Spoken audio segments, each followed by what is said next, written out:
All right, there we go. Hey. Hey. You pause the TV? What's going on? Not much. Turn down my lights here. All right, let's see. Alexa, turn off bubbles. Come here. Okay. There. I am Dad's foot. Oh, look at that. We got Atypical and Nivial.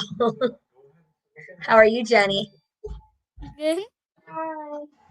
Hey, Logan. Logan. Hi, Mindy. She wore my shirt. Oh, okay. You want to? Hey, Mindy. There you go.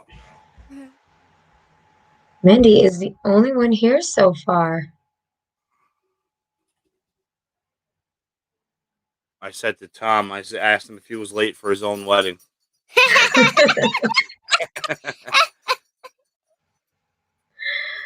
Hey. He's definitely one that's never on time. That's for sure. All right. All right, get off me. You're going to hurt my leg. You're getting heavy. All right.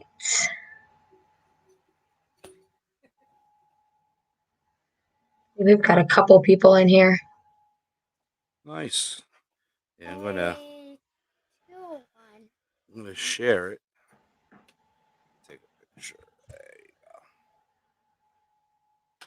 Yeah. you go. Fun. Yes, definitely. Yeah, it worked out. Are your kids off from school this week too? Oh my God, yes, the entire week. Yeah, he's like my wife. She's like, can't wait. We're already counting down the days of them going back to school. It's not 9 weeks. Hey, If it was 9 Corey. weeks, I would be crying. Yeah. Well, there. Hey, what's going on, Corey?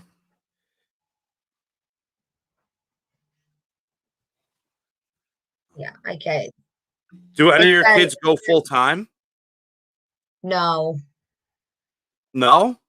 No. Logan is home all the time because he can't deal with like the transition from home to school and with it not being like a set kind of schedule.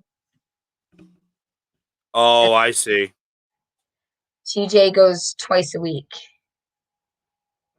That's it? Yeah, And then Harley's full time at home. of course. Oh, Aaron. see, we're lucky. Jenny and Mara are full time because of their disabilities. Yeah. But then Junior is 2 days on, 2 days off. So I honestly wish Junior was home full time because then I would have a full time employee. I have to ask him. I'd be like, "Oh, do you have school?" Plan out my day of projects. Hi, Dave. Dave Hardy. What's going on, buddy? But yeah. Right. So because Logan isn't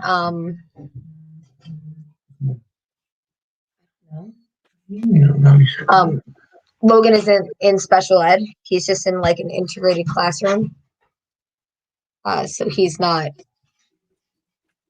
full time. Oh, okay. Oh, he's in an integrated classroom. That's awesome. Yeah. Oh, we can't wait. Hopefully next year, Jenny will. Don't worry about it. You don't need it. I don't know where it is. So what's up, everybody? Hey, Tom. Finally. So Wait. I hear from Dave Hardy you were trying to set up a live with him. Oh, I'm not trying. It is set up. It is officially official.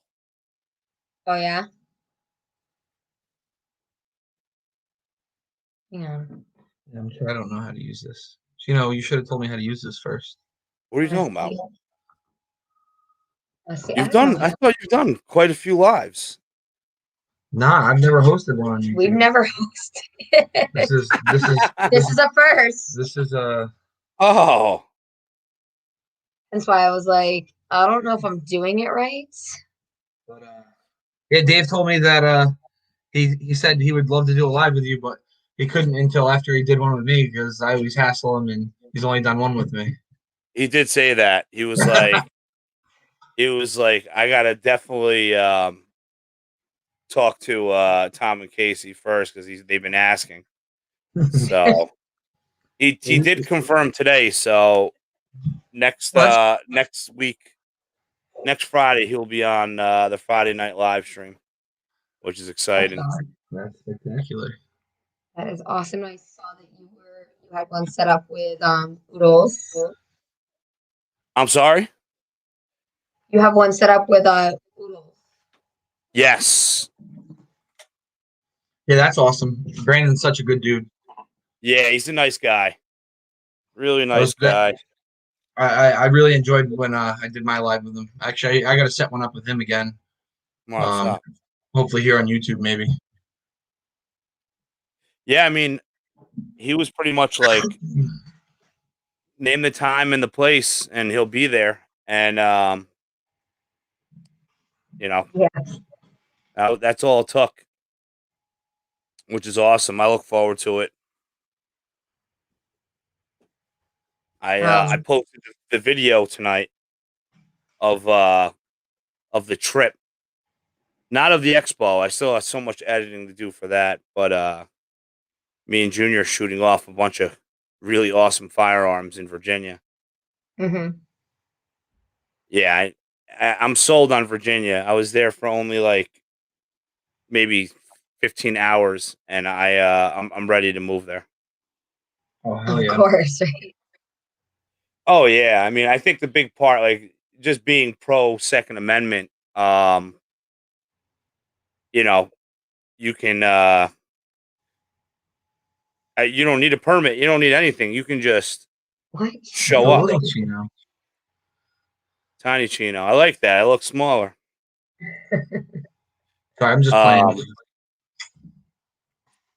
I thought it was pretty cool that if I wanted to, I could have just grabbed one of the many handguns my buddy had and strapped it on my hip, and as long as it's open, it's fully legal in Virginia. I didn't even know that. Yeah, Virginia's pretty good. Oh yeah.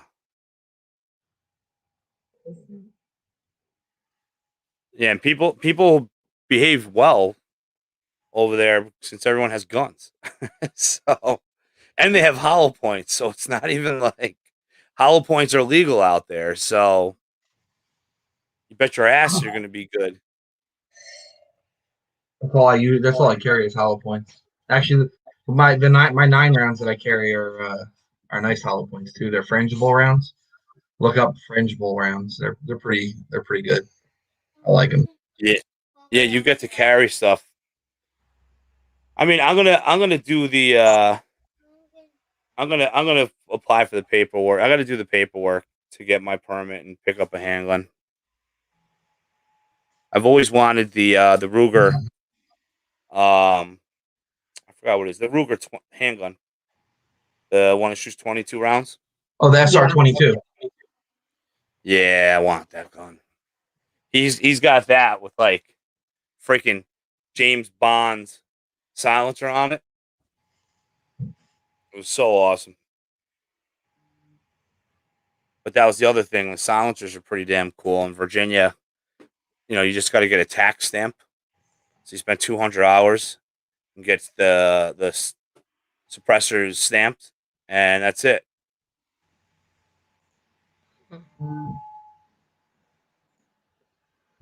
Yeah. I can get a few things in New York that most people can't. I could get a suppressor. It's a process. But I can do it. Yeah.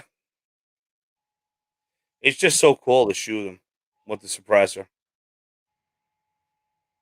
Like we were shooting the subsonic rounds with a integrated suppressed Ruger 1022, and the ricochet was louder than the shot. Oh yeah, 22s are real easy to silence. Yeah, well, even the machine guns, we shot a machine gun, and it was a M16 lower with a 22 upper, so it was shooting 22 rounds to save money, And I've never seen a machine gun, a fully automatic. So I have. Shooting one was absolutely incredible. Yeah. Yeah. The only thing better than a fully automatic weapon is a fully automatic firearm is a fully automatic grenade launcher. That sounds awesome. He had a grenade launcher, but he sold it. He said that all the stuff that the ATF makes you do was just overwhelming to own a grenade launcher. Jen, you could say something. Because that's a class 3 destructive device. Yeah. Not easy. There's a pink gun. Dad and David see a pink gun. Yep. I was gonna, if Casey would ever get her a permit, I wanted to get her a the pink or purple SR22, the Ruger SR22. Nice. Mario can go on. He's fine shirtless. He's a boy. Boys, it's frowned upon when girls are shirtless. You want to say hi? Yeah. All right. Let's get settled. You want to talk to me, but you got to do it live on YouTube if we're going to talk. Say hi. What's up? Hi. How are you? Joyce. All right. What's up, Mario? Since you're interrupting the live. And I want What do you got to say? Again. You mentioned video games. You're grounded tomorrow, so I'll just lay that out on the table right now. You can watch TV in there and don't make a mess.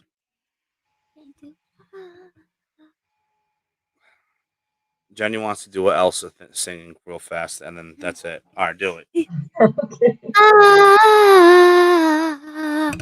I like that one.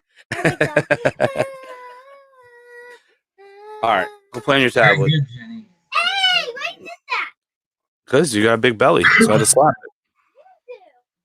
I have a big belly too. It's true. So, Aaron said that was beautiful, Jennifer.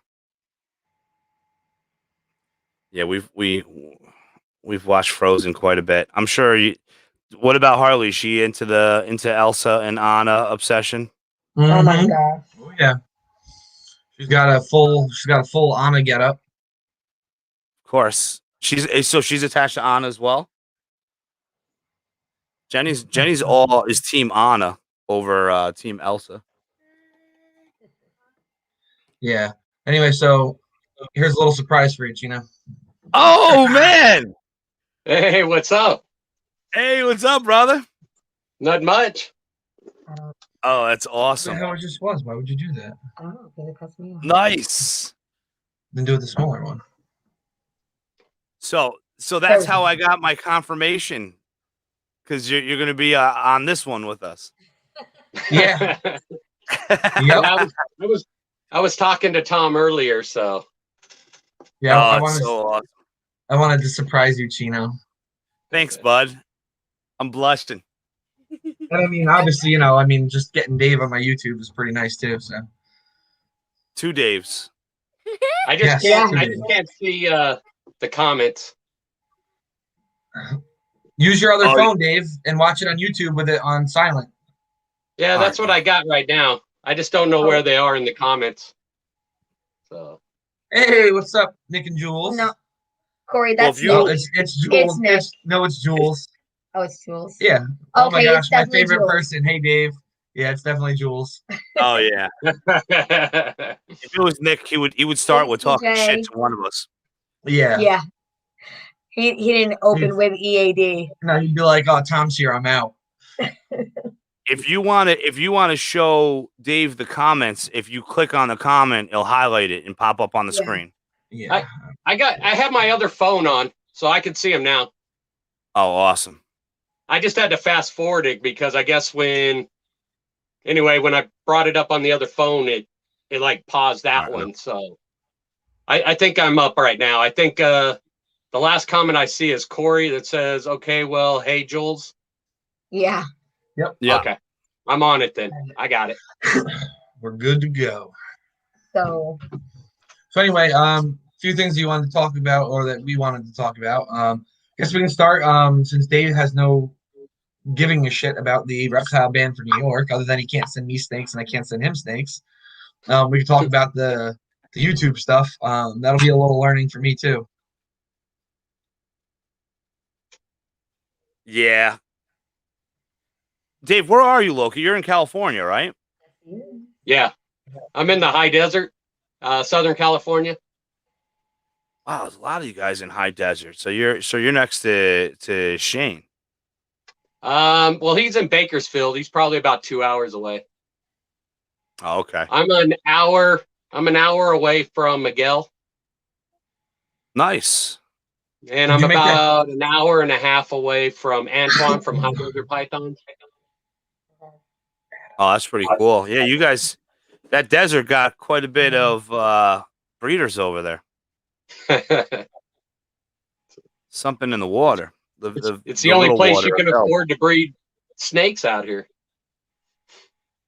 Yeah, that's like New York. I mean, Tom and Casey are in the area where it's cheaper, and then I'm even cheaper in upstate New York. But when you go like Westchester, you're talking like you can't get a 1,000 square foot house for less than 25 a year in taxes. 25,000. Yeah. So that's but hopefully soon I'll be out. That's where I'm at. Like my house is like 350, maybe closer to 4, somewhere around there. But once you drop down over the hill, I mean, the prices just jump up ridiculous. For like 1,000 square foot house, like in Long Beach, you're talking $600-700, or $600,000 to $700,000. So Yeah, screw that. It's ridiculous. Yeah. My house I'm is good. 2,500 square feet, 4-bedroom, 3 baths. So it's not too bad. The housing market up here is not that bad. But, Yeah. Also comes crime and everything else for living in the desert. Yeah, but it's too expensive, man. Oregon's the same way though. My buddy lives in Oregon, and you go out into like the high desert, and it's super expensive. Yeah.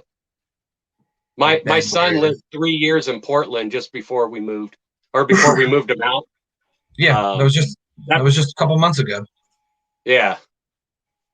So, but that's ridiculous there. Every time we went up there, it was like, Jesus Christ, that place is expensive. And everything's expensive in those areas. Gas, food. Well, I know gas prices.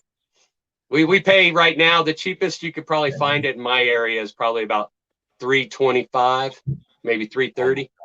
So That's crazy. yeah, it sucks.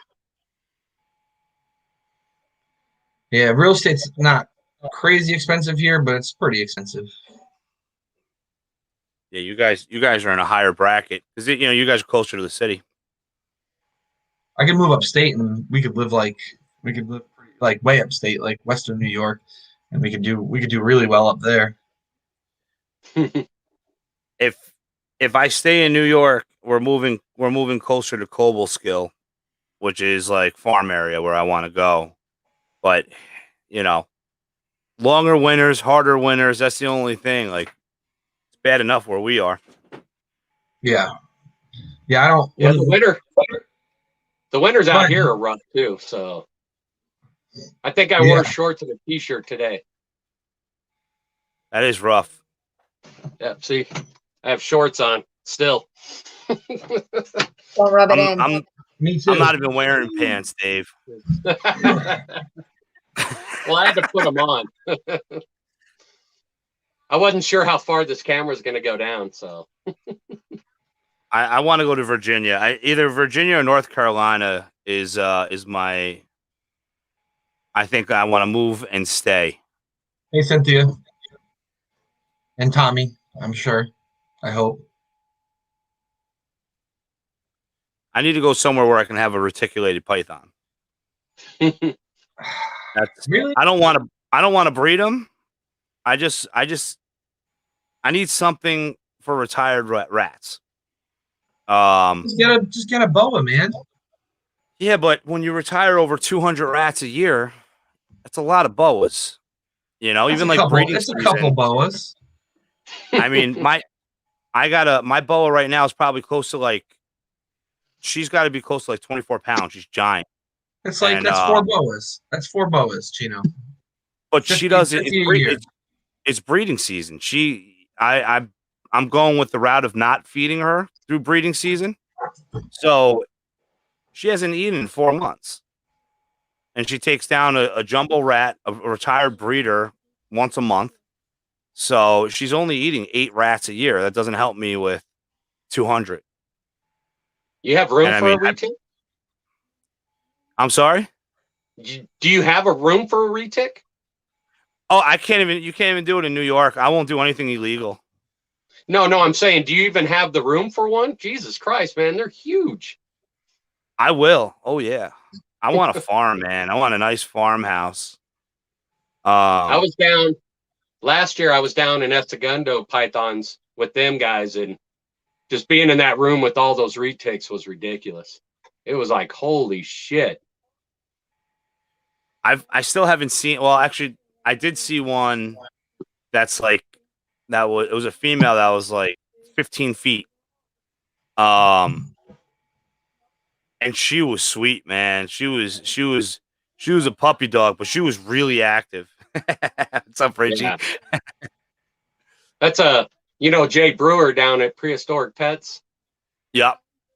I was down there with Brian one time, Barchek, and we were checking out some of their big retics they have there, and it's ridiculous. Just fucking huge. Like, Yeah, retics Yeah. are massive, man. Jesus Christ, huge. Like, I mean, they look big in the video, but when you actually get there and you're like with them, that's where it's like, holy shit, it's huge. No, still too So That's that's why I was just cool asking if you animals. even have the room for one. I will.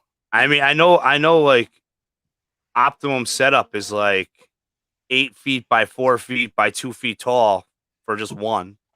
Or just like you just take a small bedroom and make it for a freaking retic, man. They're huge. Yeah. You just take the door out and put a glass viewing window. Take the whole wall I- out. Just do a thick plexiglass, like a 1/2 inch plexiglass, just wall, door. I actually finally found someone to take my jumbo rats. I had them for sale on Craigslist for $2 each, and they wouldn't even sell. That's crazy. That's So nothing. I ended up finding another person that gets them for $3 a piece, and then now my neighbor at the New Hampshire Reptile Expo said, whatever you can bring, $3 a piece, I'll take them all. So thank God that expo's coming up, because I have a freezer dedicated to rodents, and it's already like almost filled with jumbo rats. You could get about $8 a piece out here. It's crazy. Yeah, jumbo rats go like crazy here. Which we have a lot of retic breeders out here also. So. That's awesome. I wish I don't know. I think they're just so elegant. And then just how active they are, to see something that actually hunts.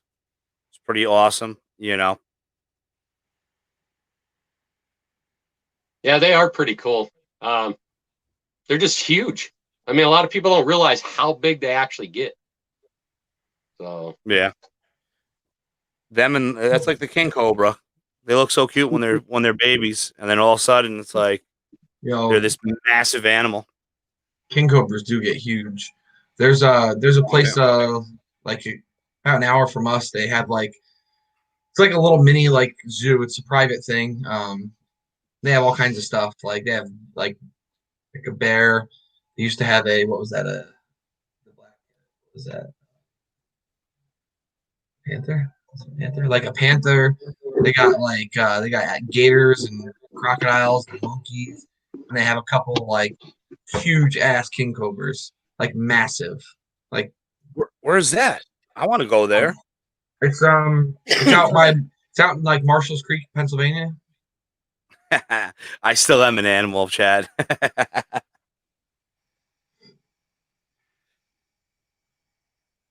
Man. So let's talk about the New York ban shipping reptiles and fish and chickens and everything. How absolutely ridiculous it is. It is. Yeah, let's chat I about believe it's the first hearing on it is next month, right? yeah. March 8th. That sounds right. Yeah. And it's kind of ridiculous. I mean, for our aspect, I mean, us in the reptile community.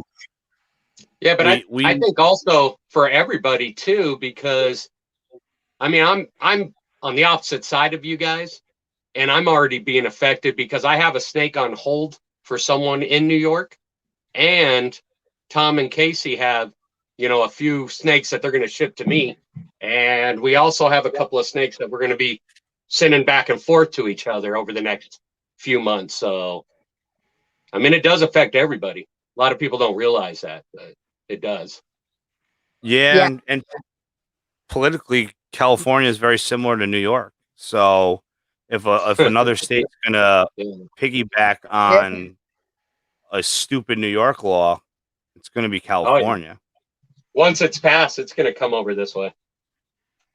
I don't think it will pass. I'm hoping it won't. I mean, and there's exclusions too, but it doesn't. It's not really specific. This says right in it that some animals are mailable under proper conditions, and that tells you to see the specific instructions as noted for the following kinds of animals. So there's bees, old poultry, adult birds, scorpions, and then what I would assume if the ball pythons were to be excluded, if they did pass it, would be other small, harmless, cold-blooded animals. But there's no, guarantee that they'd be included under that. So I mean, it's just it's a big issue. I mean, obviously we're small time, nobody breeders, and that would really hinder us in growing in New York anyway, obviously. And then beyond that, there's a lot of bigger breeders, who rely on shipping reptiles and as their main source of livelihood. Yeah. I mean, that's where I'm going to be hopefully next year. Hopefully next year I can survive solely on the reptile company. And it wouldn't shut me down because I'm about 40 minutes from Massachusetts, and 30 minutes from Vermont. It's just it's hard. It's bad enough to drive 30 minutes to the hub already. If I'm driving 1 hour each way to a hub to ship an animal or pick up an animal, because I think it's going to be some time before people start shipping to houses. I don't feel comfortable shipping anything other than to the hub or picking up at the hub. Yeah, At this point. even that with like after Billy's experience, even that's not necessarily safe at this point with FedEx. Yeah, and I was talking to Doug Matusak of Bowl Basement, and he said that he's heard that scenario over the years so many times that that they're outside. You know, I'm having a brain fart of the word. The hell is it called again? Yeah, Oh, there we go. tarmac. It was on. You know, that's Yeah. happened Oh, yeah. quite a bit. Where That's That what happened happened to with me. Billy. tarmac. Oh, go That ahead. happened to me 2 years ago. Brian Barczyk sent me a snake, and FedEx, it got stuck on the tarmac in Ontario overnight. Well, it was going to be overnight. But I called FedEx, and I just stayed on the phone. I wouldn't let them hang up. And eventually they called someone over, just kept passing me to someone. And finally, 2 managers worked it out. They went over and popped open the crate, got my box out, and actually drove it up to us. We're about 30 minutes away. Drove it up to us, dropped it off at the hub, and I met the manager at the hub, the night manager, about 10:30 at night, and he actually allowed me to come in and sign for the package. Wow. Yeah, So- I mean, you got lucky. Yeah, I just was explaining to him that, hey, if it's a snake, it's going to die, because it was so cold. I mean, I know California cold, but still, it was cold. And I just kept telling him, hey, it was going to die, and they worked it out for me. So, I mean, I was the lucky one, I bet. So, Yeah, you ran into an animal lover. yeah. You know, someone with As a some conscience. people say, it must be nice. I'm just playing. Yeah, and I mean, filling out the an email, it doesn't take more than a few minutes. So I mean, I hope that everybody in the community will take the time to do it. You know, Yeah. Yeah, you can, Join USARC. Obviously, they're trying to fight it. I mean, everything helps. USARC is a great organization, and we should be really happy that we have USARC down here and in the U.S. because Canada doesn't have anything like that. I don't know if you watched Kathleen Melissine Exotics live about there's a proposed ban up in one of the provinces up there or cities up there, and they don't have something like USARC to fight for, like, against these laws. And it's happened before up there in like cities and provinces where they banned reptiles, even just keeping reptiles. Like, you can't keep a ball python in some places, some cities. dude, that's crazy. Well, in my city, if you go on the actual county website, you're only allowed to have a few. Like, I forgot what the number is, but I mean, obviously, if they came to my house, yeah, they would shit. I'm not going to mention why, but we had federal agencies here one day, and I was freaking out about the snakes. And thankfully, I since it's a sole proprietary business, it all it did was just freak the people out, because they walk into the house and they're like, "What are these things?" And I'm like, "Oh, they're snakes." And they're like, "Well, how many do you have?" I'm like, about 100. I didn't even give them a definite number. They're like, "What?"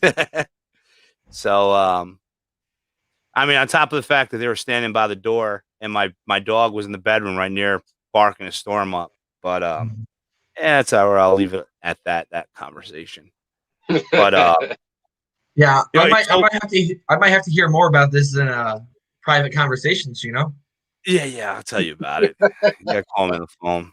But I mean, it takes no time, and then it's so easy. If you don't live in New York, you can just look up New York Agricultural Council people and just pick a name, or pick 3 names and send the email to 3 of them.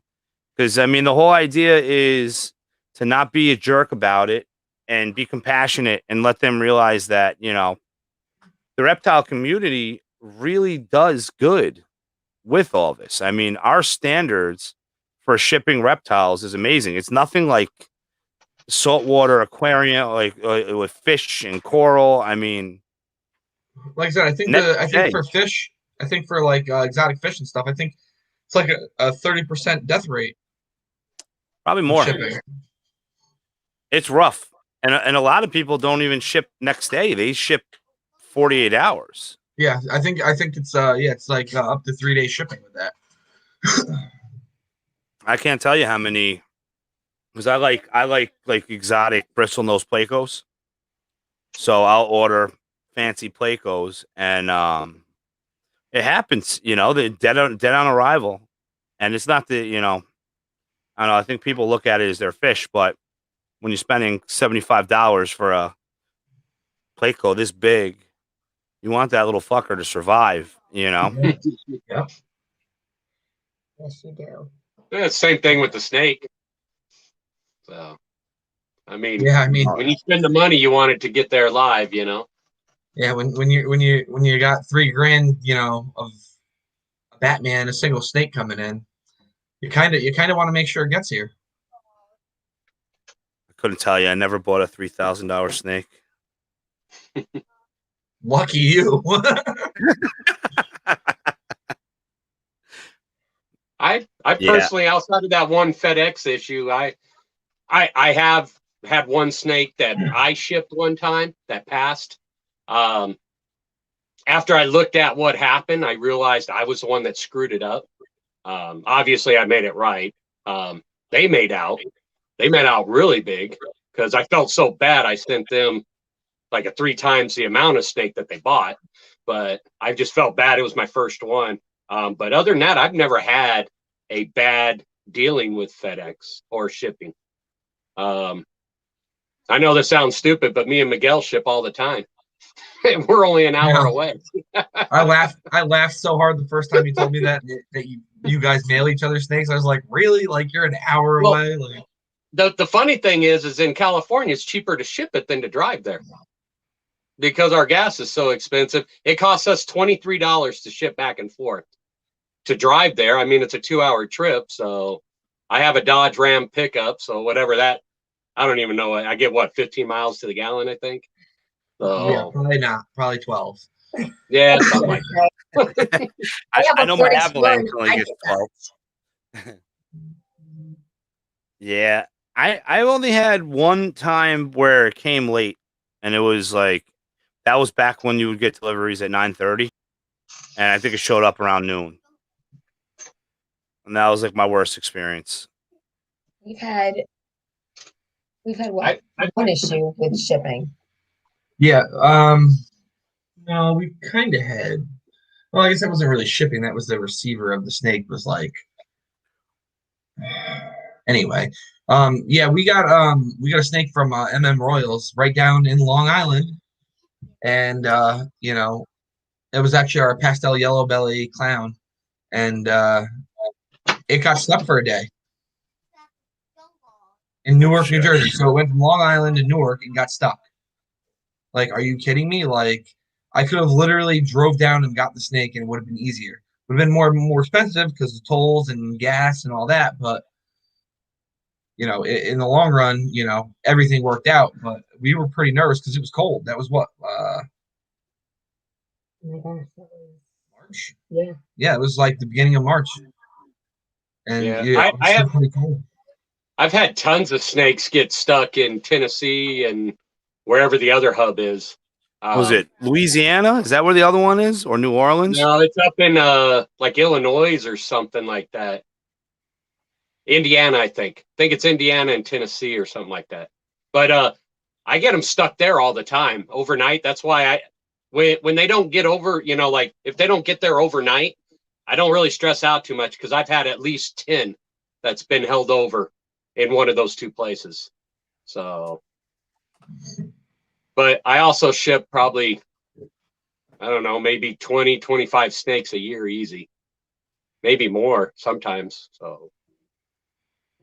Nice. Yeah, stuff's crazy. With just that little bit, I actually have pretty good odds. So, you better knock on some wood.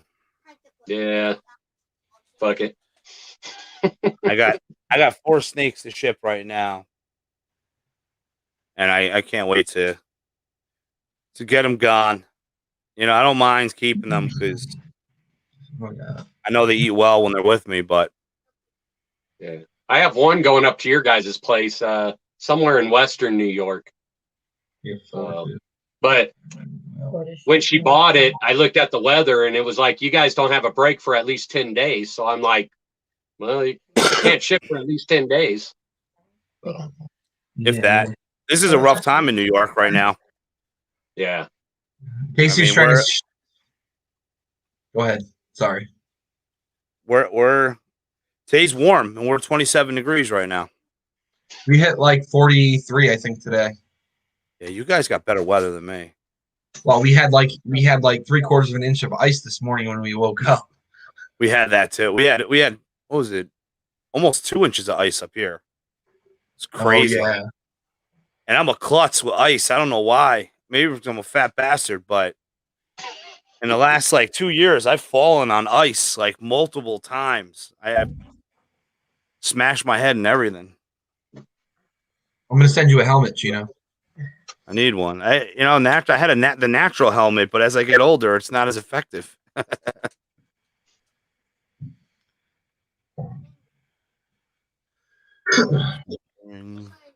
Yeah, I don't know how you guys live with all that snow. Holy shit. Really, like, we don't get that much snow up here anymore. We used to get a lot more, like, when I was younger. We get it up here. We got that one storm. It was 32 inches in like 10 hours. It's ridiculous. I mean, I think I sent you pictures of our snowstorm, didn't I, Tom? Yeah. I think it was done by 9 o'clock. It was gone. So. Yep. Melted. Yeah. It won't last. That's why I want to go down south. I want a shorter winter. I got so many bubble wrap arthritis and all types of other injuries that act up when it's cold, and I have injuries that I can't fix.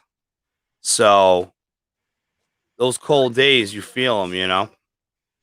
Yeah. Definitely. I hear you. I've had plenty of injuries in the military, and I feel it now. Yeah, my back, man. My back and my knee.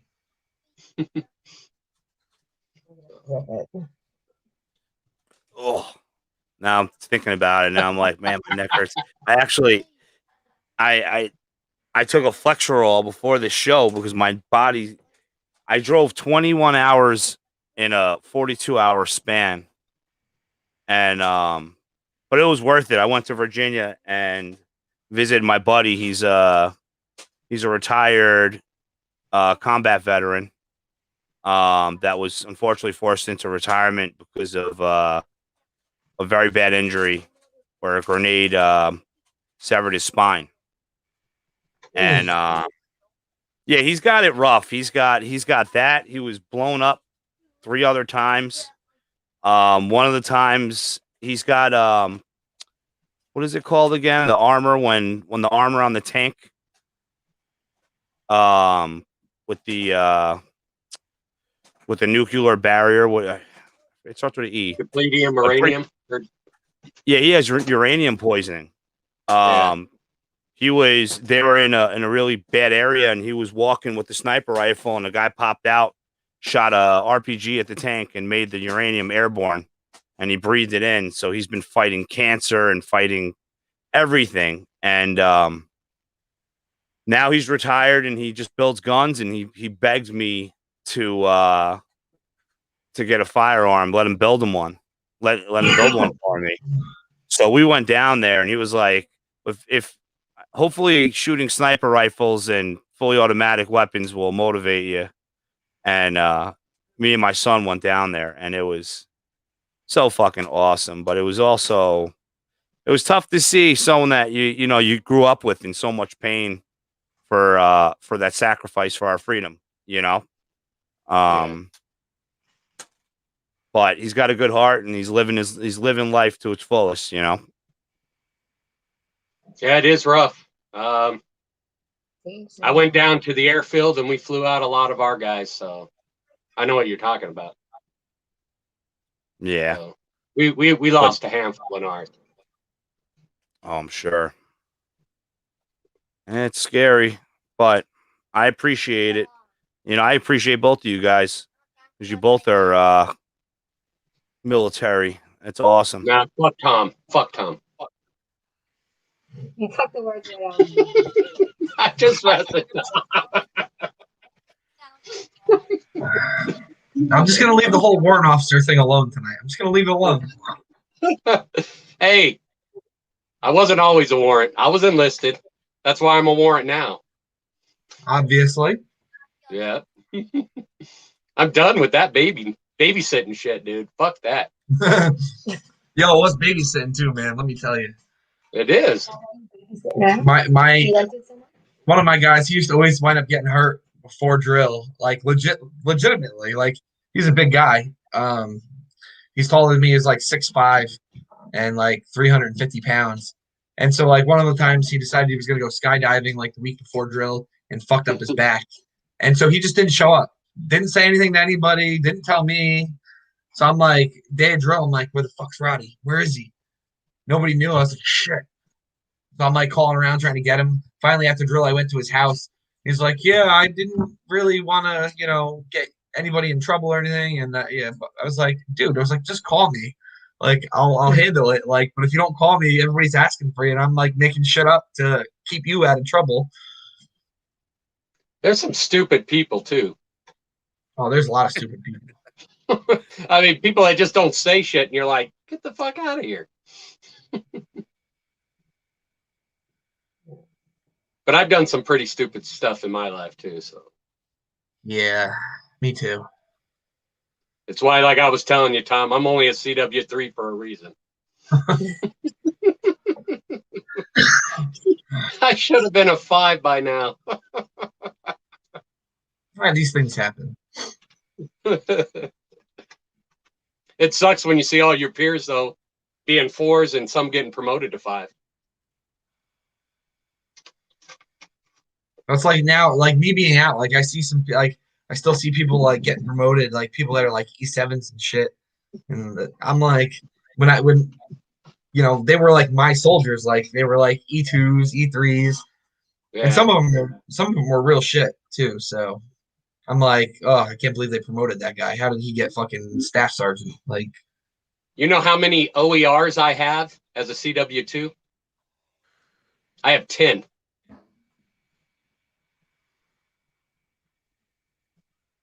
I have 10. That should tell you something. and how do they look? I mean, like They're actually really good. Just other things don't allow them to go forward, so but it is what it is. Casey keeps telling us that we need to kind of stay on track better. Like that's that's what I we guess do. we got off lives. because We stay Chino's on over there track. asleep. I'm not asleep. I just made a video loop so he's like not even in the same room. you guys are speaking Chinese right now. I Sorry about that, Chino. no, don't be sorry, man. I was gonna ask, did Tom and Casey buy any snakes in Oaks, PA? Nope. It was just a meeting, and we went to meet people, which there was a lot more people there than we expected to meet, which was awesome. We went there to meet. Obviously we knew you were going. But we've already met. Well, you and Casey didn't, but you weren't missing much. I mean, we've met. Bullshit. Casey's the better half. And then Brian and Jose, obviously, and Sam. And then we wound up obviously meeting up with 6 other people. We got to meet Ryan and Ben from R&B Reptiles. That was awesome. That was cool. They were super cool. Steve from AJ's Exotics. Courtney from CD Exotics. Courtney was there? Yeah. Oh man, that was before you came out of the other room. Oh, okay. I didn't even meet Courtney, and I sold her a gecko. Yeah, she was there. We had Underworld Exotics there. Yeah, that was cool. Already know was there. So it was real cool that we got to meet everybody. That was in the chat here. Yep, Yeah. there's That Marino was right cool there. that you guys actually had a show near you. Well, it wasn't for me. It was 4.5 hours away. Yeah, for us it was like Almost 3. yeah, it took us 3 hours and 9 minutes because my GPS told me at the end. I'm Filipino. I'm 7.5% Chinese, Chad. So yeah, I am a little Chinese. Very half of 1 foot. Yeah, we Yeah, have nothing around here. So Yeah, You guys, are restaurants open down there yet? no. Or over there? Oh well, they set up a tent outside, and you can eat outside. Of course, California does the same stupid shit as New York. This Well, There yeah, for a and then little bit, there a little bit they closed that down, so you couldn't eat it all. So Yeah, now if I you was- can actually go and sit in the tent again, which If I was doesn't to make pick- sense because the tent is closed. I know, right? It's like so stupid. if I had to pick the top 3 worst states, it'd be like Imagine be- how I feel, Marino. New York and California would probably be tied, and then it would be Jersey. So You can eat inside the outside. Yes. I don't like Massachusetts just because of the Boston Red Sox, but that's another story. yeah, well, I mean that's understandable. yeah, it's fucked What up. do But we have the what do worst you- governor, I think. Well, no, you guys have probably the worst governor. Your governor's bad. Yeah, I don't know. At least my- yeah. Did we At win least my that? governor, you know, he closes everything down but keeps his wineries open. So, but yeah, your guys' governor's really fucking bad, really bad. Yeah, Yeah. he's a real piece of work. Yeah, Yeah, his we're brother's a locally- piece of crap too. Well, hopefully, they fucking get his ass for killing all those old people. Hopefully. You know, because But again, he just he- always shifts blame. So yeah, and he's in so many pockets. Red Sox is Nick's second favorite. That makes a lot of sense, Nick. I don't understand. He's embarrassed. He doesn't So, want to tell anybody his first. I thought I did pretty good at that expo because all I bought was 2 scorpions and a spider. We did really well. This is the first show we've gone to that we haven't yeah, bought anything. yeah, literally. We contemplated buying another boa. It was it was nothing, $100. But we didn't. So Oh, it's Jules. Not You Nick. got it. yeah, Oh, I don't know what you don't get about Jules, how could you, Jules? I thought we were friends. So, Jules, you know what? that. I will say I was hoping it was Nick with that comment. The reason why it's upside down is to flip the bird at Red Sox fans. So I got this. I've been wanting one of these for so long. A baby pink toe tarantula. Can I hold it? You're not holding it on the live stream because then if we have to chase around the spider. If the spider gets out of your house, I'm running. I swear. Like I don't care. Like if the spider. Yeah, because it's gonna crawl through the internet line and pop out of the Oh shit. No. Did you really? All right, I'm putting it back. It's not free. It's not free. It's there. This fucker is so fast. Ran out of my hand For and ran it right back in. Jenny was standing on the couch screaming. All right, we'll leave that away. Oh, I owe you money because I scared you. I know you. I like her. Get out of here. Go. Go. Isn't it bedtime? It's almost 10 o'clock. No. Get out of here. Yeah, what's up, Elliot? Elliot Perez. Jules, I agree. You $8 and you Why do they owe you money? $2. Get out of here. Get out of here, shirtless boy. So, So, that show, Chino, that Oaks PA show, That's got a lot of potential, man. I don't know if you've been there before. Have you been there? I have not, because So the other room, stop. whatever, the other room that they use is like 10 times bigger. Oh, the one that the volleyball tournament was in. Yeah. And again, I mean, you've seen how it was there was a lot of room in there for more vendors. If they don't advertise enough, if they advertise that show, man, that could be a huge show. Yeah, I as a breeder point of view, I felt like the ball pythons I saw there for sale, from most breeders, not all of them, but a lot, they were kind of overpriced. So I kind of felt like Thank you. I probably would have done well, because I feel like I'm competitive to market price. I don't undercut myself. And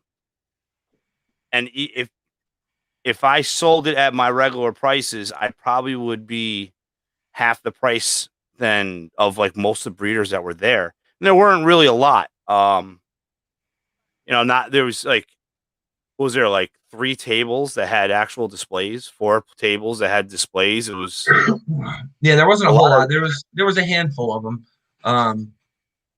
And then there was a lot of people there that obviously were resellers.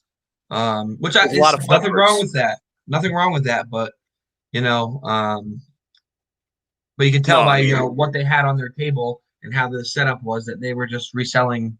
It wasn't stuff they actually bred themselves. yeah, when you go It to a was, table and they have 3 corn snakes, 2 ball pythons, 4 leopards, and they're all in fucking deli cups and garage sale colored circles, that they didn't produce those animals. and I was Is that a surprised it normal? wasn't. Is that a normal size for a show? It depends on the show. I mean, like I can't do that show unless my expo partner, J5 Gecko on this side, because he has a vehicle that can safely drive over 100 miles without breaking down. So I try to do expos where I can break down and get towed to a shop. So like New Hampshire is probably about 3 to 4 times the size of that show. And I do really well in New Hampshire. So I look forward to that show. That show has been kind of keeping me afloat now that I lost 7 shows a year in New York. Yeah, Yeah, I'll just say most shows out here in California. I mean, they're big. I mean, we got the Pomona. Now we have the Anaheims. Even the smaller Repticon shows look big. When I saw the show, I was like, is that a standard size show there or what? No, I don't know. So that show is relatively small. It's also Um, new, I think, right? It's not that old. Yeah, it's a newer show. I think there's only been a couple of them. There's only been a handful of them. But again, that show, if they expanded that show, if they advertised it better, and drew in more vendors, I mean, that show would be massive, and they have the space for it. I mean, it's crazy. yeah. But Are you vending the next New Hampshire show? Yeah, I'll do every New Hampshire show. I won't miss one. That's Well, part of our list now. yeah, we'll be there. yeah, White Plains definitely had more vendors. I'm not a big fan of the White Plains show. It's really cramped. There's a lot of stuff. There's a lot of variety, but it's just too cramped. Along with other things, but the biggest thing is it's just cramped. Yeah, and I'm in the annex room because you have to that show is like some people been trying to get a permanent spot in that show for 5 years. I lucked out big time and got a permanent spot as a fill-in. So I haven't missed, but you have to graduate. You start in the annex room, which is a small room that's either a refrigerator or a sauna. It's never comfortable temp in there. Yeah. And you got to work your way out to the main floor, but they're they did really well with that whole mega show where they did this 2 floors. And I talked to Bruce about it, and Bruce said that they hope that one day they could just do it like that in general, and everybody's Yeah. and that would balance it out. I mean, I think shows are going to take a different change now, or a big changes with the whole COVID restrictions. I think that this lifestyle we live, unfortunately, will be, it's going to be like this for a little bit, Yeah. Yeah. Right. Well, hell, we're not Dave- even having shows here, so. Dave, when do New you York, plan? yeah. When do you plan on doing another show, Dave? I don't think you've done one for quite some time, right? I did the last Anaheim Super Show. Okay. Yeah, I was right down, matter of fact, from Troy. It was kind of funny because me and Troy didn't know each other then. And me and him were talking because we were kind of like one over and then over. And then whenever I actually met Troy and actually started knowing, him, and then it was like, oh yeah, hey, I was the guy next to you, remember? And he was like, oh yeah. And we started bullshitting. So Yeah, you were the goofy guy in the suit and the suit jacket. well, that was what's funny is because when I started, when I found out who Troy was, I was like, oh yeah, okay, now I know who he is. So Yeah. I want one of his shirts just because of Talladega Nights. I mean, on top of that, Troy produces nice stuff, but I always wanted a tuxedo T-shirt, Well, so it shows I'm serious, but I like to party. I gotta hey get guys, my phone. I'm gonna jump off here and let you guys get back to your live. I wasn't planning on being on this long, so I'm gonna jump off, let you guys get back to what you're doing. All right, awesome. Well, thank great you for being face to stopping face in. with you. Yeah, and I guess I'll see you in a couple of weeks. Yes, sir. 2 weeks. 2 weeks. Yeah, we'll set something Okay. up on IG too, Dave. In the meantime. Okay. Yeah, just hit me up. I'll talk to you guys later. Later, Dave. Thanks for hopping in, brother. Awesome. Later, Bye. brother. Hey, what's up, Jerome? Cuddle Time Critters. How you guys doing? That's why I hate this computer camera. It's so blurry. It's okay. Which camera are you using? We're using the computer camera. Casey set it up. I had to run out And for her, I don't like GoPro. and she doesn't like the GoPro. That's what I'm using a Walmart Logitech 920S. The little $60 camera they have. Yeah. Yeah. And it works all right. I think it's more of lighting that makes such a difference. Yeah, I'm sure that I could probably tweak my camera a little bit because my camera it is supposed to be HD, but I just don't know how the hell to do it, to be honest. Thing technology. Yeah. So another fun topic. Did you watch Chad eat a chocolate dick on a live stream? We sure did. Yes. Holy shit. Speaking of the devil, we were just talking about Troy. Hi, Troy. Oh, What's going on, bud? He is so funny. I mean, that was hysterical. Troy, check your Instagram messages quick.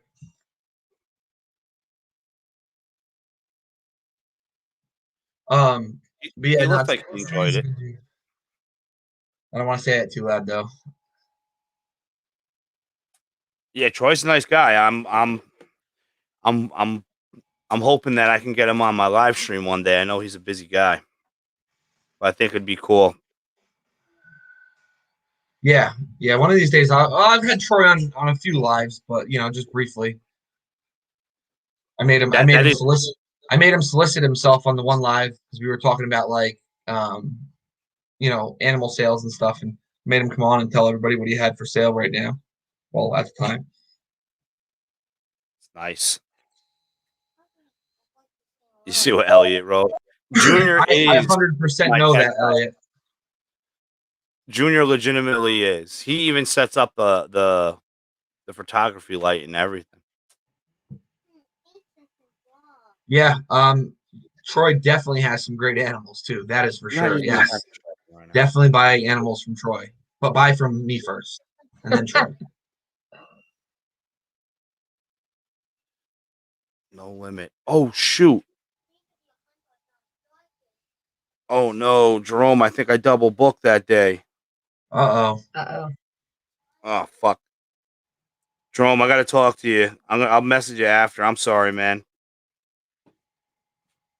I totally forgot. I just I have to do a definitely double three-way. booked. Figure something out. Oh yeah, isn't you were just saying that was Hardy's, right? Yeah, that would be cool. What is that? Okay, so yeah. That Oh, this is weather. no. Wait. Buy from Well, me yes, first. but I just asked you not to use a pencil sharpener. okay, from Jerome first. Shame on Chino. I know. Chino's Now I got a feel lot bad. going on. Yeah, it can get overwhelming, especially right now with breeding season. I knew, I knew it. I knew that snake was going to drop eggs when I was 11 hours away. That was just a Oh yeah, guarantee. And my wife, she doesn't. She she doesn't do the she'll snakes, right? well, she'll like if I have a snake out and we're cleaning tubs, like she'll be selective. But like if a snake hisses or shows any type of aggression, she will not even go near it, you know. And I was on the phone with her saying good morning to the little ones, and I said, "Hey, can you check if that snake laid eggs?" And she's like, "Yup, she laid eggs." So And I was Chino, like, oh, I'm "What's sorry. up?" How do you feel about this? How about another guest? Oh shoot! Oh, it's Hi. awesome. Troy, my man, what's up, brother? What up? Hi, Troy. Hi. Hey, I am gonna move for a minute, so I'm gonna be really shaky for a second and move around here. So bear with me. Okay. All right. yeah. So I lucked out. My wife, she's like, I was like, I didn't want to wait. I was like, hey, you think you can remove the eggs from the mama? And she did it. I walked her through how to mix a vermiculite. Jennifer was holding the camera in video chat, That's a good and look on Troy. and yeah, she was able to pull the eggs, and she even listened to peel the tail off of the eggs on the bottom, and we got our six. We got 7 good eggs from pied het albino to het albino. So hopefully I can produce some holdbacks and get some female albino het pieds to grow that project. I hope. Yeah, I hope I have some nice holdbacks this year. We didn't, like I said, we're probably gonna wind up holding back one or two of our hatchlings from this past season, but we weren't necessarily planning on it, and not still sure we are, but we'll see. But hopefully this year we'll have some stuff that we really want to hold back. It's a big part of it. I mean, that I guess that's like a good thing that you guys aren't doing shows yet. I know you did the one. Because when you do shows and your inventory runs low, then you end up selling animals that you may have held back, but you want to have inventory. I kind of have a plan on that too. Like I said, I don't mind resellers. But so I kind of have a plan on that. I know somebody who, you know, that I've kind of talked to about, like getting some of their like, small gene count, 1-2 gene animals from, at some point in the future, like wholesaling them and, being able to just resell them at shows just for that purpose. There's a show that we're Okay. booking. We don't have the our own stock that I can say, hey, you know what, send me this, and this, and you know go like that.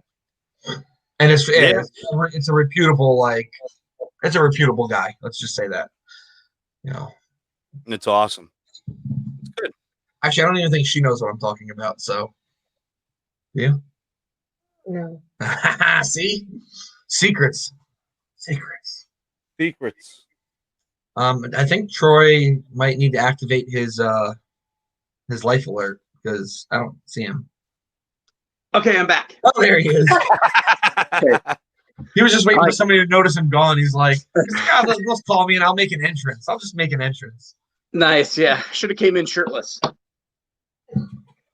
Oh, don't fall over. Yeah. Hey, how is everybody? Good, Troy. How are you? I'm good, man. I feel like I'm running around, and my camera's all goofy, and it's dark in this room, and I apologize. You guys were talking about cameras and lighting, and over here I'm a photographer, and I look like shit. Good. That's good. Oh man. All good. Yeah. Yeah. So, how's everybody? Everybody's good. Yeah, man. How you doing? I'm good. Hey, so when I'm on with you guys, can I not see the chat? Are you Are you on your using a phone? cell phone? I am. You can't on your phone. Okay. But we'll keep you updated if there's anything like important because I can put it on the screen like You that. can put it on the screen like that one, yes. Nice. I love it. So, and then that. We matched, Troy. I was gonna say we kind of match. Yeah. All right, get out of here, kid. My kid's taking off to go make a grandbaby or something with his girlfriend. I don't know. Nice. How old are you, Troy? I'll be 43 in May. I mean, Holy shit! It's like there's got to be like 12 people that are 43 in the ball python world. Yeah, we all probably came into it at the same time, and we've all grown together, and maybe we can all celebrate our birthday together. Yeah. David Cease is somehow 43. Well, he's 53, but he goes by 43. I was going to say 63, but I mean, we'll go with 53. We'll meet in the middle. There you go. Yeah. Yep. I was just downstairs in the snake room. My second clutch should have hit the ground today, but as we all know, females kind of go when they want, and so I was just downstairs checking her out, and hopefully she lays tomorrow. Awesome. Hopefully. Good pairing. I'll tell you what, man. Yeah, pairing wise, she's fire yellow belly that's het pied that I bred to a leopard that's double het pied sunset. Nice. So, you know, the banger would be a leopard fire yellow belly pied that's then posset sunset that I'd like to hold back. So we'll see what happens. That's awesome. Yeah, that's crazy. Yeah, and then I feel like it's a big gap. Like most of my animals don't lay, and I don't know about the rest of you guys or people in the comments, but most of my stuff doesn't start laying until like April or May for an early clutch. And then really my heavy part of our breeding or clutch getting or whatever you want to say is typically like summer, man, or even late summer. So it's nice to have these couple clutches, or we'll have a couple clutches, and certainly not to, all of us want eggs, right? And so I don't want to be the guy bitching that I've got eggs, but yet I'm bitching about like it's going to be months, it seems like, before the next one, and I'm going to be itching for those. We've been itching, man. Yeah. Yeah, we're all itching. Yeah. We had our incubator on for like 3 months after we didn't have eggs in it because we were just like, we knew we weren't getting anything, but we were like, I don't want to turn it off. Yeah, right. Yeah. It was a a sad day when we turned it off. Yeah. Nice. I was definitely happy to find eggs in my incubator when I came home Monday morning. Yeah, I got to hear a little bit of that. You said your wife put them away? Yeah, I visited a friend in Virginia and I knew it. Like she was late. She was like 5 days late after pre-lay shed. So, but every night, it was like every other night I'd find her upside down on the hot side. So I was like, I knew it was coming, Yeah. And of course I checked before I left and she's just staring at me like, what the fuck you looking at? And I'm on the phone with my wife and she looked and she stepped it up, man. I mean, I couldn't believe it. I was like, hey, why don't you put them in the incubator? She's like, so what do I do? And I was expecting her to be like, why don't you just do it when you get home? But and it was a big female. It's a 3,000 gram female. She pulled it off she mixed the vermiculite. She got it all in, and you know, I got home, I palpated her and made sure there was no more eggs in her. And she's golden, and Nice. and yeah, clutch number 2. We had a clutch hatch the second week of January. Okay. So now there's this clutch 2, and now hopefully I have. I palpated a few girls. I have 3 girls that have like ping pong ball size follicles. Okay. And Yeah. they're like the most important clutches of the year. It's Okay. Banana Desert Ghost, Banana Female Maker, Desert Ghost Het Pied, and the 3 I palpated was a Pied, a Cine Het Pied, and a Het Pied. Okay. Nice. And I probably won't sell 1 female. I'm pairing him up to 7 girls. He's Yeah, eating. I've got a guy that's going to 7 girls. Oh wow. They eat. Go for it, you know. Mm-hmm. Yeah, I actually reached out, was talking to Tom and Casey, not too long ago about, their method of pairing and feeding. Like, I guess I'm a bit, I don't know if it's old school or not, it's the right term. Like, I just pair them, and if they don't eat, they don't eat. That's the way I think I was taught. And then obviously when you're done breeding, you get them back eaten, and no big deal. But I've definitely paired more younger, smaller snakes this year than I ever have before. So I think there's a little bit of a worry there. I certainly think if it got to a point where I was, really concerned, then I would just, make sure I take care of that animal. But, the way Casey and Tom have talked about, doing it their way, I mean, it's certainly, if you can get them to eat and breed and eat and breed, or a couple weeks in between or whatever, I mean, I think that's pretty awesome. Yeah. So we'll leave Tom out of this because Tom has nothing to do With what? Don't worry the about it, Tom. eating and pairing. Well, I mean, we talk about the pairings, but I put them together. But no, so it's just I get paranoid. Like if they're not eating, I'm like, oh my gosh, like I don't want them to like breed themselves to death. Since talking to you, Troy, I have let one go 2 weeks without eating and still paired him. Because I do understand that it's breeding season and males will go off food, but I would like to try to keep them eating at least every couple weeks. Yeah. And I think like if they're healthy and they've got, a decent, fat content or whatever you want to say, like I think anybody that is relatively even, smart in this industry knows the difference between a sick snake and a good snake, or whatever you want to say. Yeah. So yeah, I think, same with the feed thing. I think if it gets dangerous, I think you got to pull back and figure it out. But I've never lost a male. You hear people that have bred males to death. They didn't eat. Yes. They bred a bunch of snakes. And I shouldn't say like I knock anybody for that happening, because I don't know if it's totally their control always. But I haven't had that happen, and I'd certainly like to keep it that way. But sometimes things happen. So yeah. So I got nervous, and so I mean this is our first year like really pairing like a lot of males. So we're still figuring this out. So yeah. How many pairings are you guys doing?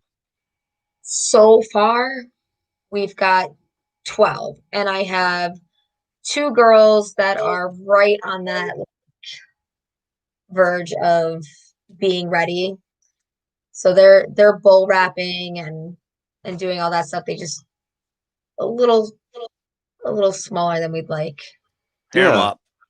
Gino, what about Pair 'em you? up. How many things are you pairing? Right now I have 28 different latches with males and females. And I got a lot of girls that, just like during breeding season, I kind of don't really weigh, because it's just, oh my God. Oh, who's that guy? Billy! Going on? Jennifer! T. Roy Scrizzle. Scrizzle Nizzle. I figured I'd try to make a good fun name when it asked for my name. Awesome. Yeah, no, I just I've been doing a bunch of shit and got off the phone with a few people, and you see the drama going on Facebook. Oh, No. Oh, I think I yes. know what you're talking about, Billy. Yeah, yeah, Fucking believable. yeah. Sorry. Oops, sorry. It's all right. Language. I speak French fluently. Yeah, I mean, Hi, hi, Billy. how are you? Good. Yeah, unbelievable, man. I mean, there's people. I mean, I don't know. I mean, I don't even want to. I don't know if you guys want to get into it or not. I don't know. It's just Billy, horrible. don't you think, Billy, like the delivery of his message is wrong? Yes. The theory behind it, like everybody should be prepared for anything, right? Like I get that, but like the delivery was pretty rude. Most of the deliveries lately, like I had a chat with him yesterday before the podcast because he started putting on stuff like, and I think it was geared to me. I mean, he messaged me, I messaged him, all these people, they're in a hobby for a year, they get 15,000 followers, and people are just begging them to come on their podcast, and screw the hobby, everyone's so thirsty. And then the next story, it's like, hey, guys, when you guys put stuff into an app, do you know that they have access to it? Well, yeah, every app is like that. Facebook, like everything we're on here now, they can get all this info too. It's not a new thing. Cool. The developers have it. I don't own the company. I bought 30% of it. My partner has 70. I don't care what you have in your collection because you guys show it anyways on social media. If you guys have awesome stuff in your collection and you want to keep it secret, change it. This guy has 400 breeder clown pies and he's making more clown pies. Gee, I better do it. Oh, I can't because I don't have that many. Like, it's just so stupid.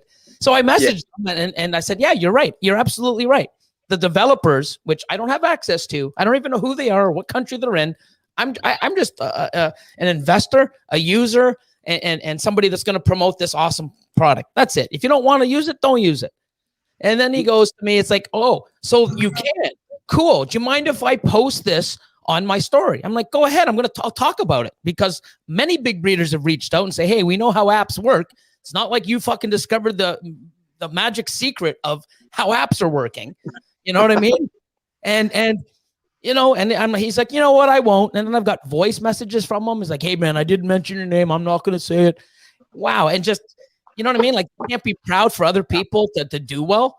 And then he comes out with this the next day. And it's just like, wow, like, you're fucking so negative and it's gross. But people are freezing. They have no water. They can't use the toilet. They have no fucking heat, no electricity. I mean, I've messaged Anna a few times and some other people like, hey man, thinking of you, like, hope, and come out. You should have been prepared. My collection's fuck you. Like, I'm fucking so pissed. Like, I'm pissed because, people, animals, peoples, their dogs, their children, and all you give a fuck is about your collection. Do you really? You're a piece of shit. Sorry. I mean, oh my God.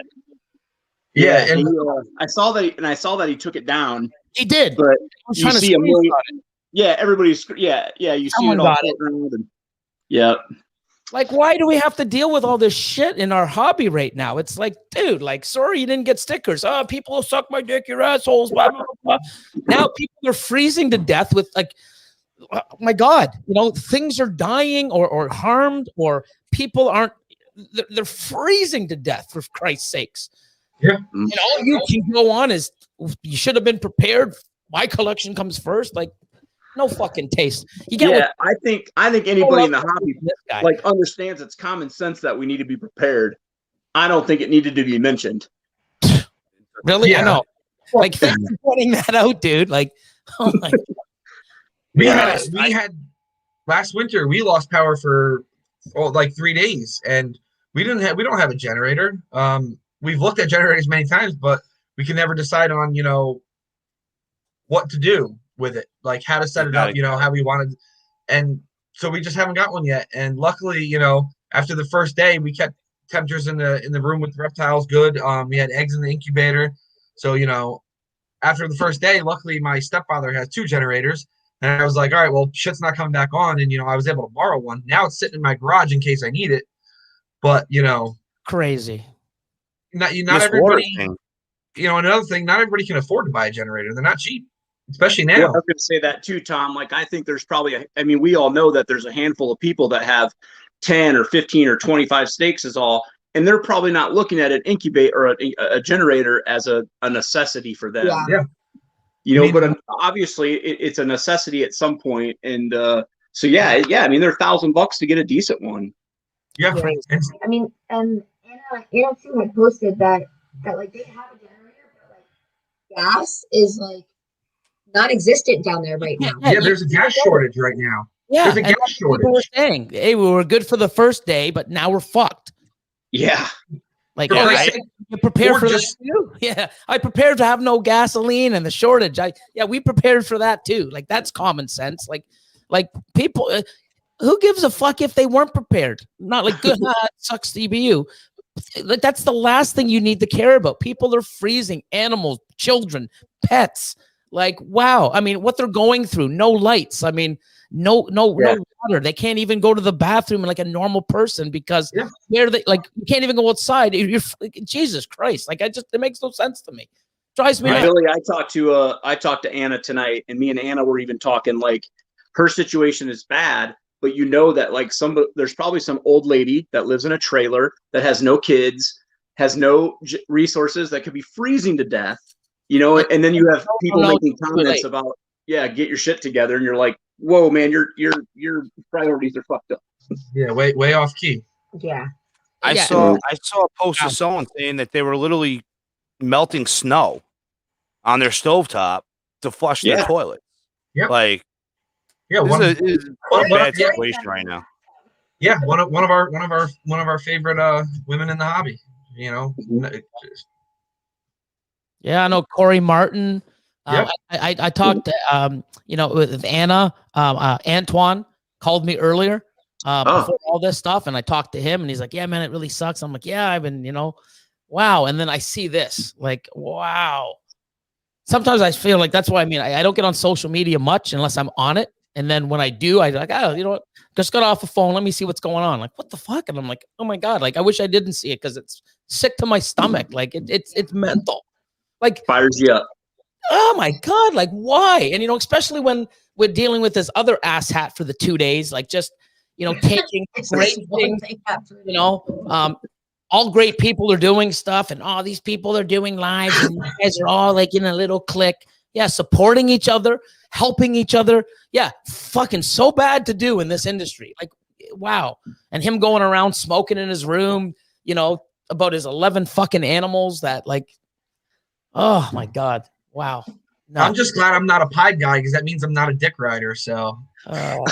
Whoa! Time out! I'm a dick rider. Yeah, I must be a dick rider. Apparently. I've got my words. I'm just secondhand. I've got combos, man. Like I got clown pieds, so I must be a clown combo dick rider. Like, Jesus Christ! Oh, I love it. I'm a black and white dick rider because I got lightning pieds. Like, holy shit. Jesus, man. Like, what? You're right. Craziness. Didn't think about that. Oh. I mean, I do got to say, though, I'm really happy that I haven't gotten spam in my Instagram. Like, my Instagram account is actually, like, quiet right now. It's beautiful, isn't it? It's weird.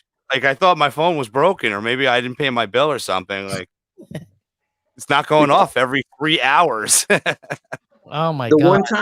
The one time that guy spammed my account, man, I remember eating lunch with my wife, and I like popped it on, like just something to like listen to, and the guy was talking about wanting to be like the biggest guy in the gypsy gene. And I don't pick on anybody, man. You can like whatever gene you want in this world, but I was like, well, that seems like a waste of time.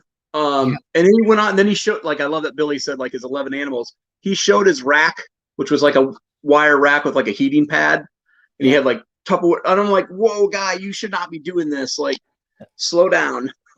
Yeah, I mean, and then he started going through in the video that you shared, Tom, or Casey, whoever sent it to me. He's going through. It's like, here's the box that the guy who's buying my collection had to send me.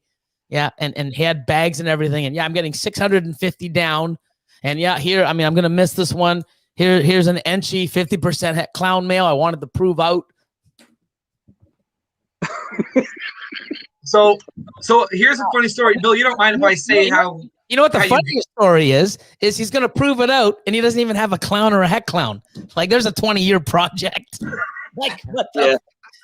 So Wow. obviously, video number 2. Obviously, there was like a lot more. It was a lot more focused on who he was going to badmouth, and he had already blocked us. But we've been keeping an eye on our personal accounts for that reason.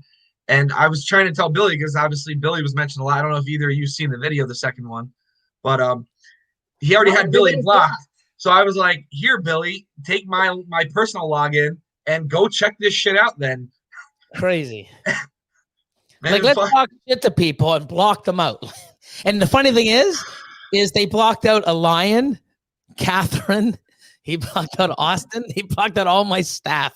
Yes, he blocked out. Oh my god! Oh my lordy. I seen Chris's. Yeah, and Chris was like, "No fear, but you blocked me, and I had nothing to do with this." I don't know, and it just shows. The funny thing is, he's like, "Yeah, I'm getting out of the hobby, dude. You were never in." Okay, first of all, and the worst part is now, you see, he was so wanting to be in and get in and do this and doing all these lives and trying to promote himself and no fear reptiles and just like that, because of something that you didn't get that you expected or whatever. Now he just threw it all away, and now all that work and all that effort, wasted effort, is going now. Now he's got to start, New Fear Comics. Like, wow, you don't work hard to do something and invest your time and then just throw it away. And if you do, look what you get. Nothing. Wow. And for the record, I sent him stickers and he didn't send me stickers. Yeah. I didn't send him nothing. If I sent him stickers, which I did, because Shane's like, dude, no, I saw you open them up. So you send me stickers. Okay. I open them up and I'm like, hey guys, look at this. Hey, everyone follow here. I'm giving shout outs to people with my big reach for people to, get the ball spiraling and moving forward and going, oh my God, like, wow, give them motivation to keep moving forward. I would have sent stickers back, but if he didn't get them, then he could have messaged me and said, hey man, I didn't get the stickers, blah, blah, blah. Then I would have, because I've had a few people do that and I've sent them. I have a customer right now that in September, and then I sent them again in November, and they're like, Billy, we still haven't got them. I'm like, are you kidding me? Well, let me try one more time. So, tomorrow or the day after, I'm going to send them a third pack. And, I know it's possible because look at Nivial. I said that on the thing. Nivial sent me a package 3 months later. It's like, no, it hasn't showed up, dude. I'm going to send you another one. 10 days later, the new one showed up. And then the next day, the one that they sent 3 months ago showed up. I'm like, what the fuck? Like, yeah, we were there when they sent that package out, the first one. We were actually with them. Hence, well, because we put masks in there for you guys. But how crazy was that? Like, I'm like, how does something that you shipped 10 days ago get here before the one you shipped 3 months ago? And it was the next day it showed up. I'm like, this is crazy. So, yeah, who knows with the mail? But you know what? I mean, if I do that, I send them back. So, unless he didn't put a return address, because if people do sticker swaps, I have a note that I have on my clipboard. Thank you very much. That'd be awesome. Here's the address. Please put in your return address in the envelope. Sent. And then they can read it, and they do, and most people do. And if they do that, I send it back. So either he didn't do that, didn't follow the instructions that clearly posted in, plain English, or he did, and they never came. But I don't check on, hey guys, did you get the sticker? Hey guys, I'd be doing that 10 calls an hour. So, yeah, I don't know. It's just sad, and I mean, like, I don't know, uncalled for, it's just going out. And, he's right when he did go, hey man, I have opinion. I'm allowed to my opinion. I fucking don't like Billy. I'm allowed to have your opinion. You're right. You can be a racist if that's what you want to do. But don't fucking let anybody know or say it. If that's what you want and you want to be like that type of person, good for you. I don't want to hear it. I don't want to see it. I don't want to be a part of it. Cool. You're allowed to have your own opinion, but I don't need to hear your fucking opinion. That's everyone can do what they like what they like an opposite sex. You want to change their sex. They want whatever you guys want to do. I don't care. Just don't force it and throw it in my face and You know, just wow. Everyone's allowed to have an opinion. Keep it to yourself. Yeah. That guy. He's talking to you, I try to just keep it all bottled up, and I don't tell you guys shit. I know. No, I mean, I go off sometimes. I try to be professional because, like, but I mean, when things bother me, I mean, I did bring this, guy to light because of the fact, first I had Shane coming on. Here's a guy in a year. Look what he's done. Okay. Here's another guy in a year. Look what he's done. They're both fucking famous right now. Which one do you want to be? I follow this guy's fucking footstep, not this doorknob. Wow. To go on and just blast everyone, especially all the big breeders and all the people that are out there trying and doing well. And he just, and you have nothing to show for it. Like, it's like, wow. And then on the opposite scale, here's somebody that everyone knows. The guy's got more fucking followers than me. He's got a great facility, knows what he's doing, has a pretty good business from what I see, has some amazing animals. Fucking done. Wow. Because of a fucking opinion. People can have them. Keep them to your fucking self, people. Like, wow. Sometimes you need to Two people that just went from fucking 0 to 100 real quick. Wow. It's just so stupid. It's bad business. Like, why would he literally shot himself in the dick like multiple times. Wow. I mean, why? You know what? And the thing is, there's people when people are there freezing and showing pictures and letting you know the state that they're in, and it doesn't look like it's getting any better anytime soon. All you can think about is your fucking collection, and you guys should have been prepared. Like, that's the last thing I'm thinking about is my fucking collection or what, like, oh, you know what you did wrong, guys. Like, I'm like, holy fuck, people. Like, I've messaged Anna twice. Hey, man, thinking of you, just like. I didn't even realize, Anna. You know what I mean? And it's like, holy fuck, like, I feel bad, Oh, my collection's fine. Haha, you guys are fucking idiots. Oh my God. It's mind blowing how you can even think that. And it doesn't sort of surprise me because the day before, look what he posted. It's all negative, like taking cheap shots at me. What the fuck did I do to you? I'm trying to create a community that people want to be in and help people learn and come in and promote this hobby and industry so people come in so that they can fucking spend money in your collection that's fucking so safe and secure from all fucking things in the world. The more people that come in because of me and shout outs and stuff like that want to do and do well and learn and they spend money, they're spending it not just with me, they're spending it with everybody. Wow. Like, fuck, why shit on me over something? Oh, here's a great app. Oh, you know what? Yeah, like that's why I bought into the company so I can get fucking your data. Like, oh my God. Yeah, Billy wants to know what I'm breeding. Well, you know what the funny thing is? I know. Oh, yeah, he knows. Yeah, everybody shows locks. Like, hey, look what fuck, I'm the king of that. A few years ago, Corey Woods was like, fucking like, dude, like, you have to show every fucking pairing. Like, oh, pairing this, pairing that, pairing this. Like, fuck, you could have told me, you could have said, you know what, I bet you Billy's pairing this to that. Like, you could have foreseen what I was pairing because I'm so fucking open. Like, holy shit, people. That's like Troy a little while ago, was like snake pimping on his IG stories. Every time I look at a new pairing up, a new lock, I'm like, Jesus Christ.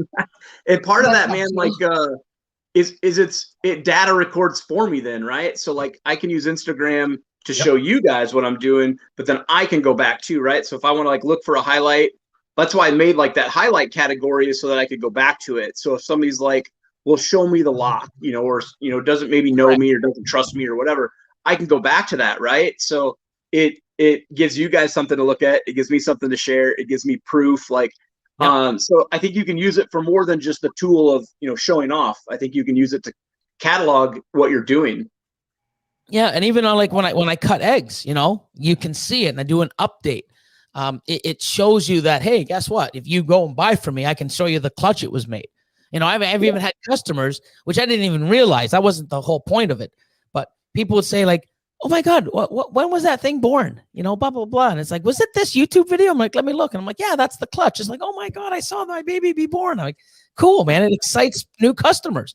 And it's awesome. They can go, and now they'll go view that all the time. It's like, yeah, see this? Look when it was a baby. Here's when it was hatched from this guy. It gives them a story. It gives them some excitement behind the animal. It fuels people's wants. And oh my God, this is so cool. Shit, I didn't think about that. I'm going to cut eggs, and people are going to want to buy animals, and then they're going to search it up and see that when it was. No, I was just like, that's so cool. So now we're going to actually sort of keep a record of it. So now when we put something on Morph Market, hey, here's the video when it was born. Pretty cool.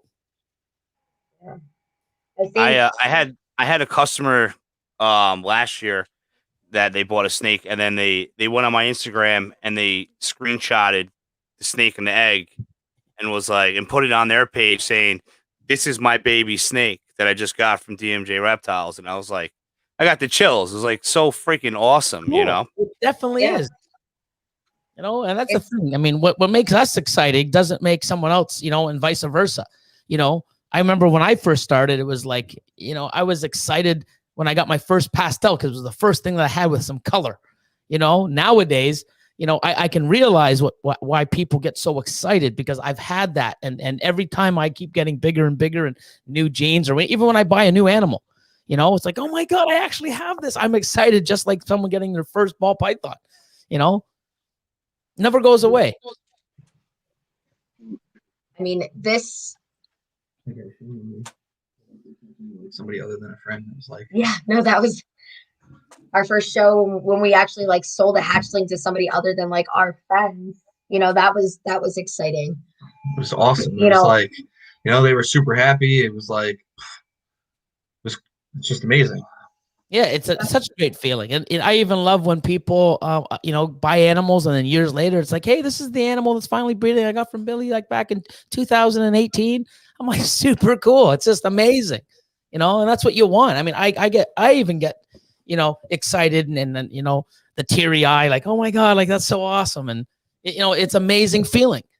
And, you know, we can produce an animal, enjoy it, you know, create this awesome thing, and then give it to someone else that they can enjoy.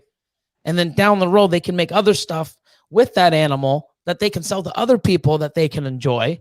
And it's just an amazing feeling all around. And it just keeps getting passed down and all around. And that's what's great. You know, people just see so much else in this in industry, and they don't look at what else is going on. I mean, there's so much that we can get out of this industry, and it's right in front of you, but people just fucking have their blinders on. It's crazy. What's up, my little man? His jaw just dropped when he saw you. And that's the other thing. The community is, for the vast majority of the community, is amazing. I mean, we've met so many great friends. Like, yeah, it's just you can't beat it. I mean, and it's all of you guys that have kept me going this past year, because this past year has been hard. Yeah, like it's been so exciting, but it's been hard. And like Chino and Troy and everybody that we interact with on a daily basis has really kept us going. With mostly Chino, right? Just, I had to throw it out there, bro. I just said all of them. just over here getting beat up. It was cool how we met. They messaged me after me doing a post about my son with autism. And then that kind of like really blew up like the whole inner circle, because it ended up like it was you or Jules that you guys made like a group chat of all people either had something going on with themselves or with children. And we had this whole inner circle. And I mean, I got to say, like, before that, Instagram was kind of like just a database for me to post pictures of my animals. There wasn't really anything socially for me coming out of it. And it's pretty awesome to look back a year later and see where we're all at. And we're on a live stream with fucking Billy right now. And Troy. You don't know that, man. You Troy some credit. I'm a guy loves what I do. I'm in your face. I brand a lot. I make amazing stuff. It's because what I've done in the past. You know, in 5 years from now, you're gonna look back and go, "Oh my God, I can't believe fucking I was on. Look at that. Look how cheesy we were, and look at look where I started." And it's amazing. Like, you know, it's if you're still in the same space 5 years from now with the same animals, you're doing it wrong, or you that's where you want to be. But if you want to keep growing, and that's what I say to people, oh, I can't wait to be your size one day. It's like, slow down, man. It's like sometimes I'm sitting there going like, what am I doing? Like, you know, like, oh my God, like I'll trade you. Like, you know, good luck. You know, here's the keys. Yeah. You know, it's a lot of work. But not everybody has to be a breeder. You know, you can be a breeder and do this for 5 years. You know what? I've done it. I like it. I enjoyed it. But you know what? It's time for me just to have a nice collection and do something else. Nothing wrong with that. You know, no one says, oh, you have to buy pythons, you have to breed, you have to be, you know, get into ARS racks and freedom breeder. You got to do this, you got to do that. There's no guideline. Do what the fuck you want to do. That's it. Tom wishes he was my oh I do got to say, though, I'm sorry, I sold a pied head albino in 2018, and she's not going to breed it. And it's a female. And I'm like, yeah, the worst seller's remorse. I was like, why did I sold that snake to buy my son a quad? You know, but Fair enough. But it's it crazy. is, You know, so like, yeah. like starting out, like we wouldn't be where we are now if it wasn't for like Nick and Jules at Nivial. I mean, Yeah. we happened to be in one of their lives. It was one of their giveaways that we had like entered. We had like less than 100 followers, I think, and you know. They were talking about their son who's autistic, and obviously our middle child is autistic, or Logan.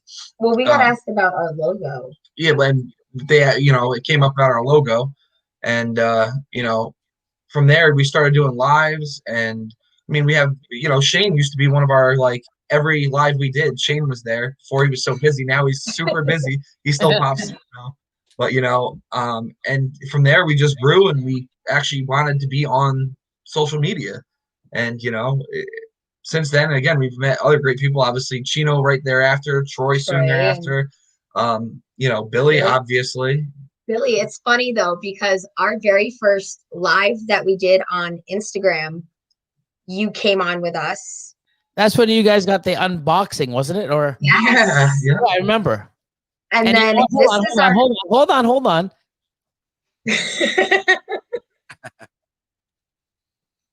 Pastelunchy clown? Close. Yeah. Pastel yellow belly clown. Pastel yellow belly clown. Okay, see? Not bad. Eh?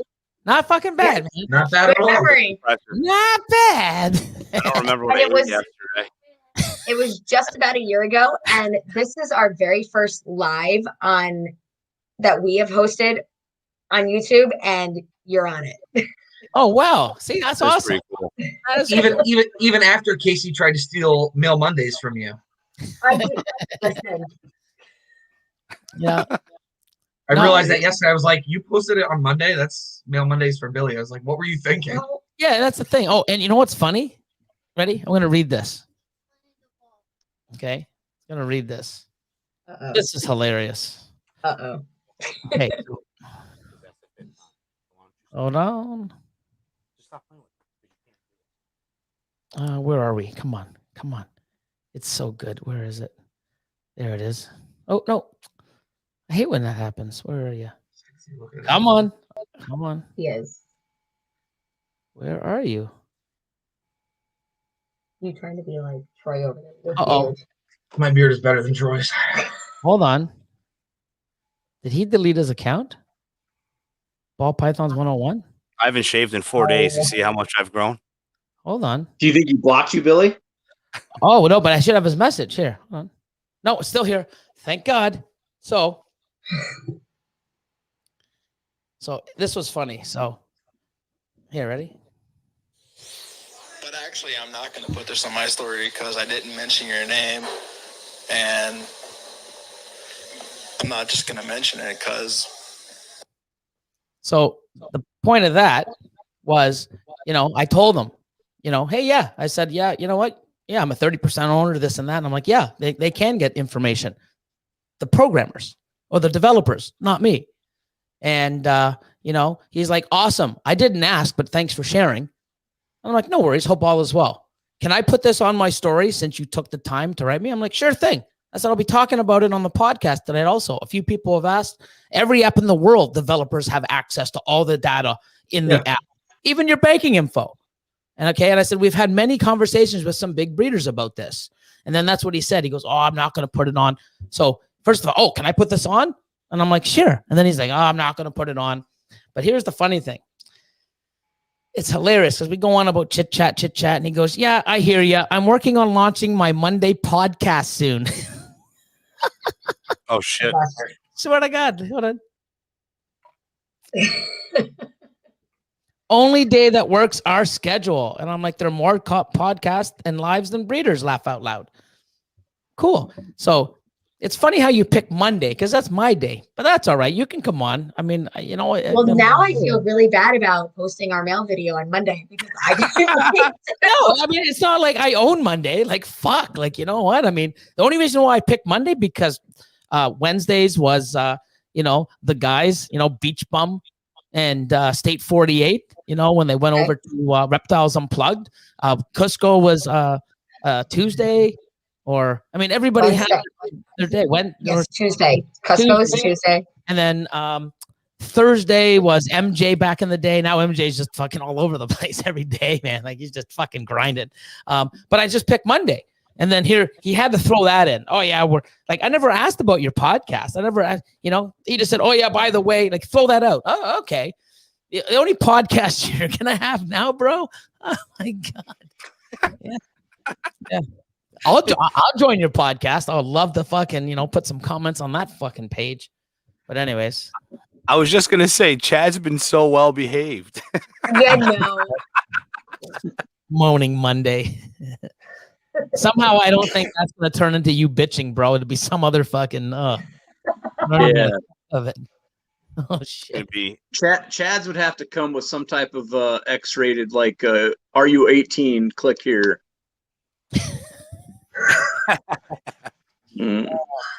But no, I mean, I just really, got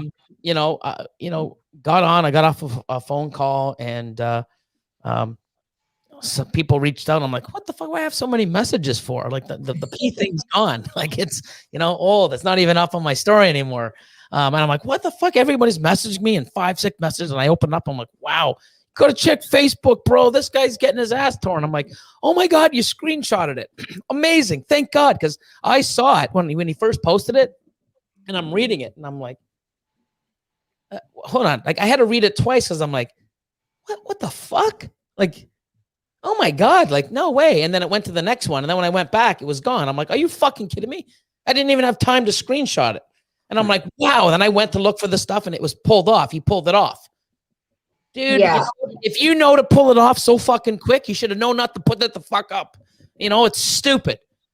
He's telling other people how they should have been prepared and how, you should have thought better.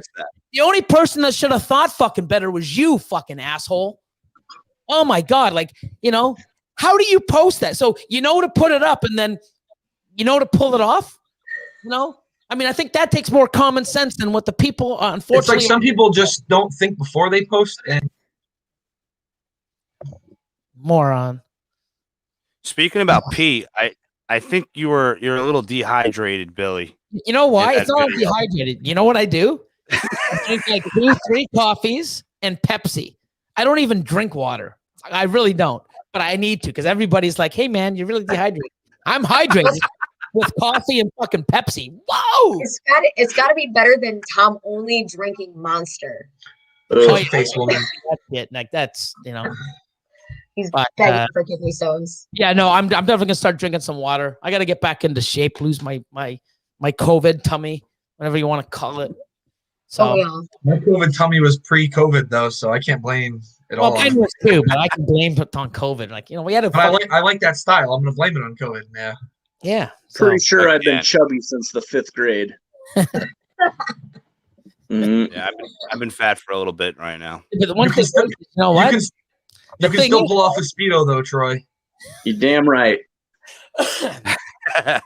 You know what? Send Billy that video. Nothing better than food. Food is food. Fucking food, man. I don't even do vegetables, so I don't drink water. I don't do vegetables. I don't either. Potatoes, yeah. I mean, it's You got to have your vegetables. Says who? You know, oh, if you eat vegetables, it'll grow hair on your chest. Like, no vegetables. I got lots of fucking hair on my chest. So. My Billy's going back. I'm pretty sure if one person pulls their shirt up, everybody has to do it. Oh, Jesus. But no, it's crazy, man. Like everything. Oh, you need to do this. You need to do that. Says fucking who? You know what I mean? Like, do what you want. I mean, I don't like vegetables. I'm not going to fucking eat them. I don't like to drink water. I don't want to drink water, but I know that I should and I have to. And, you know, I'm getting up there. So, Billy nipples. Oh, see, why do I get myself into this shit? The memes tomorrow. My father's going to be 89 on April 9th, and he does not eat vegetables, and he eats ramen soup for lunch every day for the last 30 years. Ramen soup is so bad for you, but it's so fucking good. Yeah. It's because he looks like Mr. Miyagi. I think the Miyagi power was rubbed off on him. Yep.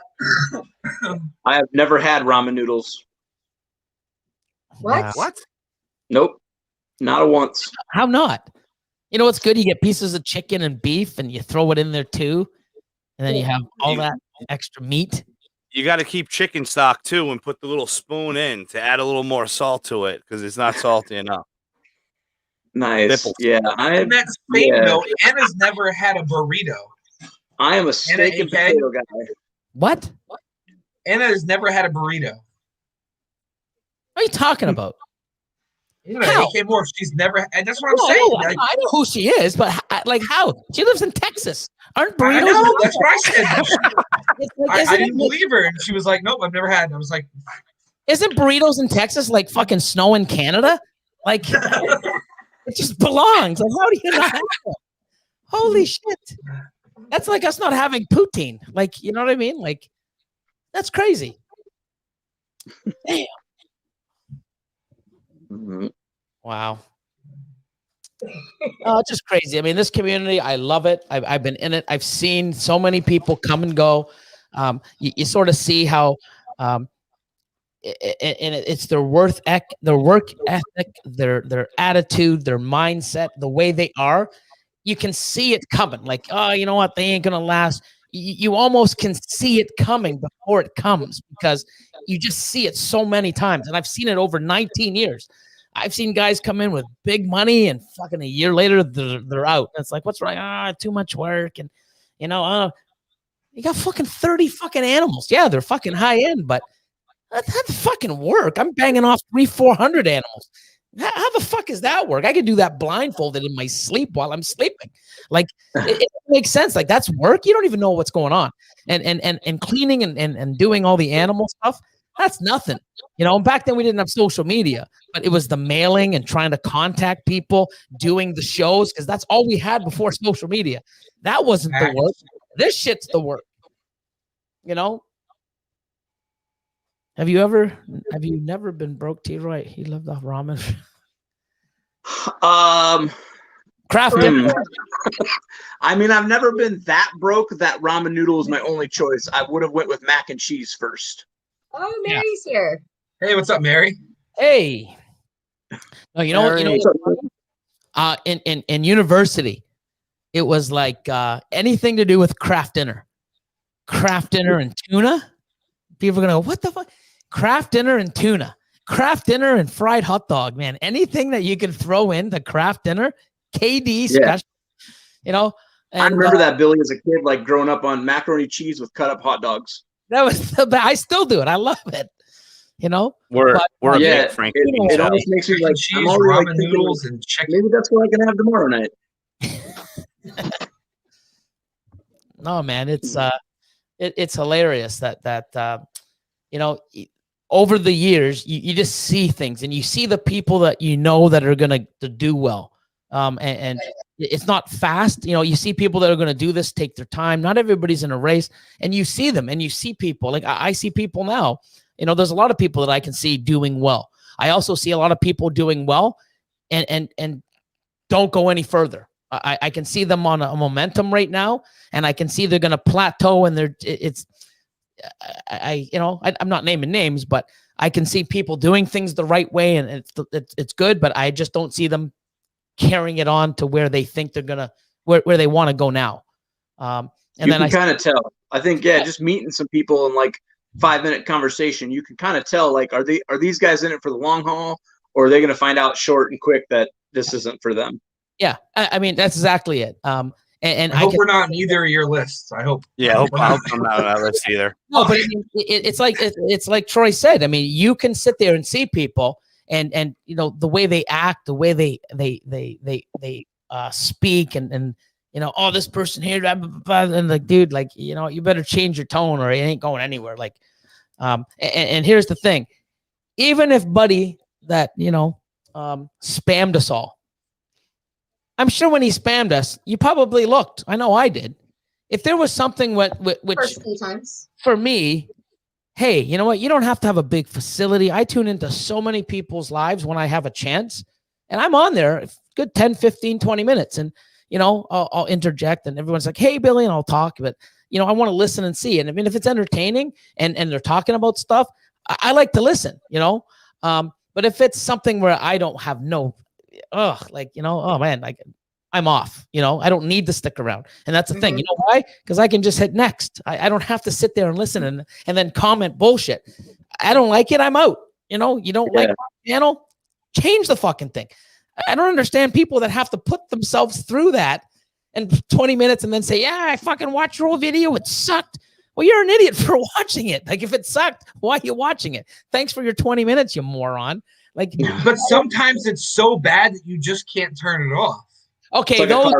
Yeah, I've been there. I've been there on his stuff because I've never watched his stuff live, but I've watched playback sometimes just to hear like, you know, what the hell he's talking about.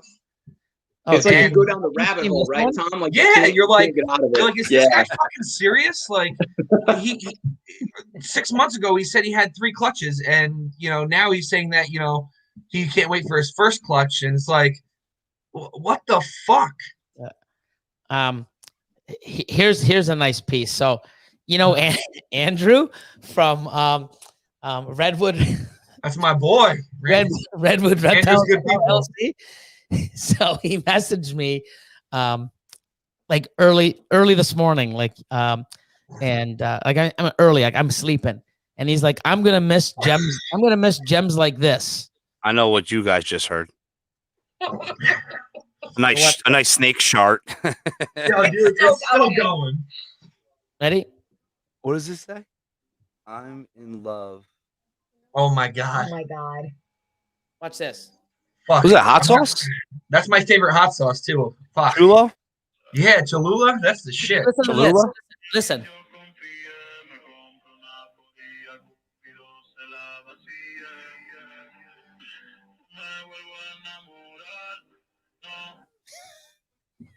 No fear music is coming up next. That's the next page. Why? Like, wow, Oh my like, God, I love it. like, wow, like, No Fear has TikTok. Jesus, like he's got TikTok. Like, I mean, I don't care about people have TikTok, but like, come on, dude.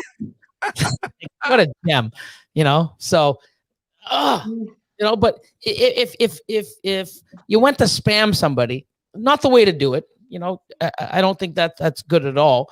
But if you had to, and you're getting a big audience, especially big breeders and big names and people that are out there, and then they come.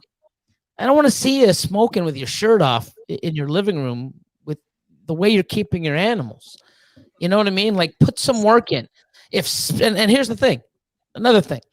Shane, no one knows who the fuck he is. Okay, he spams you, and you see it. It's like, hey, I'm in my reptile room, guys. Yeah, I'm just gonna look at a few things. I would have fucking stayed on a bit because I'm like, holy fuck, look at this guy's room. Holy fuck.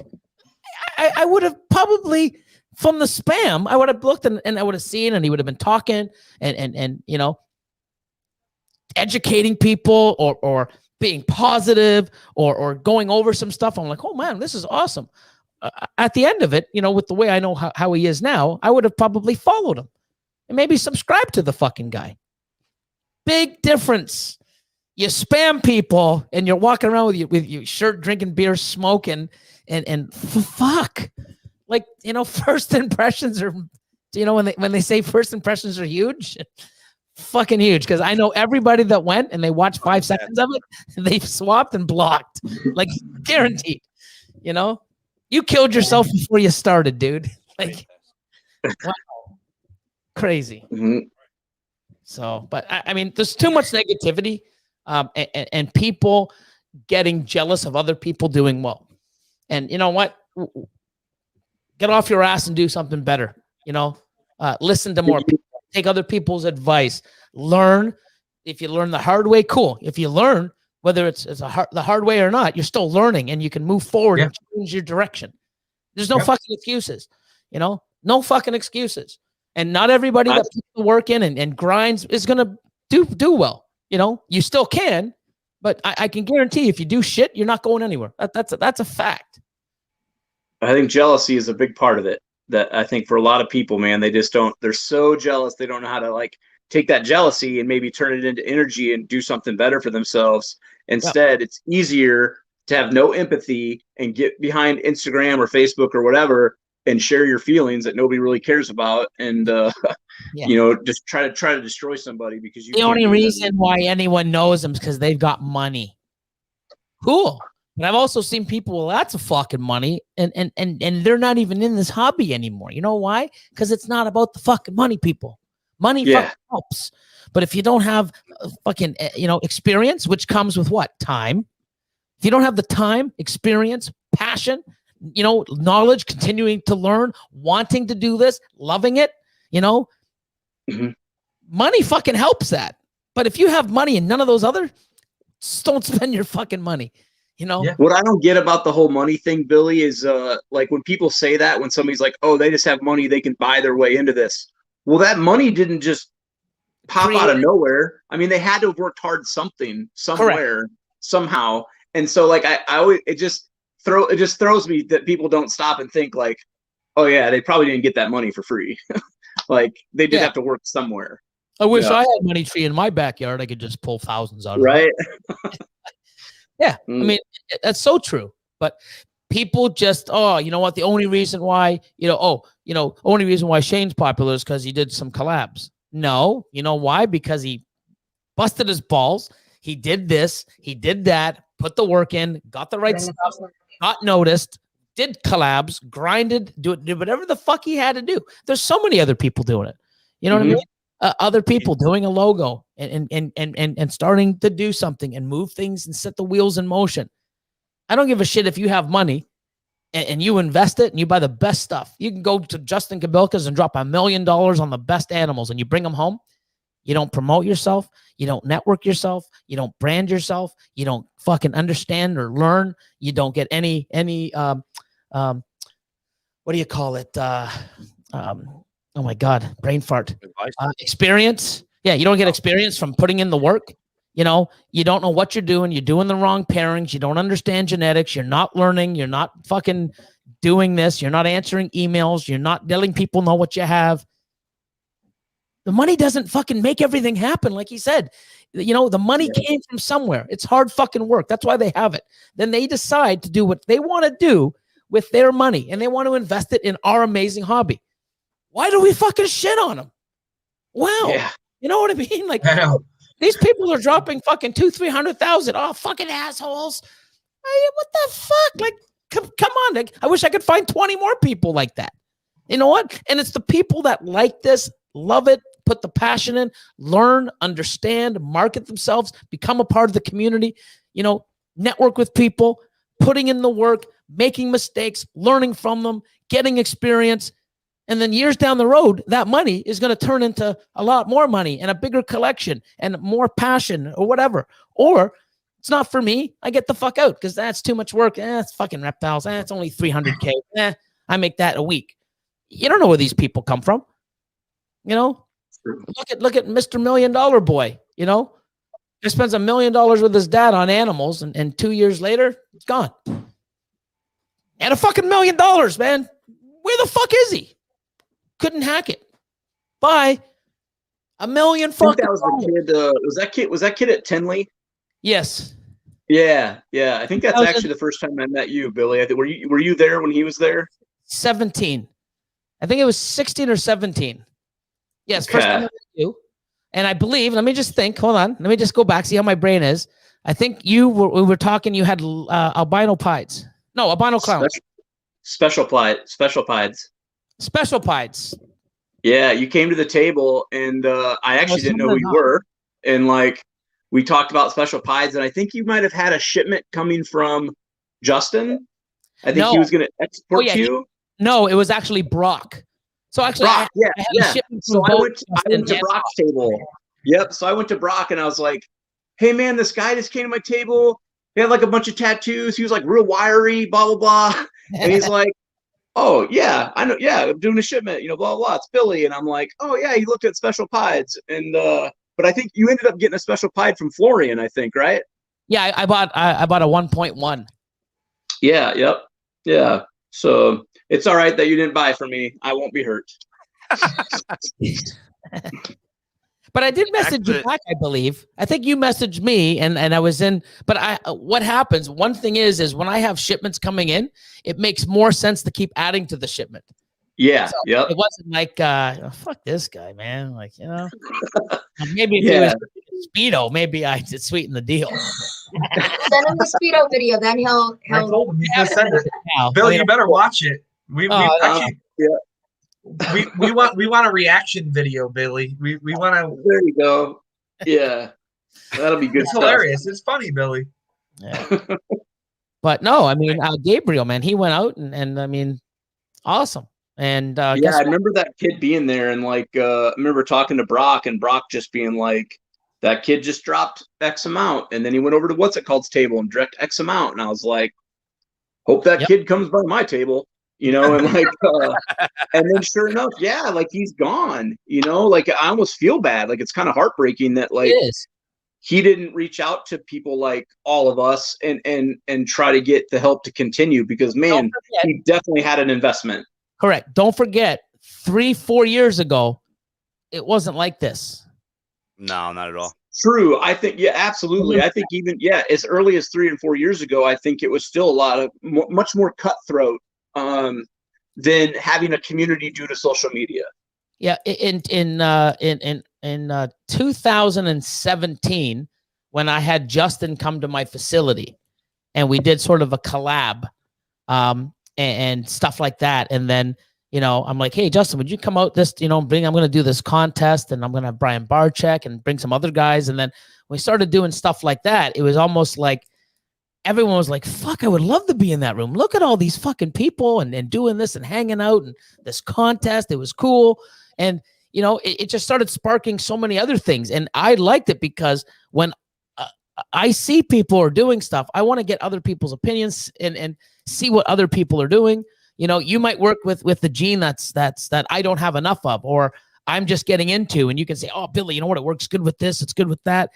You don't shit on someone because he's got more than you. You know what? He has more experience and more knowledge in that fucking gene, so that if you're smart enough and not so fucking, hot-headed or, jealous or stupid, shit in your brain, you could actually reach out and say, "Hey, man, you know what? I just got into the project.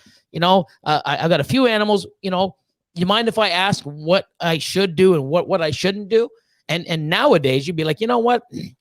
It's a great gene. I love it, but stay away from the dark stuff." Or, "You know what? Stay away from the light stuff." Or, "You know what? It's awesome, but don't put it into pied."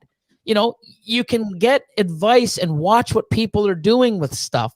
And instead of being jealous, you look at it and say, "Holy shit, look at all this information that's in front of me that I can utilize to make my shit better." Wow.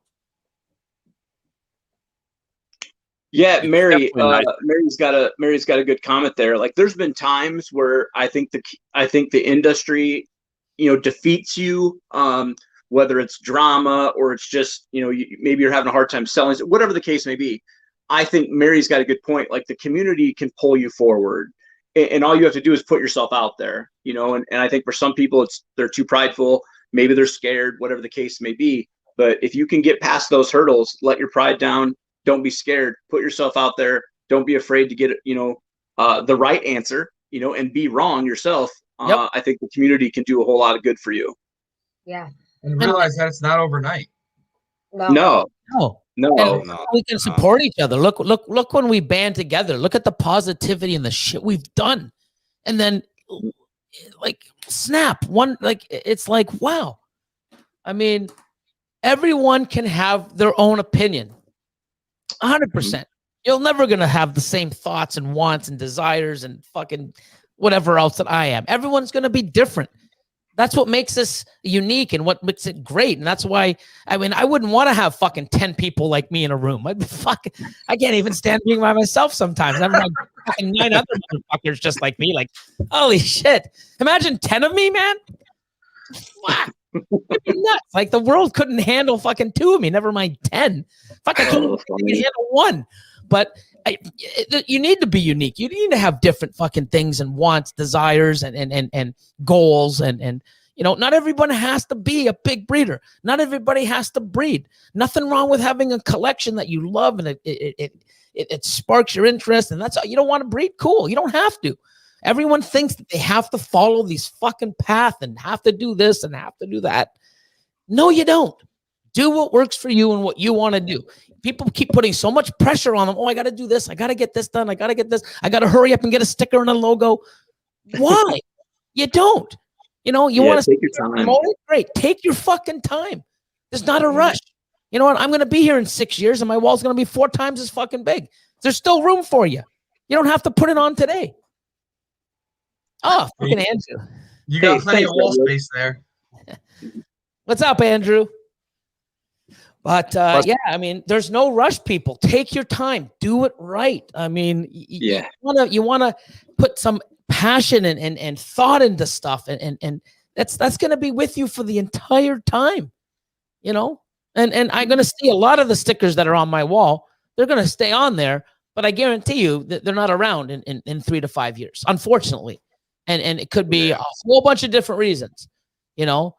But I'll tell you one thing: if you have a shitty mindset and you think your fucking opinions matter to everybody, and you want to fucking blast it on fucking social media and call people the fuck out and just go off with no basis except that you're jealous or you think you're better than everyone, I guarantee you, you're not gonna fucking last. You know, guaranteed. So. No, but I wouldn't do that, Andrew. But I have to say too, like if it wasn't for the community and talking to Tom and I and TJ, we wouldn't be in this.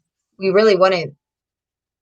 Our first show, all the information and everybody that was so willing to just help us.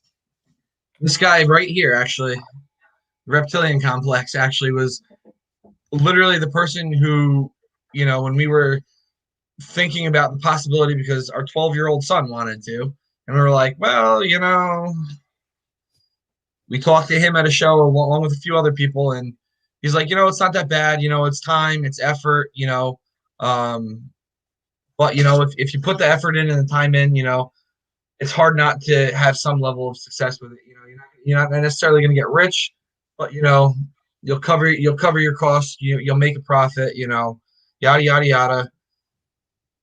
And we're like, all right. Tom, I think the other part, Tom and Casey, talking about community, the part that goes above and beyond that is the personal side of it, where it's not, we don't call each other just for snakes and shit anymore, right? Like, Right. Yeah. we can talk about our life issues. We've formed an actual friendship, and that's, to me, above and beyond, so much more rewarding than any part of it is actually gaining a friend, because I breed freaking snakes. Like, 100%. Yeah, I think that's the rewarding part of the community. The people that the people that we've met and that we you know keep in touch with, there's so many of them, for one, and you know, so many people have turned into legitimate friends, you know, through, you know, the community, you know, on Instagram, and you know, like, it's as weird as it sounds. Like, I mean, some of you guys are, you know, I talk to you more than I talk to like my friends that live here that I've known since I was, you know, a kid. Yeah, like, it's crazy, but it's so rewarding. Like,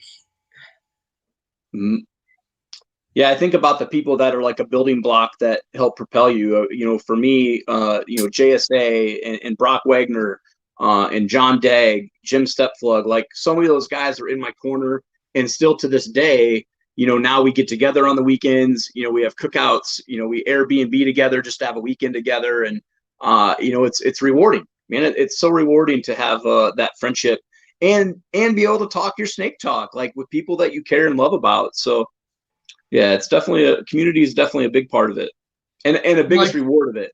It's more rewarding to me than the dollars.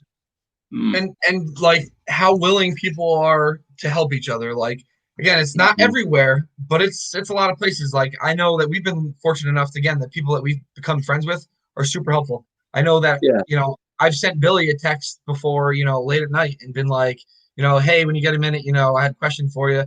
And this is like 11 o'clock at night. And Billy texts me back like 30 seconds later. He's like, hey, call me. And I'm like, Dude, yeah.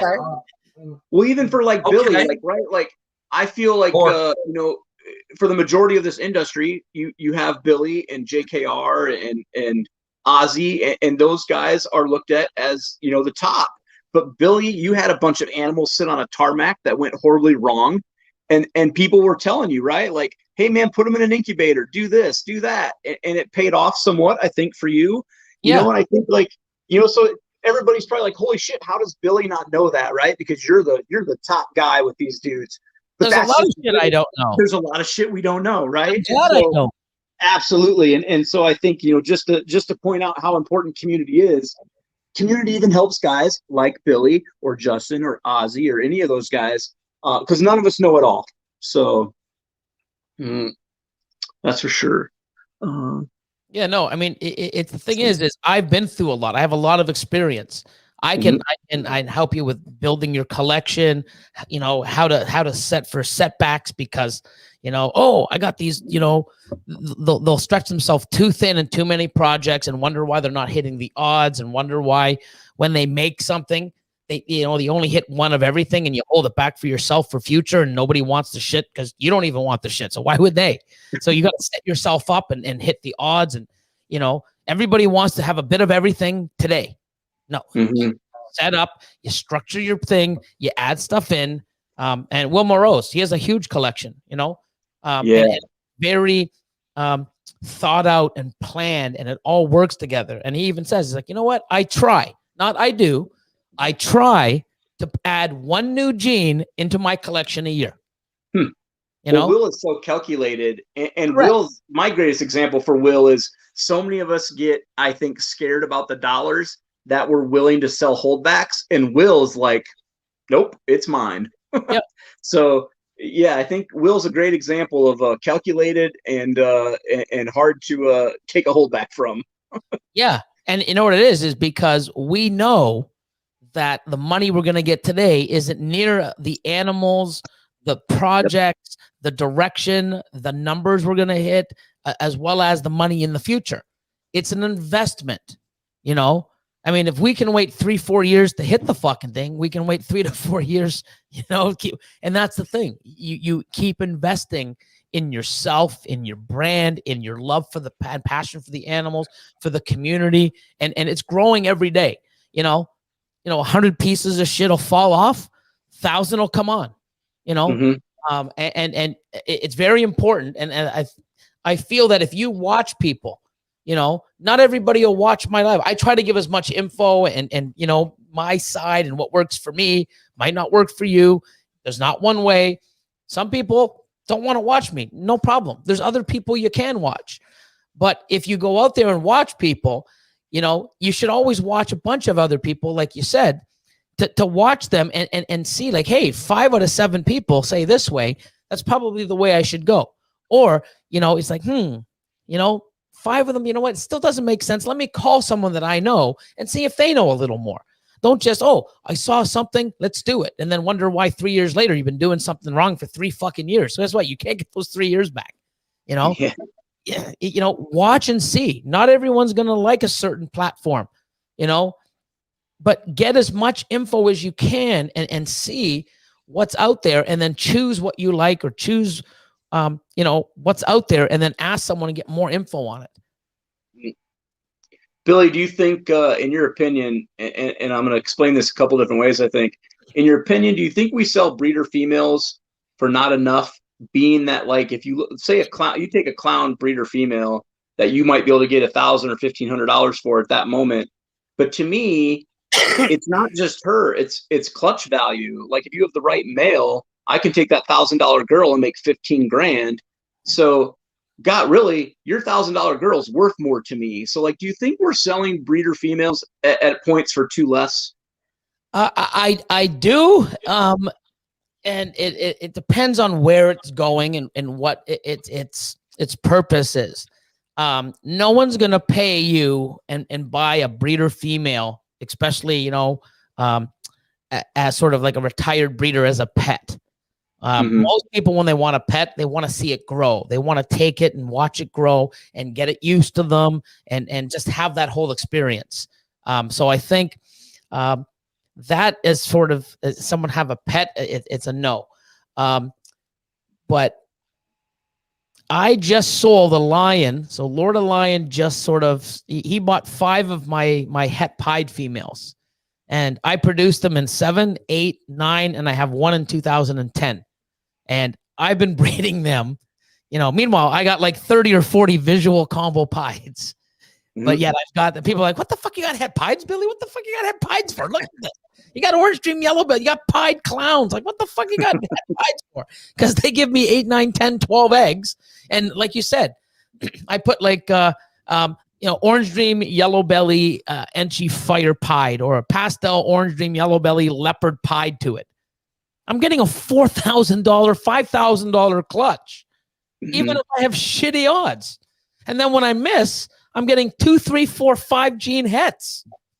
The males are good. The females are good. Yeah. You can't go wrong. So I'm sitting there going, well, if I sell this animal for $250, $300, I can make $4,000 in 6 months.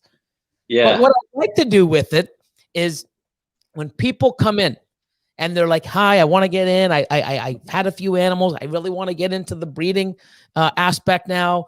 But, you know, with what I've got, I sort of bought as a pet.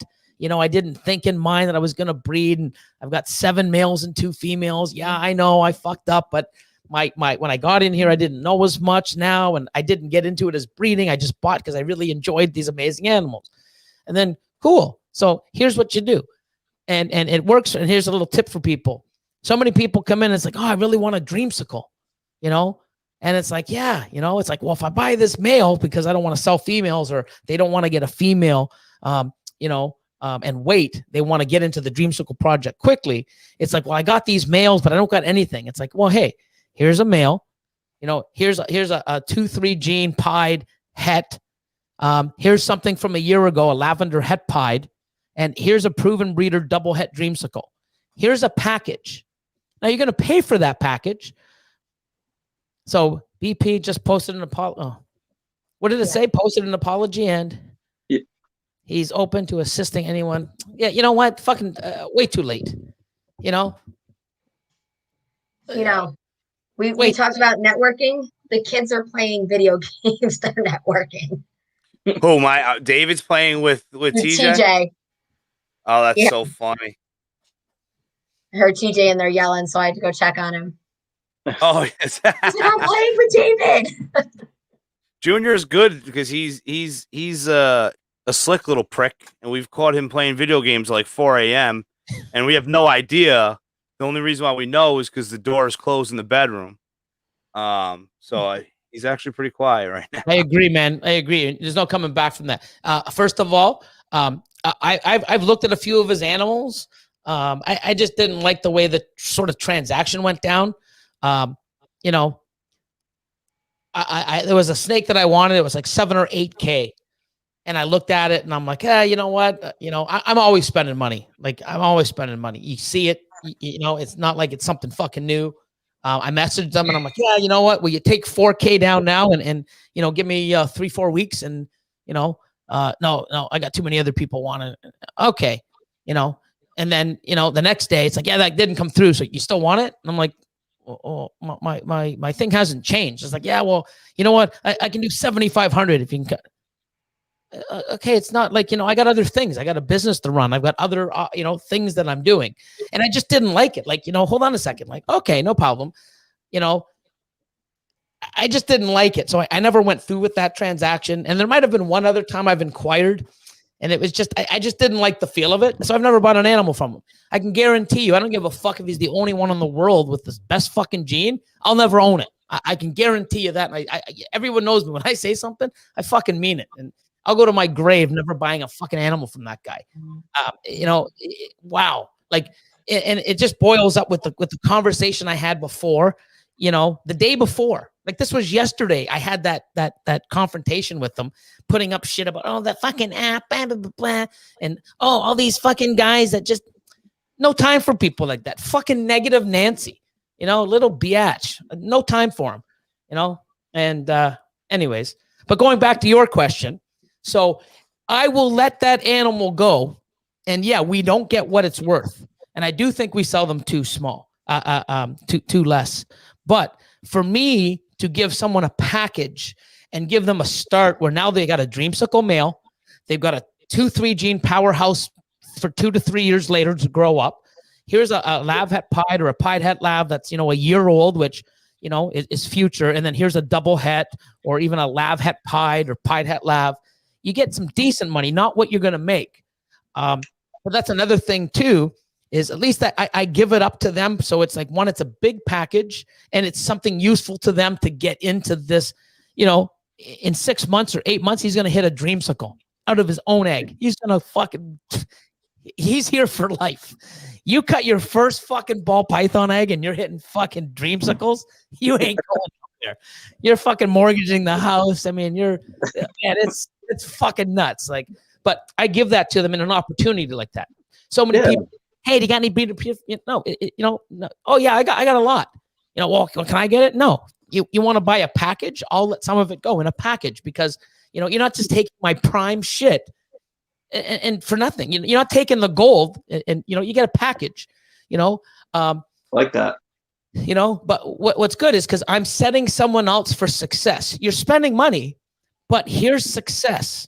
Here's a breeder female that's going to work with your male. So you're not buying stuff now and having to wait 2 to 3 years to get that amazing enjoyment, to get your, money back, your investment. You're getting a little bit piece. I structure it nice for them.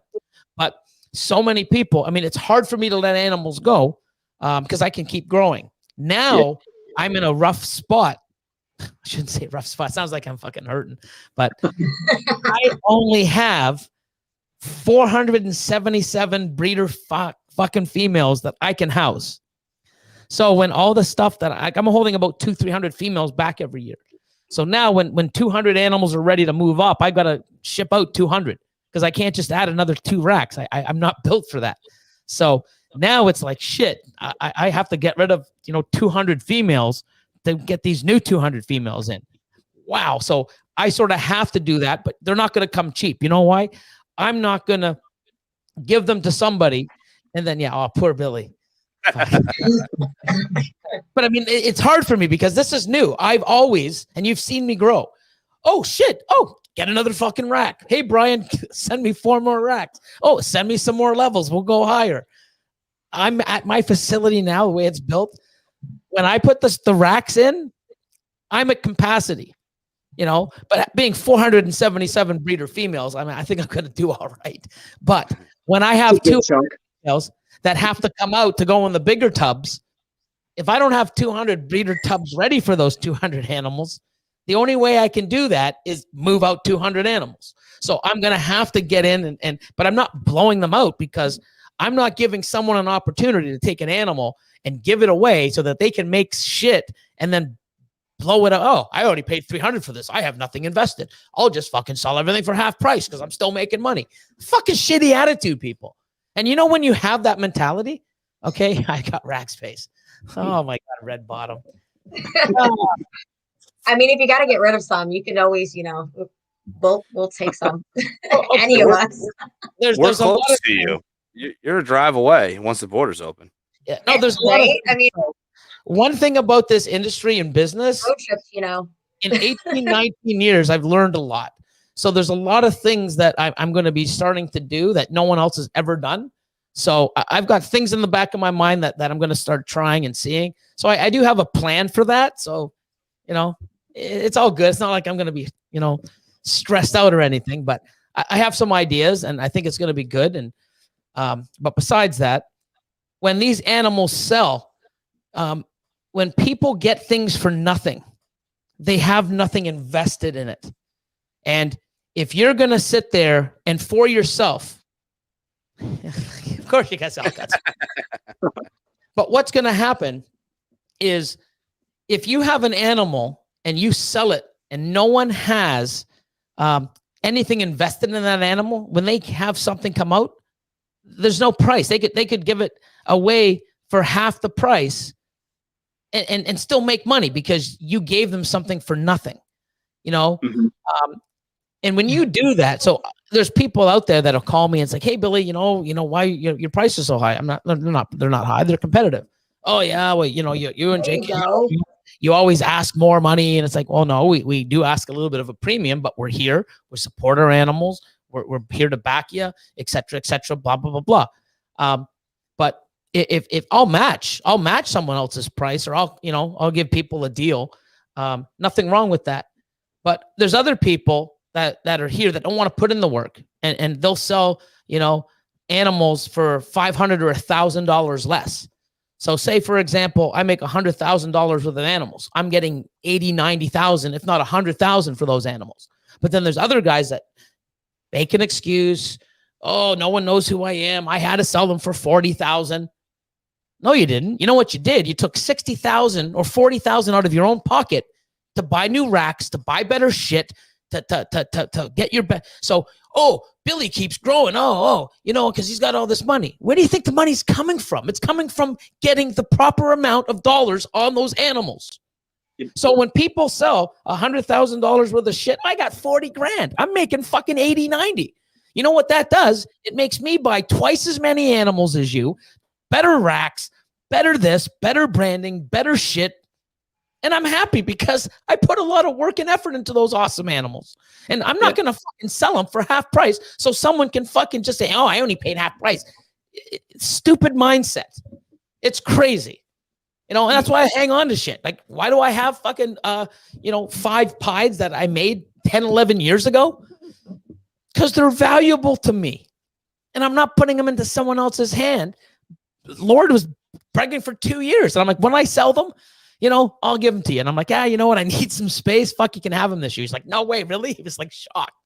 So now he has them. So that was a big lesson from like my original mentor, the Snake Man's Exotics. He told me, once you start selling at expos, even if you don't sell an animal, don't sell yourself short.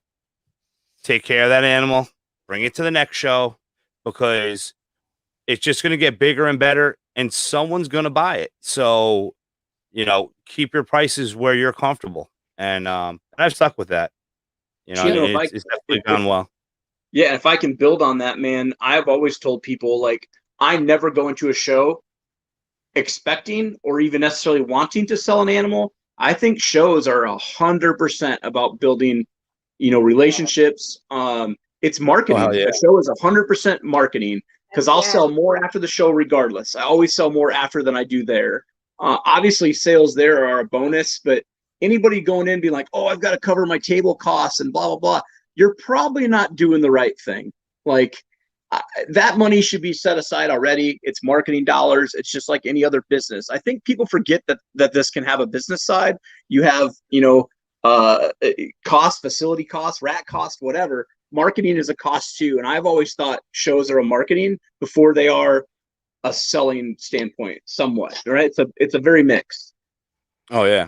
And there's, the shows, like, I gotta say, like, I'm in the zone at shows. I love it. I'm saying hi to all the kids. I'm letting people touch animals that they assume were slimy and scary, and watching the whole experience where they hold a snake, or even a roach. Like, I bring roaches. I bring Madagascar hissing roaches to expos, and I leave them right on the table, and people like freak out when they see that shit. But then I'm like, you want to hold it? And they're like, no. And then they do a lap, and they come back and hold the fucking roach, Sure. And they're like, holy cow. Like, I had no idea. I tried getting you to hold the roach. No, it won't happen. You didn't get me to hold it the first time. I'm not doing it. But it's cool, that experience. It's so nice. Just meeting people. because everything we do is behind closed doors. We're cleaning snake shit. We're cleaning tubs. We're cleaning waters. You're doing all this stuff and investing all these years of investment into this to grow. And I got to say, the expos have been really rewarding for me. I'm miserable being in New York, and 7 shows canceled. Yeah, see, Castro's my next door neighbor. That's how we met. I have fun. All right. I have fun at expos, and it's so great now that Junior can actually hold down the fort. So I can run around and enjoy myself. Yeah, like JSA and like John Degg, those guys all make fun of me because normally I'm out walking around. And my poor wife is usually the one behind the table, but and that's a part of it. I like to get out and just see people and get to see the other breeders and friends and whatnot. So yeah, I mean, I certainly have missed shows, like not having Pomona this year and not having Tenley and not having Arlington yet. It's been different, man. It's been kind of rough, not being able to have that social time. Yeah. I'm traveling. I travel 4 hours to New Hampshire to do that show, and I mean, it's euphoric. It's euphoric, especially that whole experience of a first-time reptile owner, and then getting an animal and keeping you posted and sending pictures and telling you that the snake slammed its first meal. And I mean, I let Marino. You already know pythons. He's my first customer that actually reproduced with the animal I sold him, which I felt that was like a monument. Like. That's cool. I can't wait till COVID's done. I'm so done with this online shit. I just want to do shows. Billy, is your guys' big show happening in Canada this year? We don't even know. I mean, we're just basically as of today, we actually just got some of our we were in full lockdown for a few months, and now they just opened it up to I guess it's called the gray status, where we can have, I think, 10 people inside a building now with masks. You have to stay 6 feet apart, but only certain businesses still. It's pretty crazy. So I don't know. I mean, I would like to see August where we can start traveling again. If people have vaccinations and stuff like that. Wow. Billy, before you get off tonight, you'll have to do the end of your podcast on this. So when Chad comes up here, right, we're gonna probably do a podcast with him up here, and instead of everybody saying EAD, okay, it's gonna be EAI. It's gonna be called Eat an Icicle, because when they're that cold, buddy. It's like something icicle. Eat an icicle, bro. You should get a blow up penis couch for him to sit on during the podcast too. That's gonna be a thing, right?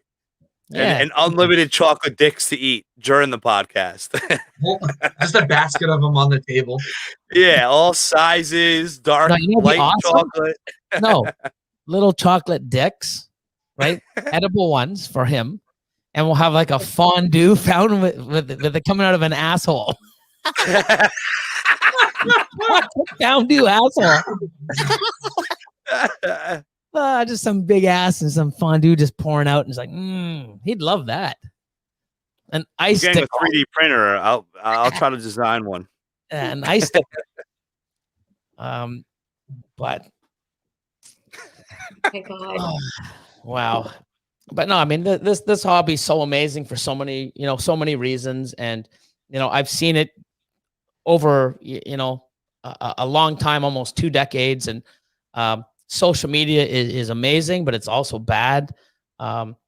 It's I mean, one little thing, like, there's always people that don't, agree with certain people and have different views, and no one's always going to get along. But I can stand in a room with someone that cuts their eggs with razors, that pips, and we can have a discussion, and I don't give a shit how they do it. as long as they don't give a shit how I do it. Why can't we talk about amazing stuff no matter what we do and just get along? Like, you know, I'm not saying you have to change. Just don't try to change me. Yeah. And it's so great that this hobby is here and social media is used for selling, getting known, getting known all over the world, combining and networking, as well as, entertaining and educational purposes for people coming on, promoting people. It's amazing. But one person can do the wrong thing, as we've seen, back to back. Your best friend and your worst enemy right here. Social fucking media. Damn. But I think that the reptile community, one person being you, kind of opened up everybody's eyes.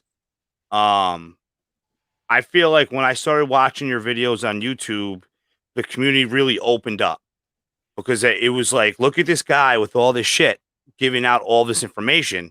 And it seemed like everybody was coming out of the woodworks, joining in, producing videos and being there for each other. And I mean, I think that you're definitely a big game changer.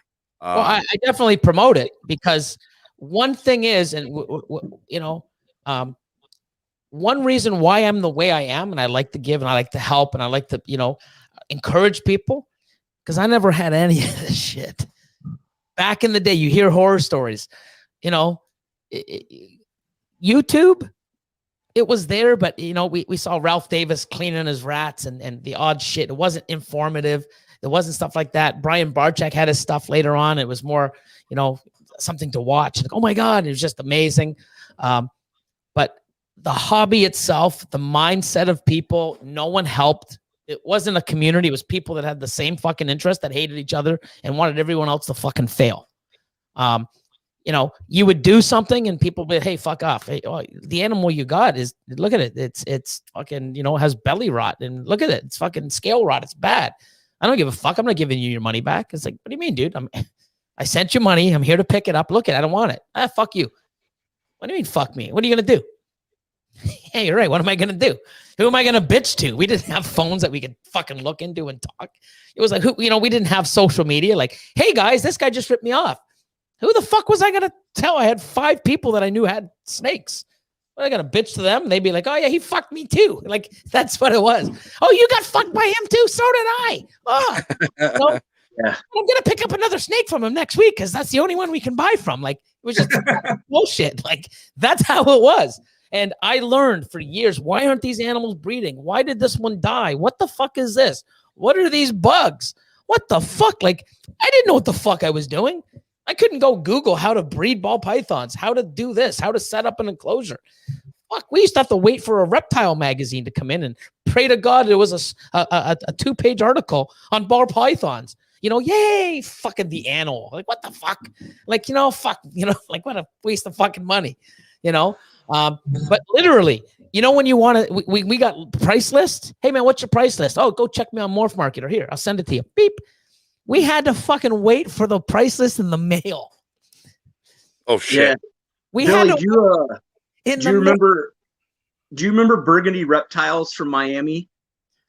Like 20 some years ago? You used to order from them either by the mail or by fax machine. I'm trying to think Burgundy. So back then, Doug Beard, Michael Cole, Greg Graziani, the Snake Keeper, the Sutherlands. Let's see. I used to talk to Ralph Davis a few times. Never bought anything from him, because everything he had was like, how much? Holy fuck! Like, it was awesome. But no, I don't. I probably have. It just doesn't ring a bell. Yeah, so that's 22 years ago. I remember waiting for either in the mail or by fax machine, and I would get their fax, and we would be like, "Oh, I want that ball python," and you would like circle it and fax it back to them and hope that you got it back first before somebody else. And now you have instant gratification, Morph Market, and everything else. And yeah, I don't think people understand. Like, I always think when people ask me for more pictures, I want to send them a fax. Be like, dude, I had to order things off a fax machine, and all it said was ball python. You know, Yeah. but people don't realize. I mean, getting here is as much as it sucked, and I've lost lots of money. I've had animals that I've had to put down because they were sick, or I got ripped off because of the genetics. Those females turn out to be males, and I'm like, fuck. I mean, you're feeding them and like they're females, and I didn't know anything, and it was just like, wow.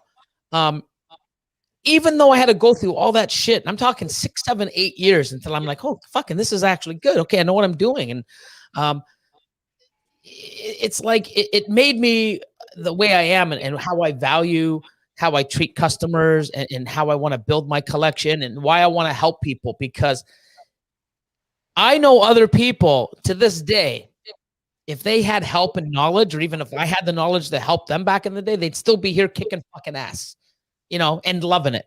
A lot of people that get out of this hobby is because they don't have the funds, or too many failures. It's like it kills them to get rid of it or get out of the hobby, but it also kills them to stay in it. You never want to have that where, you're getting stabbed if you do, and you're getting stabbed if you don't. And it's not a good fucking feeling. And I've been there many times. If you can help people, and I've seen people get out because they just don't have enough, or they have a few bad seasons, and they just don't have the drive to get to that next one. And then all the people that divvy up or buy the collection, it's like, yeah, fucking payday. It's like that was their payday. They gave up. And I've seen it many times. I know, like now, I mean, I'm doing really well. I can sort of do what I need to do, but I've had to sell off what, I spent $135,000 buying the Freeway project. And, back then I had to sell my, I ended up selling, and this was 2012, 2013, my banana clown breeder male. Okay. 4 clown breeder females are almost breeder size, 1,200 grams and up. And I think pastel enchi, there was 2 or 3 combo het clown females that were breeder size. And that was a nice chunk of money to go towards that. Do I regret it? No, because look what I've done. Look, Freeway got me to where I'm at. Something new, working at it. Everyone said, it's the same thing as fucking Highway. I didn't believe them. I put the work in. I trusted in myself. And guess what? I was right. And just moving it. And I'm known for it because I felt so strong to it. I loved it. I didn't give a fuck what anybody else said. And that's why I can tell you guys, you know what? You work on something, you like it. Who gives a fuck what anyone else says? If I did it, people were shitting on me. And I would, try to reach out to the guys in the US. Hey guys, you want to, do some trades for this? Fuck, there's so much Highway shit here. No one wants it. Fuck, it's all over the place. Highway this, Highway that. Fuck, And then when the super shit came out, it was like, wow, supers, whoa, and I'm so glad I just stuck with it. But so hard back in the day, so many people get out, and it's for various reasons. But back in the day, there'd be so many more people that would be positive influences, having a great, and I know, because I holy fuck, Billy, like 10 years later, look at you, man. I'm like, fuck, I shouldn't have got out. They never wanted to get out. But you know why they did? Because they just kept fucking hating, getting the shit kicked out of them from verbal people, negative people, not knowing what to do. Now you guys have that at your fingertips. We're here to help. You can watch videos. There's so many people, sharing information, that the only way you're going to fucking fail right now is if you don't listen or try or do anything, that's the only way you're going to fail. I mean, look at me, what I've done in 20 fucking years. And for the first 6, 7, 8, I lost.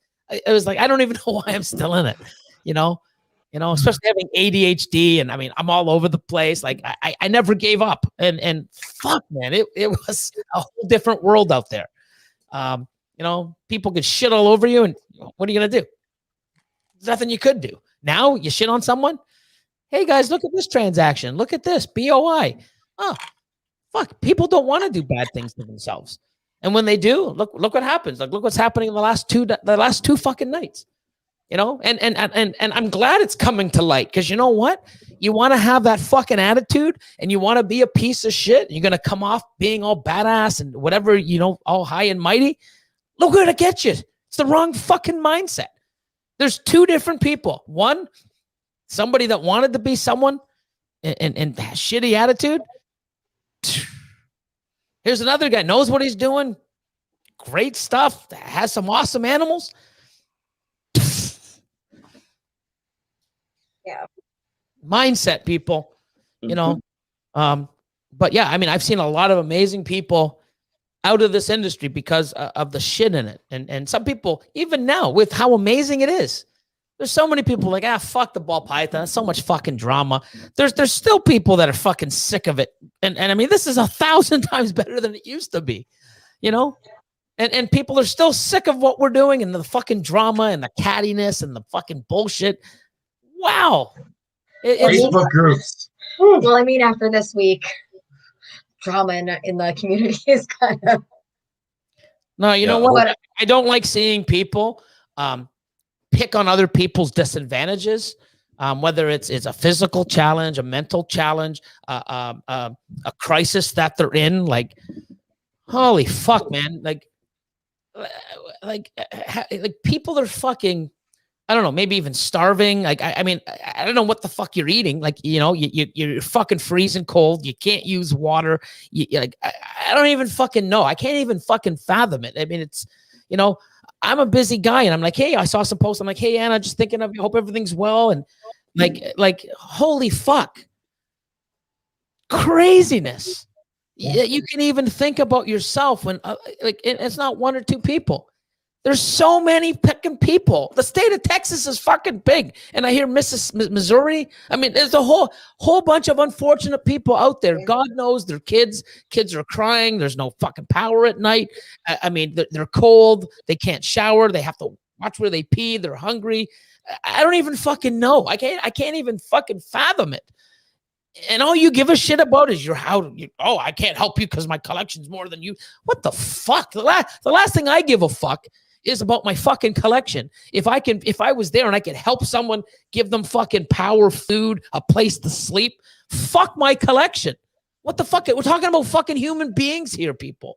Holy fuck. It's disgusting. It is. I'm going to fucking go off. Like, you know, and I'm really mad because of the bullshit the day before. You know what I mean? Like, sorry, Chris, you fucked up big. You know? Fucked up huge. And I don't give a fuck. You say you're sorry and you're out there fucking shoveling their driveway and fucking, you know, riding on a bicycle, giving them power. Too late, motherfucker. Too fucking late. It is. You know what? Like, you know, you giving fucking people advice and, like, you know what? Get off your fucking high horse, bro. Because you know what? Nowhere to ride to, motherfucker. Yeah. It's just gross. And I feel bad for people, man. I really do. Like, you know, fuck. How can you not? Yeah. The situation sucks. I mean, the infrastructure in these places, they're not built for this. So, like, just Crazy. a simple fact is, like, again, the infrastructure is not built for this. It's like record-breaking low temperatures. Like, how do you prepare for something that you don't ever possibly expect? Yeah, some of those places haven't had anything like this for 20 years. 20 plus years. Like Troy said, you know what? Yeah. You know what? Should a lot of people have backups and stuff? Yeah, you always protect yourself. But guess what? If they don't, you can't be shitting on them. When, like, I used to, my alarm company. People will call you for an alarm to install one when they get robbed. If you had one, could have protected you from getting robbed, but you didn't. You learn. Okay? But you don't sit there and laugh. Ha, you got robbed? For that? Oh, you're an idiot. Oh, you should have had my alarm system and cameras. Oh, you're a fucking idiot. God, you're so stupid. Oh my God, they took all your fucking grandma's heirlooms and oh my God, all your personal belongings. And oh my God, you might have to sell the house now because you're broke. Oh, you're a fucking idiot. Are you fucking kidding me? It's just so fucking stupid. You know what? People make mistakes. People don't have fucking money out their ass for certain things. Like, hey, I'm just trying to, you know, pay my bills and pay, you know, have my kids have a roof over their head. Sorry, I don't have this extra 10 grand for a fucking jetty, motherfucker. Like, wow. You know, wrong time to bring it up. You know what? You know what you should have done? A month from now saying, hey guys, this is how I set up my new facility. I got a generator. I've got this just in case this. I have this. Pretty cool. Not when people are in a fucking life crisis situation. Yet, like fucking idiot. And on top of that, you're not going to be able to, everyone like the whole generator argument. Everyone always says it doesn't have one. Oh, I want to get one. I want to get one. And then that big storm happens, and you need one. And guess what? Try to get you ain't one. gonna fucking find it. You're not gonna. And even people that do have Jennies right now, right? People that do have Jennies right now, guess what? Jennies, you can't fucking get any gas. Right. So had a last year. That could fucking put the whole town on fucking electricity. Where the fuck's the gas coming from, you fucking idiot? Like it's stupid. Ford stopped production at their F-150 facility and their transit van facility because of a fucking gas shortage. Ford fucking Motor Company, like, they're wrong, kind of big. Wrong mindset. And if you look at his older post, he always has an opinion that he wants to jam in your throat. And you know what? It's funny, in the post before, hey, all these guys going after guys with like 15,000 views and does some videos.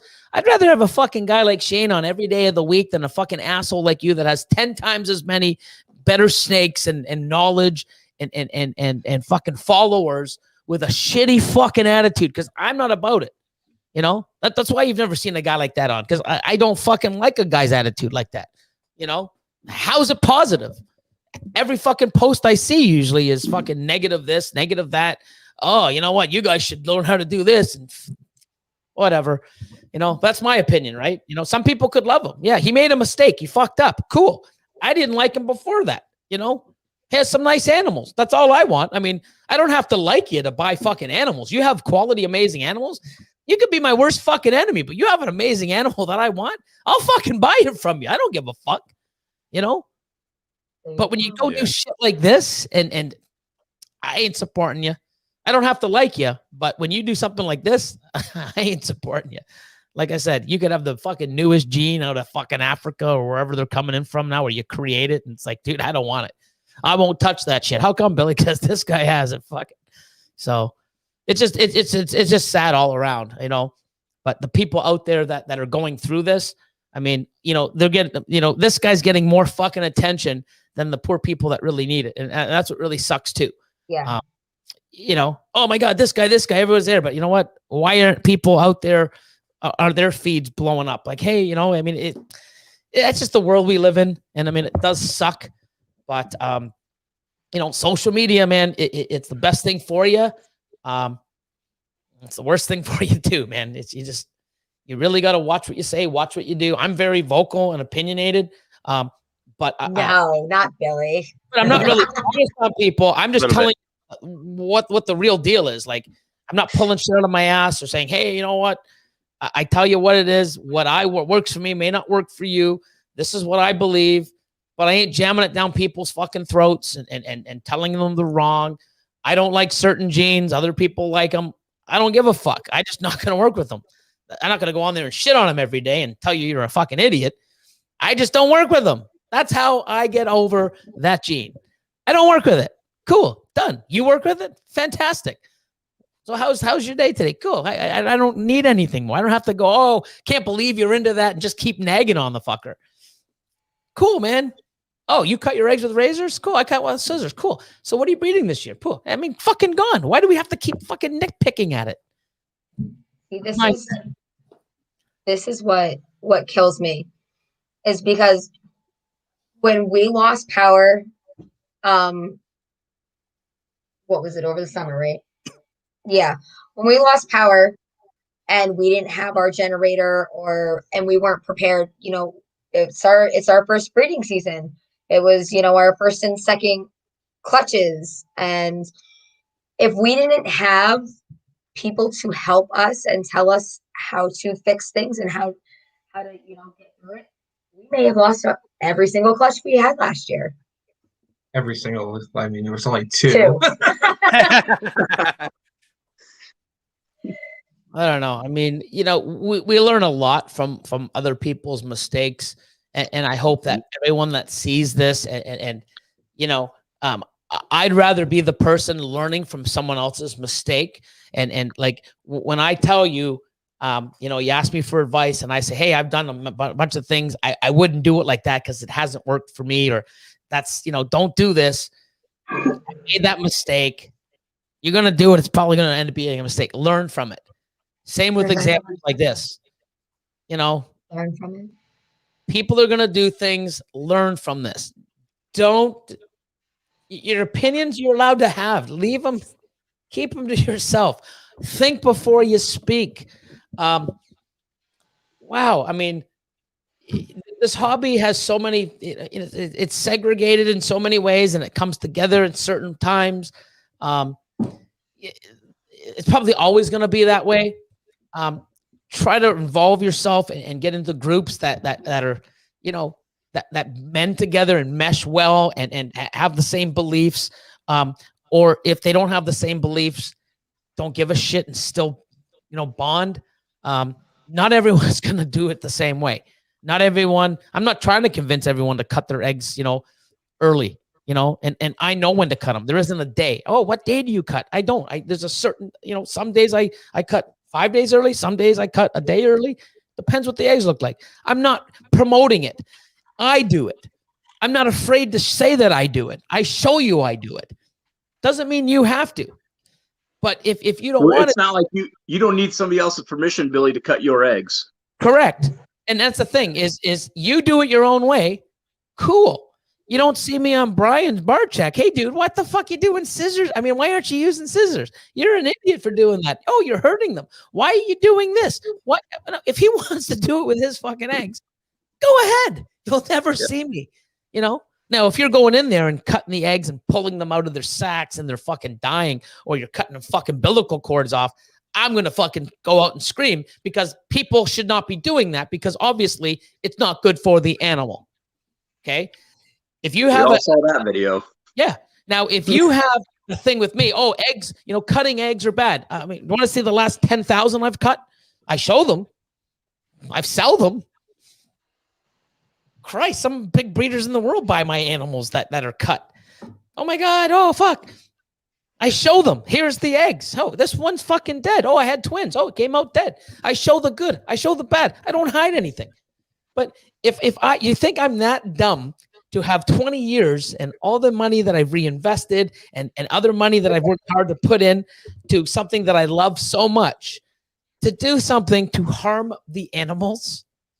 And if I'm all about the money, oh, Billy's only about the money, then why am I doing something to take that money away? You know what I mean? Like, you know what I mean? It's like, fuck. Wow. You do you, I do me. I ain't going to shit on you. Don't shit on me. Do it your way. There's not really a right way. There's your way and my way. 100%. Yeah. And you know what? Someone else is going to come up with a new way. And like, holy fuck, why didn't I think of that? It's not fucking like this isn't set in stone. Yep. You know what I mean? Like people nowadays, like kids, oh my God, cell phones. What the fuck's a phone booth?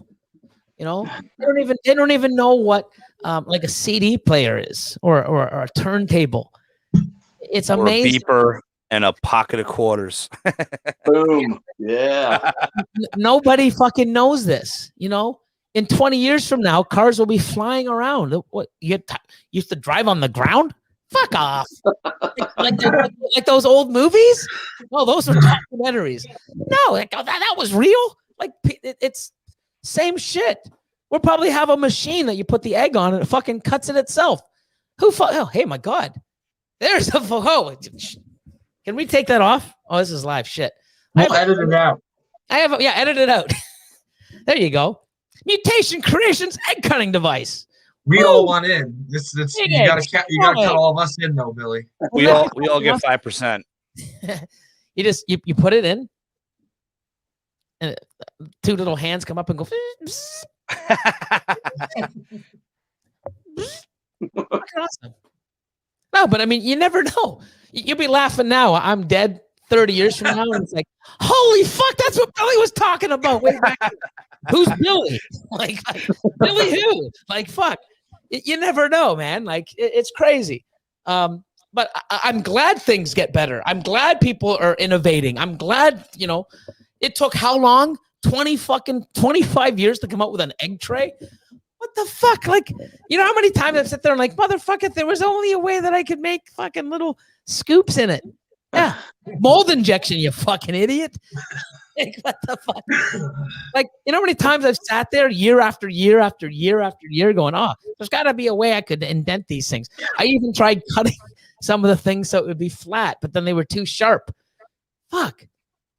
Innovations. When I got into this, there wasn't ARS. ARS wasn't around.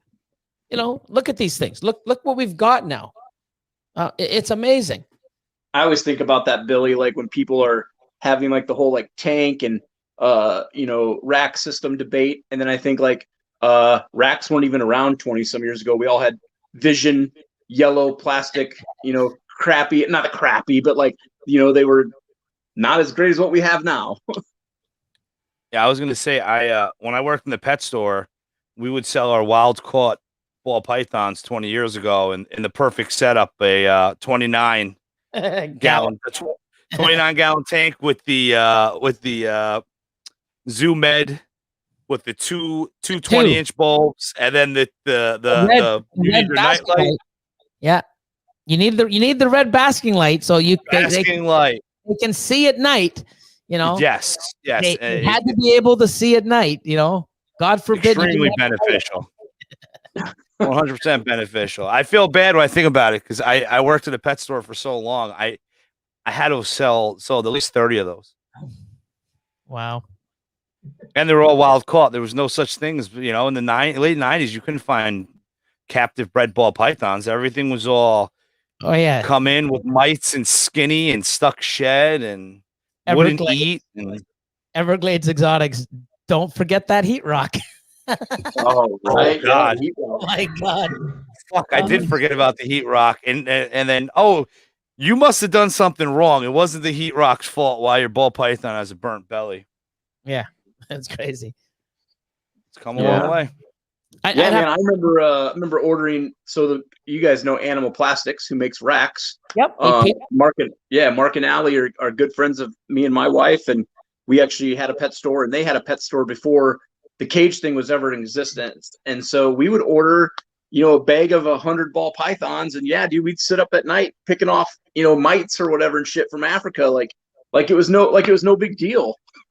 And now, relief gallons. Yeah, it's so crazy, man. To think where you come from. Yeah, that's like when we first ever had ball pythons as pets. In 2005. Coming back and actually, doing it again. Everything was completely different. Like the rack system was just, I think, was really sold me so big into ball pythons when I was like, you can put them in these things, and how many can I fit on this wall?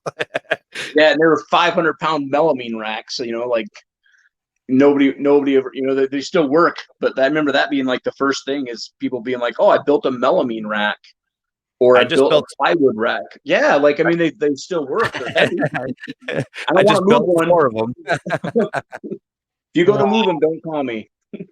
Yeah, I mean when we first started, in a little over a year ago, when we first started accumulating our collection, we had all tanks, and we were like, as we we're learning, we're like, oh fuck, why did we spend all this money on these fucking tanks when we should have gotten racks? Because 15 years ago we had tanks. Yeah, and there is no real right or wrong dollar store. The Petco dollar a gallon sales. Like, yes, I can get more tanks. What's funny about that, man, is at the end of our pet store, when we still had our pet store, and Petco did the $1 a gallon, that was less than what I could buy them from my wholesaler. So I would send my friends to go buy like 40-gallon breeders, right? And I would stock up on them because that's what we would sell for like bearded dragons or whatever. So it's funny you bring that up.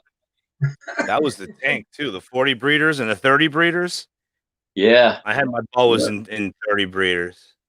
Mm-hmm. Crazy. It's come a long way, man.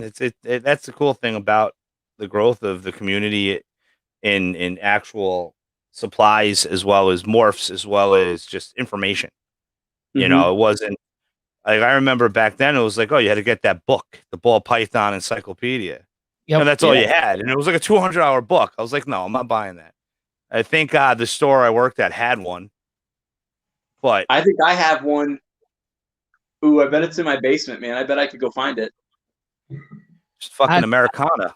I've got a bunch of them, man. You name it. I got all the McCurley books and stuff from the past. And, you know, the Guide to Breeding Ball Pythons or whatever that paperback book. Yeah, and I love that you brought up earlier, Billy, when you were talking about the Reptiles magazines, man. I remember having that subscription and same thing, like getting that feeling when you could open up something and be like, oh, well, this is cool. Like I would have never known that, you know, or whatever it was, iguanas, ball pythons. Yeah. And that's how we got our info. Yeah, and all the new products that came out, like, oh my God, look at this new, oh my God, this is crazy. You know? And didn't it have classifieds in the back couple pages? Yeah, I don't think I know it had the breeders listings and yes, expos, coming expos, and it was like the state and then the expos and what date and the time, and yeah, it was pretty cool. Yep. I have some of them still kicking around. You know. Yeah, I wonder. I should look for some and see if I have any of that laying around. That's pretty neat, man. I mean, King Snake is still active, which is awesome. Yeah, you know, and I haven't been on that for a while. Chino, is it still pretty active as far as people listing animals for sale and things?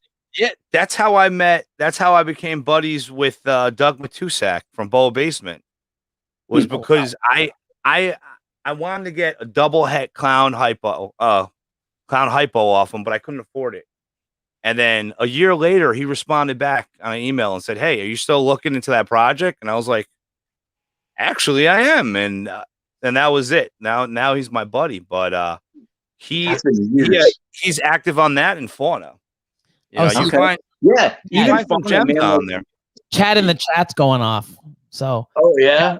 So I don't get to see the chat. I should probably go grab my iPad so I can watch it. He said basically, you know, he said something about where are the surprise guests? Well, the reason why, you know, I couldn't show you my surprise because you'd probably want to eat it. Woo! Oh my gosh. We're gonna get a num. No, it'd be a num choke. Oh my God, it was a family channel, man. Come on. Choke. Ow! It's after midnight. It's all right, Billy. It's technically after midnight out your guys' way, so right? It's after dark. Yeah. Yeah. Yeah. I mean, even at that, usually it's like at 10 o'clock our time is, you know, it's safe to go off on ridiculous things that probably, you know, we shouldn't talk about, but we do anyway.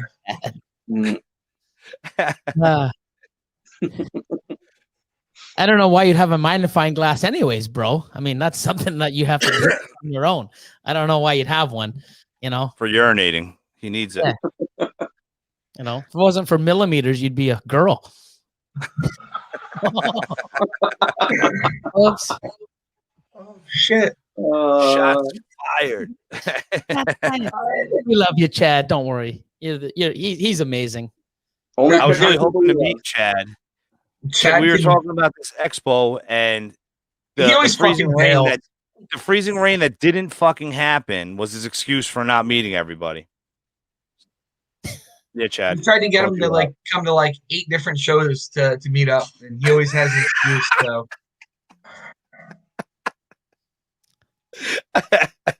Didn't you watch my show yesterday, my live?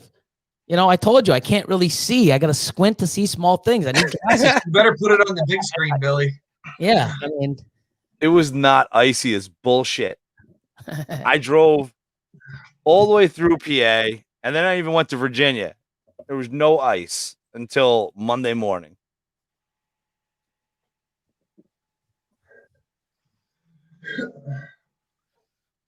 Tom calls as he's driving to the expo. Way to go, Tom. I'm late sometimes. It's been weeks in the making. Well, this live stream was supposed to happen a week ago. Listen, Chino, fuck you, okay? All right. And then he tried blaming it on me at the expo. He's like, "Oh, you didn't respond." I'm like, "Yeah, I had him too." You did? Because I forgot to text back. we've been kind of MIA. Like we were burnt out, so we were like, we go so hard for like a couple months, and then we just get burnt out, and we're like, fuck social media for a month, and I just forgot about it. And then I seen Chino at the expo. I remembered. I was like, oh shit, I was supposed to message him back last week about setting up a live.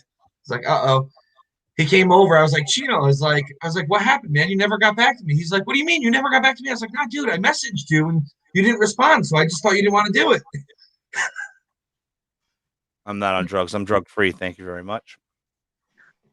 Chad's just scared. Scared of a little ice. Big tough guy. But yeah, Chad is great too. He takes a beating. He makes the chats like so. On my live streams. Nay. If he's in there, I know the chat is going to be awesome. You know. Hopefully he'll be there Friday. All right, fine. I'll highlight. I am. Sorry. My bad. Yes. Right here, wait. We got one more coming. Oh. That's right. Make her work, Zach. I got to say, back to ball pythons. I'm pretty excited that the season is officially here. Yep. Yeah. You know, and it's the fun part. Like females are really slamming. You're watching the building. You're catching ovulation. I mean, it's so fucking exciting. I mean, waking up and checking for eggs again is like Christmas. It is. You feel normal again. Like I've been sitting here for the last few months just waiting. And so now, yeah, it feels normal again to be able to find eggs. Hell yeah. It's months of cleaning shit and cleaning water bowls. And then now the reward is here. Billy, you have you have a couple you got some clutches in the incubator? No, this is the first time in 3 years that my incubator had no eggs. Okay, I thought I heard you say that like last night or something. Okay. Yeah, and the reason being is, you know, when I got my first thing of Freedom Breeder, I got 5 racks, and then the boa rack. So we moved 5 racks worth of females over.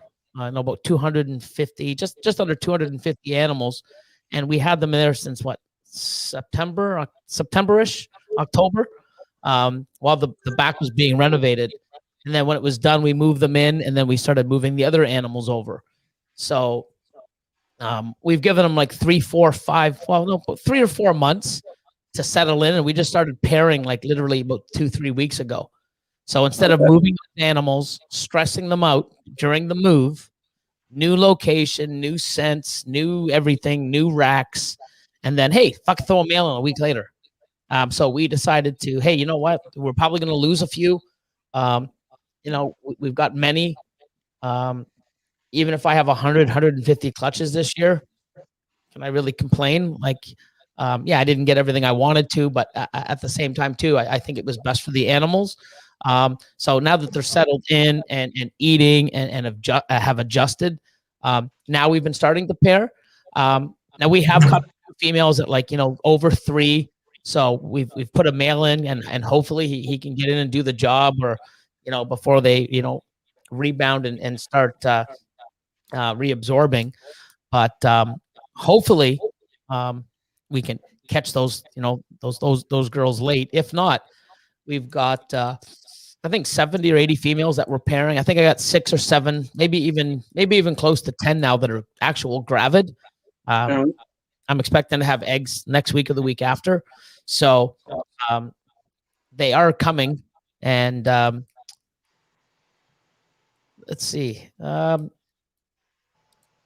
I would say, I mean, if I can do 150 clutches this year, I'd be happy. You know, but instead of doing the 200 or 250 and risking, and that's another thing too, is, you know, moving my animals, stress them out, new location, new racks, new scent, different brand of cocoa.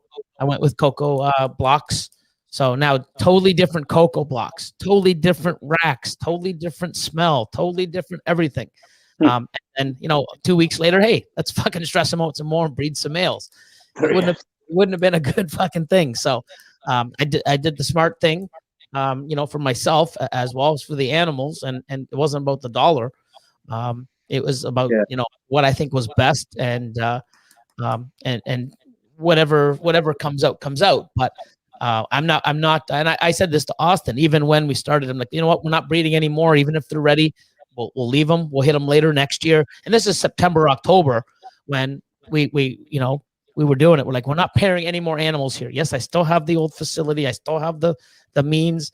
We're not pairing anymore. So as of today, we're not ultrasounding. We're not pairing. Whatever's gravid is going to lay, and that's it. And we decided to do that for the last 3-4 months of the year. And now, February, the last week of January was the first time we paired. So I settled in, and I hope it's and then you hear about moving the animals. I mean, I maybe only get 50 clutches. I'm not sure. I'll have to see. But then that's another thing that I can use and teach people and stuff like that is my experiences of moving a big collection, my experiences of how I handle things at my size. So when you guys are putting in the work and you get to my level, like 4 years ago where I was, I can say, hey, this is where I was, and this is what I did. Hey, be careful doing that because I did that and I did it too fast. And I can give you my experience, whether it'll help or not. But I can still, I've been there and I've done it. I can help you where you're going to say, Billy, how the fuck do you do this? I mean, look where I'm at. And I'm like, yeah, dude, it's tough. Like you're in a little bit of a jam, but I concentrate on this more than that, or bring more people in. Like it's not easy. When you get yourself in a position, you got to deal with it. And oh my God, what's the best way to deal with it? And it's usually bring in more help. What does that cost you? More money. Cost more money. Or more time. Do you ultrasound every girl? Or are you only ultrasounding like girls you're curious about? No, we ultrasound them all. Okay. So what happens is we ultrasound every female. So we go through and every single one. If she has follicles under 1 centimeter, we don't do nothing. We just put her back in the bin, leave her. Once they're 1.5 and up, we put the ASAP on, which means they're ready to pair. I don't put a male in unless they're 1.5, 1.7 and up is when I first introduce the male. So that's how I do it. And then we just keep going through every 3 weeks to a month. And it's like, oh, now they're at 2.5. Oh, this one now is at 1.5. We go, the ones that are at 3.5 or more, we put eggs on. So we sort of take them away. So eggs, obviously, once they have eggs, we don't ultrasound them anymore. And we go through. We only pair what says ASAP. And the ones that have no eggs or ASAP, we just, because it's not like within a month they're going to go, holy shit, we missed their fucking cycle. Damn it. So, we get to see where they are. But now with the new app, how we're doing it now is every female, you can, do the follicle. So now I scan a female, go to follicle, and then I can type in the follicle size. And every month or every 3 weeks when I do that, it's going to document the date and the follicle size. So I can see how fast they're growing, and it actually makes a chart. So we're actually going to have a charted thing for every animal. So when you go into her history, you're going to see, oh shit. And at 6.5 months, I'm going to have something where it notifies you that female is now ready or should be ready to start the breeding process again. So instead of me going through and breeding, ultrasounding 400 some odd fucking females to find out where they are, now I have an app to say, hey, what females should be, at 6.5 months this month? Oh, these 13. Now I just have to do those 13, and then the month later, oh, here's another 25. But I can also to see that. So I think it's going to be better. So now, because I don't have any, I have records, but for me to go and try to find the records and say, okay, here's this animal, what is she? Try to find her. It doesn't make sense. So now I'm ultrasounding females that could have laid 6 months ago, or 3 months ago, 2 months ago, if that was the case, but I didn't, have them lay that late. But I'm not going to ultrasound females that laid in October, November, but I do now because I don't remember, because I don't have something to track, except if I have to go look through my spreadsheet and say, okay, don't do this one. Where is she? It's a pain in the ass. It's more easier just to spend 2 minutes and ultrasound them all. But now I'm going to do that where I actually have a game plan. All right. Like I'm a paper guy somewhat because I haven't found, I guess, that magic app. I mean, I tried Reptile Scan, not a big fan. Yeah. Not pointing the finger at them. It just didn't work for me. And I know you've got your thing, so I certainly, hope to give it a try. Like, I would like to find something that I think does make it a little bit more easy and digital. Yeah. Billy, Never- add a code maker for the app. So that way you can just scan and see immediately. What do you mean a code maker? Yeah. Do you mean like a QR code. Janae, like the QR codes, Yeah, like it's It does there. have QR code. You actually have a QR code label. You can actually make your own on there and print it off to any Avery label that is there. You can actually take a QR code and copy it and customize it and put it on some other platform that you want to use. But everything's there. The QR code, like you literally go, turn your phone on, go to the animal, and everything's there what you want to do. If you want to pair it, you hit pair and it records it automatically. I mean, it's I'm blown away from it already. Billy, do you think that there'd be any way to like hook up with Morph Market Already and done. find a way? Yeah. Oh, so you could I could go from that app to Morph Market, You just list my animal. You just select the 7 animals you want, then all the pictures and all the information, hit send, uploaded the Morph Market, done. It also has a built-in Awesome. store. So now you also have an URL. It's going to be Husbandry Pro /stores/ my mutation / creation. And now I just go in my app and I'm like, oh shit, I want to list 30 animals today. I just go in, go touch. I hit the little checkbox. I just check the animals I want. I hit send. It automatically goes to my store, uploads everything. I just take the URL, go, hey, everybody on Facebook, check out all the animals I just listed. Now it goes right to my site. And it's a free thing for, I think, the breeder and up and commercial. I think there might even be one lower. I'm not sure, but you have a free commerce site. You don't even need to pay for a website because you have it, and it's awesome. And from your site, it gives you your Facebook, your Instagram, your website if you have one, your phone number, anything you want. But what's cool about that is what we're doing now is when you see the animal for sale, you click on it and it brings you into the animal. So it gives you a list, almost like Morph Market, and then you click it, and now it brings you into the actual photos where there's more than one photo if you want. And then we're going to have something saying more information. And if you want, because it's all the data is coming from one server, and now I'm going to have a little thing say, more info on animal, and you click it. Now there's every animal I fed, I bred, what it ate, when it ate, how many meals it's eaten, when it's birthday, whatever I want to give the customer under that. And I don't even have to have that. Maybe I want to have that when they, when they call and say, hey, can I get some more information? Now I actually I'm talking with somebody on an email or, hey, give me a call. And now I'm like, hey, how you doing? Yeah, it was born here. And now I can get that interaction, or I can give them, for all those tire kickers that are out there. Hi, when was it born? When did it eat? What size did it eat? Here's the fucking thing since it was born. Here's the parents. I can just sit there and check. What's the dam? What's the sire? All the feeding records, all the cleaning records, whatever I want to give them. When they click that, it's done. But QR codes are built in. You actually have a cage designer. But what's really cool is the virtual rack. So you actually have a virtual rack that you can just go, and there's even a QR code for the rack. So you go over to the rack, you QR code the rack, bulk feed.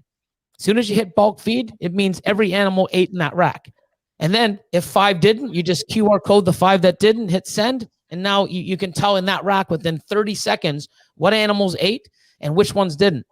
But not only that, you actually go in and you pick your feeders and your cost per size.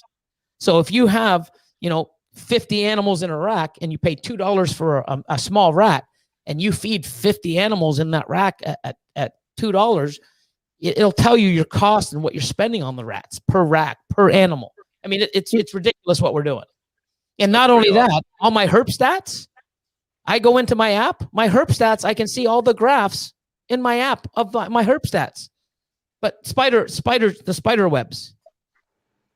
Huh. So instead of using their app, I just go into virtual rack is the best part. Yeah, it is pretty cool. When you can see your ARS rack on your computer and just touch a tub, and you can drag and drop. You want to move a tub, you just touch the tub and drag it. It's pretty cool. If you keep the track of the haters. Gomez Pythons posted a video of doing the rack setup in the program today, and I was like, damn, I think I need that in my life. It is amazing. And one thing I like about it is we have set up. So in order for me to buy in, they're like, listen, this is what we expect. This is what we want. This is our vision, not Billy's. You know, they would only sell me 30%, which I'm fine. I would have liked 40, but only 30. Cool. This is what we're doing.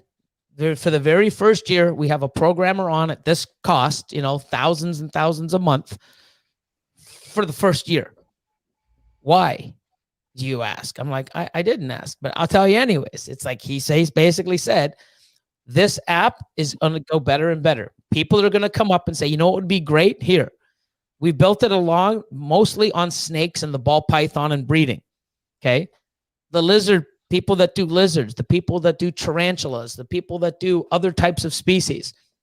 I don't know what they need for their app. This isn't a ball python app. Okay. I can tell you how I breed this and that. We've got a brumation thing. I don't have any animals that brumate, so I go and take the brumation off. I never have to see that on my app anywhere. I can move the pieces around. I can change the color. I can do anything like on Windows and do light mode, dark mode. I can change it, change the color, change the font. I can change the menu. If I don't want to do breeding loans, I just take it off. I never have to see breeding loan on my app. You can move the app. If you want feeders at the top, you can just rearrange your menu the way you want. Your activities. If you don't want to, I don't care. I don't document when they pee or when they poo or when they shed. So I take it off so I never have to see it. The only thing that I see is what I want. So developing this, tarantulas, what do tarantulas need? I have no idea. How about you? I don't know. Let's ask the developers. I don't know. We don't know. So if we don't know, how can we make it better? We can't design something off the start. Here you go, guys. Here's what it is. We're constantly developing it. We're working with people for birds. And now people are, the fish market's huge. They want rats. So now we can actually do this where track all your rodents and your racks and stuff like that. It's constantly getting better. If you're on there and you need you want something and make a suggestion, you go to a ticket. And there's no one-time annual payment. And the reason why is we want to be committed to everybody using it. Imagine everybody paying us, $100 a year here. We get 10, 20, 30,000. Let's just take the money and run. Well, it doesn't get better. It doesn't get developed. You know why we want to have a monthly payment? So that every month we got something coming in. So we know every month we've got something to pay. We're committed. If we're not here and giving you a better product and changing it and making it work and run smooth, we're not going to be around in a fucking year. That's why we want to do it, because we want to make sure money's coming in monthly and we're doing our job, containing it, making it better, listening to you guys, building it and developing it. So, but if you do buy it for the year, you do get the monthly cost down. Thank you, Richie. You're awesome. So, but it is still a monthly charge. So I don't know how it works. I mean, I don't, all I do is use it, promote it, and I'm a 30% owner, but I love it. When you guys use it, it's fucking cool. Like I get excited every day. Like, oh my God, the breeding plans are amazing. The best part about it, I haven't used it yet, obviously, but when you get a clutch, okay, so you scan the female. Oh my God, I got eggs. You scan the female. You hit eggs, or that she laid. How many eggs? 7 eggs, 2 slugs. You fill it in, and then all of a sudden it's like, okay, then you candle them. How many of those 7 eggs are good? 6. So then you put them in the incubator. When they're ready, when you cut them, and all 6 hatch, there's something called convert to animals. Now you just hit the convert to animals. It automatically gives you 7 or 6. Say 6 eggs, gives you 6 new IDs for the snake. And it also puts in the genetics of the snake.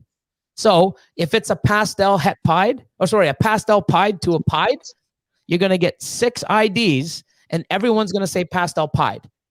But if the pastel doesn't come through in 2 of the animals, then you just go and you delete it. So it gives you the best case scenario. So if you have a 5 gene animal with a 4 gene animal, it's going to put all those genes and how they work and how they cross the super forms. It's all going to be there. And then you just delete what wasn't on it. So instead of adding 6 genes, you take away 2, but it automatically does it for you. Not going and having to type in 7 new IDs. Done for you. Convert to animals. And it's got the predictive. There is a brumation tab. So would be awesome for tegus and beardies. They're already on there. It's already pre-programmed, and there is a brumation tab. So if you have it, you go into settings on the menu, and it's like an infomercial now. Fucking, hey, Billy, come on, infomercial. Fuck. But what you do is you go to settings, okay? And under settings, you're going to see animal setup. So when you go to animal setup, you click what species you want. Only one I have right now is snakes.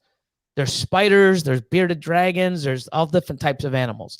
I do snakes. And then underneath, when I open that up, it tells me what types of snakes. I only put on BCI and ball pythons. I don't work with the hognose. Well, I do, but just not at my facility. So I'm not recording them, or other, BCC, corn snakes, king snakes. I don't work with those. So all I do is turn on the ball python and the BCI tab. That's all I need to see. If you are into lizards, you can turn the brumation on, and how you do that is in your settings. But if you go down to activity settings, now you go and you put, like, I want to know when they lock, when I pair, when it eats, when I clean it, when it follicle size, when it ovulates. And then there's others where you can actually take out of those that you want to record, and you can mark them primary. So there's a primary that, you want to see 4, 5, 8 things that are primary. Every time you scan that female, they'll be here on your phone. And then there's another little tab that says more options. You click it, and then there'll be 3 or 4, whatever you choose. If you only want to document when it shits, then you just go in activities and says defecate, and no other thing. When you scroll on the animal and hit the QR code, it's only going to give you that one option. It will not give you any other option, because that's all you choose. If you said, oh, you know what, maybe I want to, document when I clean it, then you go into the tab, turn it on, and now you see defecate and clean. Fuck, feeding, the weight. If you want to track the weight, you just go in there. It's sick. Like, it's so stupid that I can't get off of it. We got a lion. So a lion came in. He goes, oh, fuck. We got him on. Instead of cleaning today, he fucking spent 2 hours fucking playing around with it. Like, for his own. Like, what a fucking guy.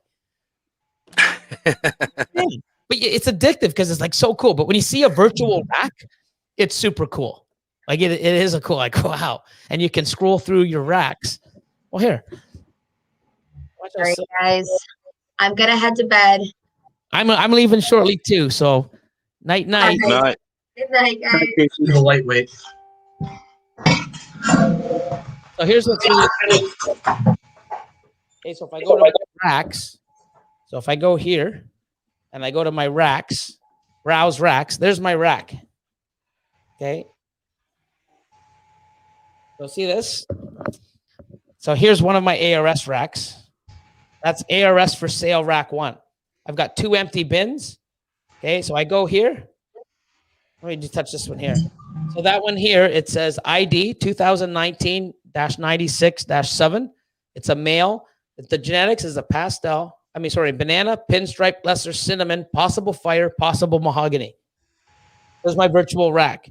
Okay, then I keep going. So all my racks that are filled. So it's so cool. And these are the racks that aren't filled. So there's a little rack, hatchling rack's not filled, but it's super cool. I mean, it's so much fun, man. It's a tool. And Billy, what's that yearly or monthly cost? Okay, so for 5 animals or less, it's free. For up to, like, I think 20 animals or 25, it's $5 Canadian. But they have it we have it in all different prices, in euro, in Canadian, in US. So if you just go to husbandry.pro, it'll give you everything and what you get for that. So every time you grow and you expand, you can just upload to the next tier. But then I think it's 5 Canadian, 12 Canadian, 24 Canadian per. So I think 12 Canadian gets you 200 animals. The breeder, which is the most popular, it's 24 Canadian, and I believe that's up to 500 animals. And then the commercial breeder is $49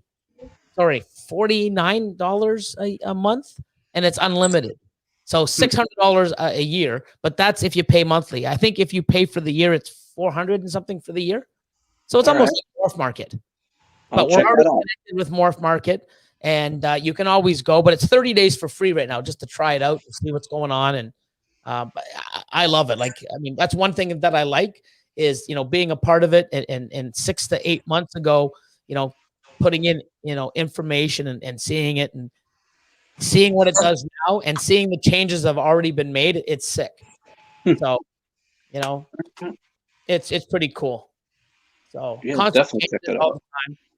But it's super fun and it's easy. When you see people just use this as a QR code and then going beep, beep, and it tracks everything, super sick. Nice. And, you know, we want everybody's, you know, who uses it, add some, you know, this would be better. You know what? I found this. I think this would, you know, send it into the developer and, you know, my partner and them, they say, hey, this is, you know, it's a good idea. Let's do it. Or, you know what? If we did that, then we're going to lose this feature instead. So we think it's better. So they know what they're doing. When you see it so far, you're going to be amazed and go, holy shit. And, yeah, I mean, it's in their hands. I'm just happy to be a user, and I can definitely promote it. When you guys see it, you'll know why I can promote it, because it's fucking cool. You know what I mean? Like, you know, the only thing that sucks, my only issue that sucks right now, okay? So this is what sucks, and I'll show you. What sucks is if I go right now to my dashboard and I go to animals and I go to list. So when I go to my list, it takes a second to process, but here's my animals. Okay. It says there, oops. It shows me 100 at a time. So I'm on page 8. Okay. So I've got 1,021 animals entered. I still got another 1,000 to enter. Oh my God. Well, that's what sucks. The initial entering of the animals. But what's cool about it, when you enter the animal, if it's for sale, you mark it for sale, you hit the tab, it opens up a new tab with price and all the other stuff. If you're not selling it, why have a price on it? If you don't hit the fucking for sale, all that shit's not there. It's so neat and nice and clean. If you're not selling it, there shouldn't be a price. Okay? But you put your pictures right there, everything's right there.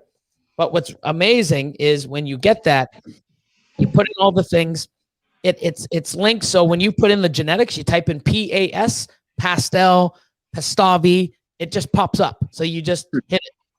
You know, it's like you're doing the morph calculator. You just, you know, you type in pied, and it'll go pied, het pied, possible het pied. You just click which one you want. So it's already built in. Billy, the initial process, does it take a CSV file or anything that you could upload and it somewhat batches? I have to ask. I mean, to me, I'm the wrong guy to ask, but I mean, yeah, it's fine. It from what I understand, because some other big breeders have reached out and they're like, yeah, dude, it's gonna, and you know, Robert has said, you know, dude, it does suck, but once you get that information, the way you can click and stuff, like even when you breed, you know, if you have a male and you've already got him in your breeding section, you can't add that second male, you know, him twice into your breeding program. Thought Billy was going to show a pic of Chad. So, you know, you can't have the same male on your breeding program twice. So it's like you've already in use. So then you find him and then you add multiple females to that male. Okay. So even if you enter something, if you enter, playing with, I know what we're all going to be playing with in bed, this app. Oh, here we go. But, you know, midnight. After midnight. But what's cool is when you go and you add an animal if you add it in twice with the same ID, it'll say animal already exists. So you can't fuck up. It's a lot. When you put in everything and you go in and you put in, male, female, the date, the year, the birth, you can put in the sire, the dam, everything. And if you put the sire and dam and you just click the sire and all the males that you have in here, you just, type in and choose. So it's not like you have to find it and program everything in. Just type in 16-P for, pastel something, and anything with that will show up. And then you just highlight it and click. Super easy. If you purchased it, then that won't come up, and you hit, purchased, and then it says purchase price. All this new stuff pops up. Purchase price, when you bought it, who you bought it from, and there's a contact list. So your contact of your breeders, buyers, your customers, it's all on a database. Like, I'm going to run my entire business off this. If we can end up adding like an invoice system on this, like a Square or something, I'm going to do it down there. Like, I'm running everything off this, and I'm so excited with, like, it's all I do. That's all we've been doing for the last week is entering data and trying it out. Tomorrow we're getting the QR codes made, and you can even put what you want on the QR code. You want the ID, you want the symbols of male or female, you want the sex, you want anything you want. You just make it in your template maker, and you can have different templates. Is it transferable? So, like, if I buy a snake from you and I have the app, can you transfer that snake to me so I have all the information? I won't have to log that animal. So it'll be beneficial if multiple breeders have it. Good question. I don't even know that. So something like that, it is a good idea. But I know that in there's a thing where when someone buys an animal, you have a template. So you actually have something where you build, here's the picture, here's the mom, here's the sire. If you want the feedings, when you do a print, it pulls all the generated files from that animal from the point of date that you want, and it sends an email on a professional looking thing. And here's what you have. But you have a, for your customers. But what's going to be really cool for me is I'm going to try to do it where you can put the price and everything, the sex and the QR code. So now you go to an expo, you just print everything off, you put it on your display, and it'll say, the genetics and the female and the price, and it's like, when was this one born? All you do is you open up your app, QR code, boom, all the information for that animal, you can show the customer on your phone because it's on the QR code. I also think, Billy, to build on that, if it's on your display and they have the app, it'd be nice if they could just hit the QR code and have it into their system or something. You know what I mean? Like if they buy it or whatever. But then the thing is I understand that's something I wanted. The only thing is that means they're able to pull directly from my browser. So what it'll be is I'd have to set it up where, and it's possible because in the Patreon, I have a bunch of, Tom eventually, I talked to Tom quite a bit. What are you doing, Tom? Preston Casey. Cool. He's in bed, man. Leave her alone.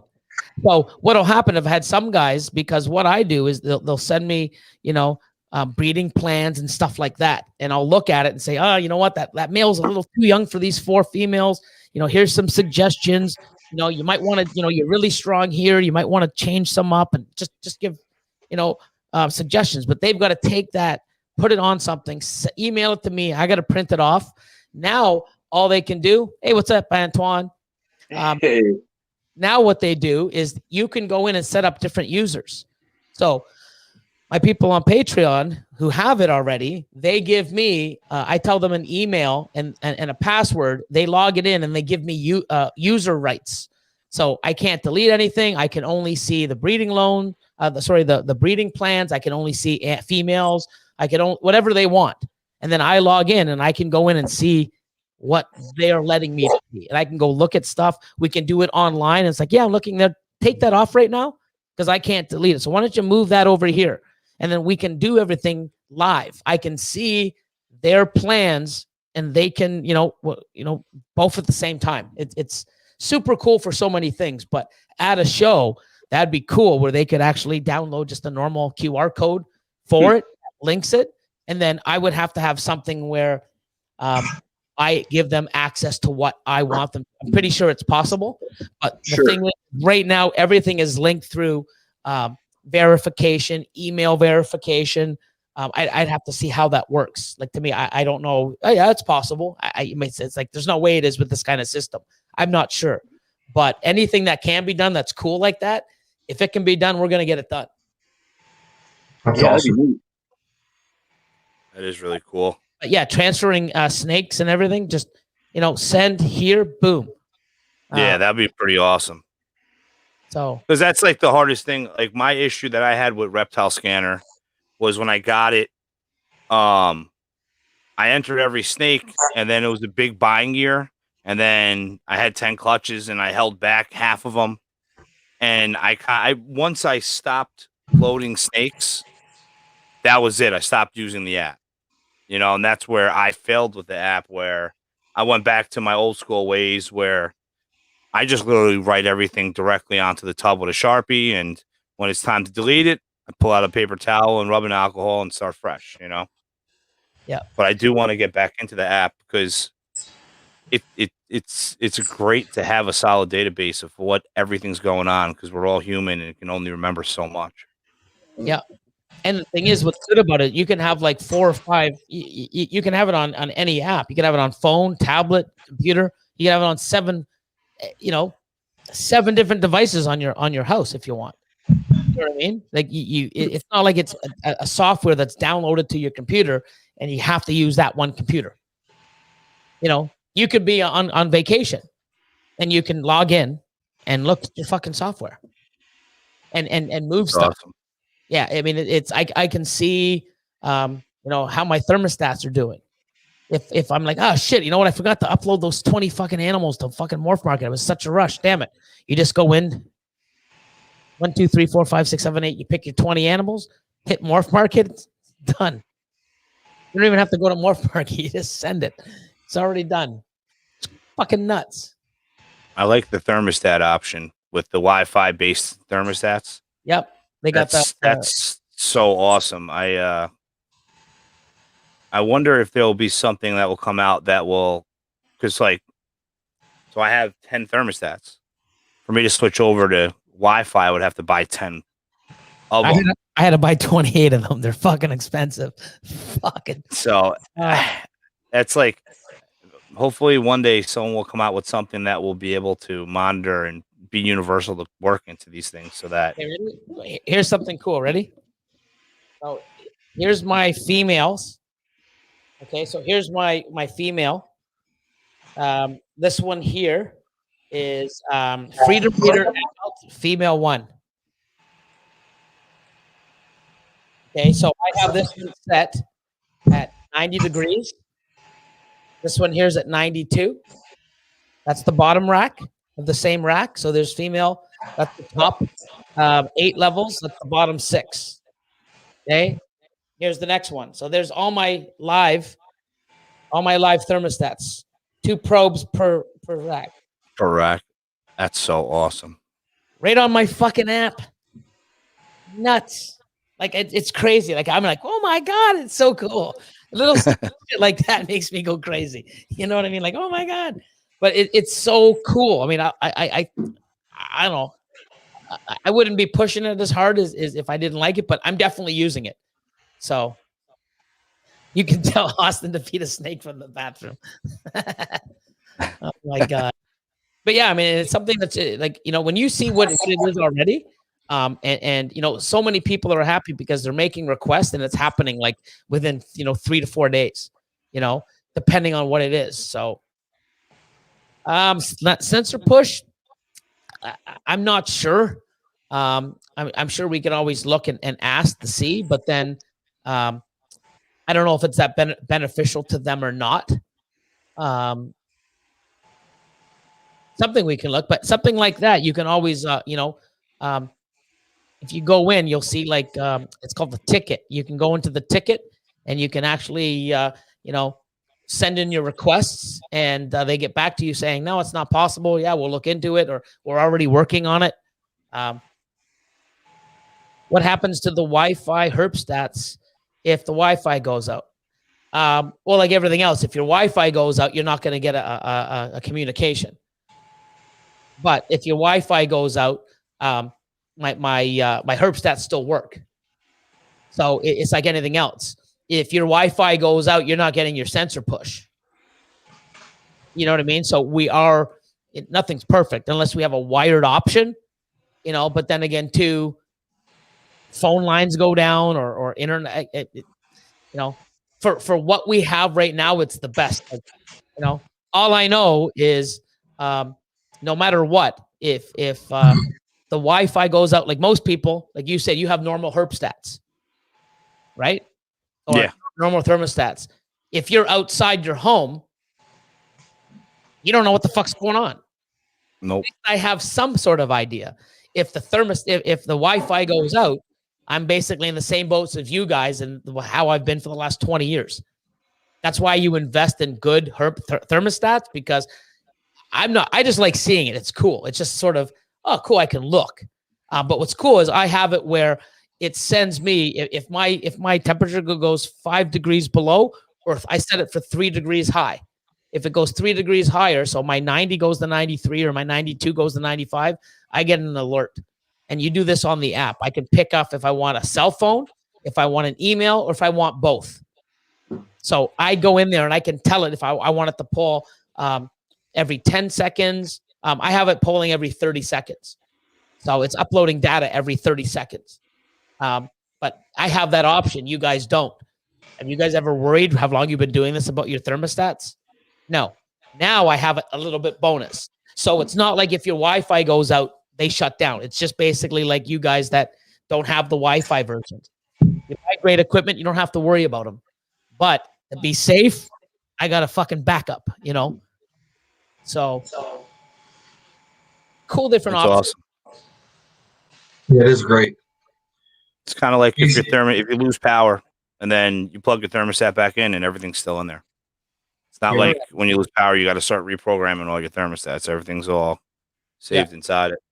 But I mean, talking to sensor push might be a good idea. I have sensor push. So, maybe we'll reach out to them and do that down the road. And that way we can have sensor push as well, because we do have a thing called third party where Morph Market's on board as well as Spider Robotics.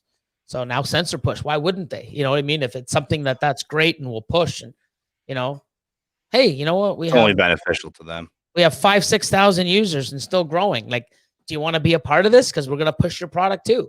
It's a feature for the app and it's a selling point for you guys. I don't know. Is it possible? I'm not sure. That's the developers. But if they can make an app for themselves to show it, I'm sure that they can let us integrate with them if it's something that they want. I don't know.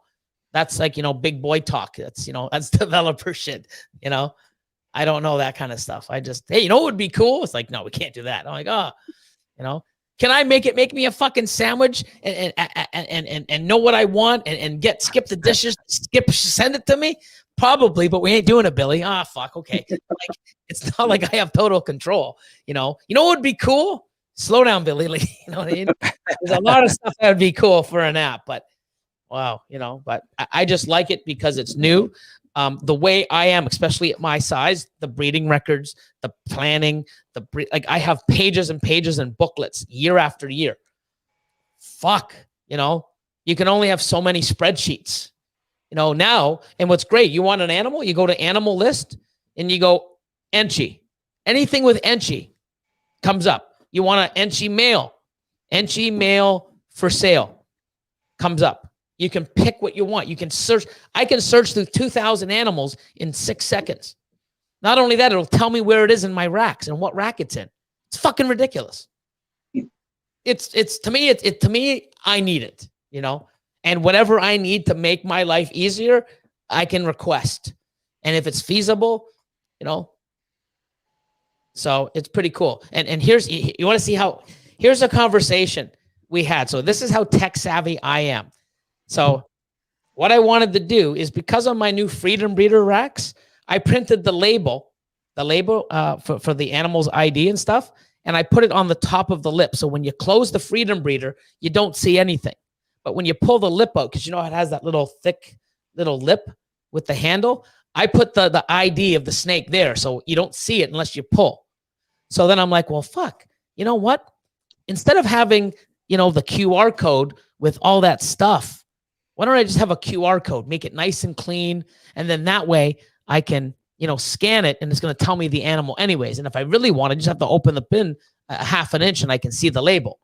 So this is how this went. And you're going to laugh. And I didn't realize it. So, so I'm like, hey man, any way I can get the option for the QR code to be in center of label? Only left and right options are available right now.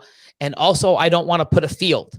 So right now, if you go to the QR, what do you call it? Label. So when you want to print, you can print the size, the font, what have you. It makes you choose the QR code to the left or to the right, and then add fields. So I wanted to see if I could put it into the center. So when I put the Avery sticker, it looks in the center. And then what I wanted to do is I hit enter to see how it would look on just one side and maybe cut it. It says you must have a field, and a field means like the name, the date of birth, something. And I'm like, I didn't want that. And he goes, center wouldn't leave room for other data. And I'm like, I know that. Say I didn't want the data. Not at the end of the, and I said, it's not the end of the world if it can't happen. He goes, how would you know which QR code is for what animal if no other data is on the label? And I'm like, well, you know, I didn't understand. And I'm like, here. So I sent him a pic of where my label is, you know, and I go, plus if I scan the QR code, the info will come up of the animal. He's like, I meant to put it on the right tub when you have a sheet of 30. So if I printed out 30 QR codes, how would I know which fucking QR code scan animal? And I'm like, oh, cool. And I didn't think of that. So then stupid me right back. Oh, damn. Never thought that far ahead. Laugh out loud at the conversation.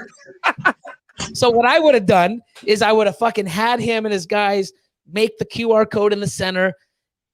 No, fuckers. It forces you to put some sort of thing on it, you know, an ID or the genetics of that animal. Some kind of identifier.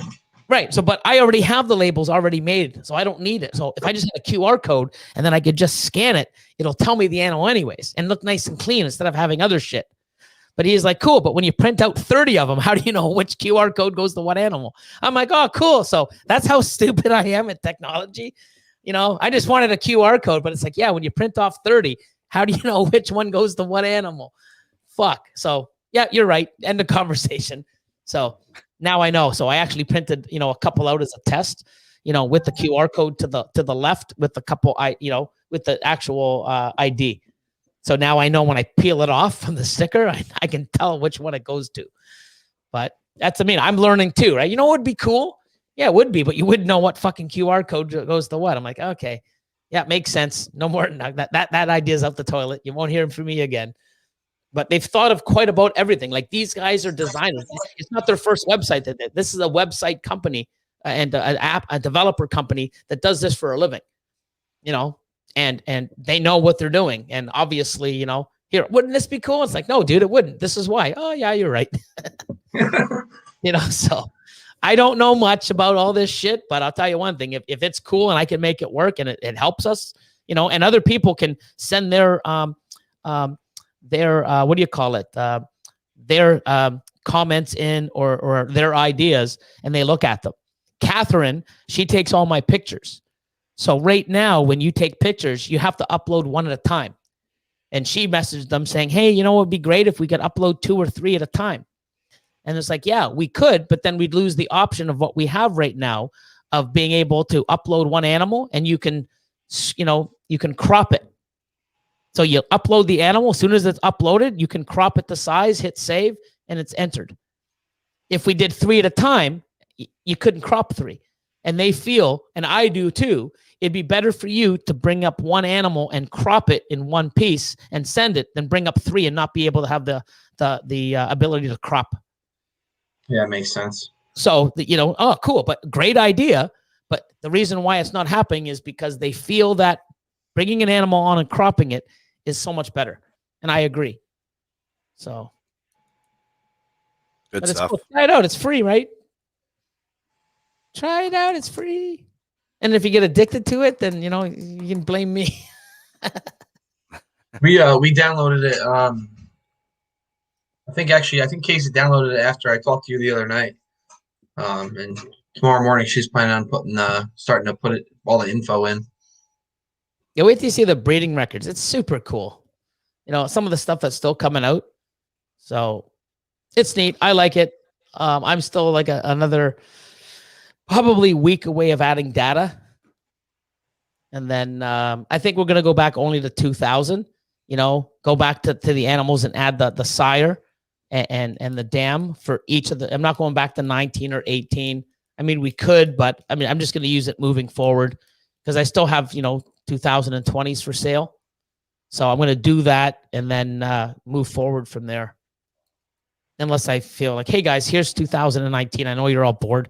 Load this in the next couple months because I know you're just dying to keep adding shit into an app, because it's so much fun. So, I mean, that's the only thing that sucks about it right now is having to do that. But down the road, if you could actually take it from, like you said, a certain file and upload it in, you may be able to, or something I'd have to ask. But it's still nice to be able to do it all from your phone, though. That was the pain in the ass with Reptiscan, was like, one of them anyway, is that you had to do the initial entry on the computer. That was the only way to do it. You don't, but I suggest it because it's so much easier to type and all the scrolling. I like it. So I'm doing everything on the computer. We've tried it. It works. I think it's better because there's so many different options. But yeah, you could actually take a picture with your cell phone, take an animal, hit the picture, take it, use your cell phone to upload the animals. You don't even need a professional photographer. Just use your cell phone. It's awesome. I'm super happy with it, and I know it's just going to get better. I mean, if it's this good and I'm this excited already within the first few weeks of launch, it's just getting better. And I like that other people are sharing it and using it, and they're going, "Holy fuck, this is crazy!" So I like it. Some young blood subscribing. No, the one thing is one thing. I mean, you'll know this, Troy, and anyone else. I mean, even you keep records. I mean, you said you use what, Reptiscan? Before? I tried. I still do mostly on paper because I don't like Reptiscan.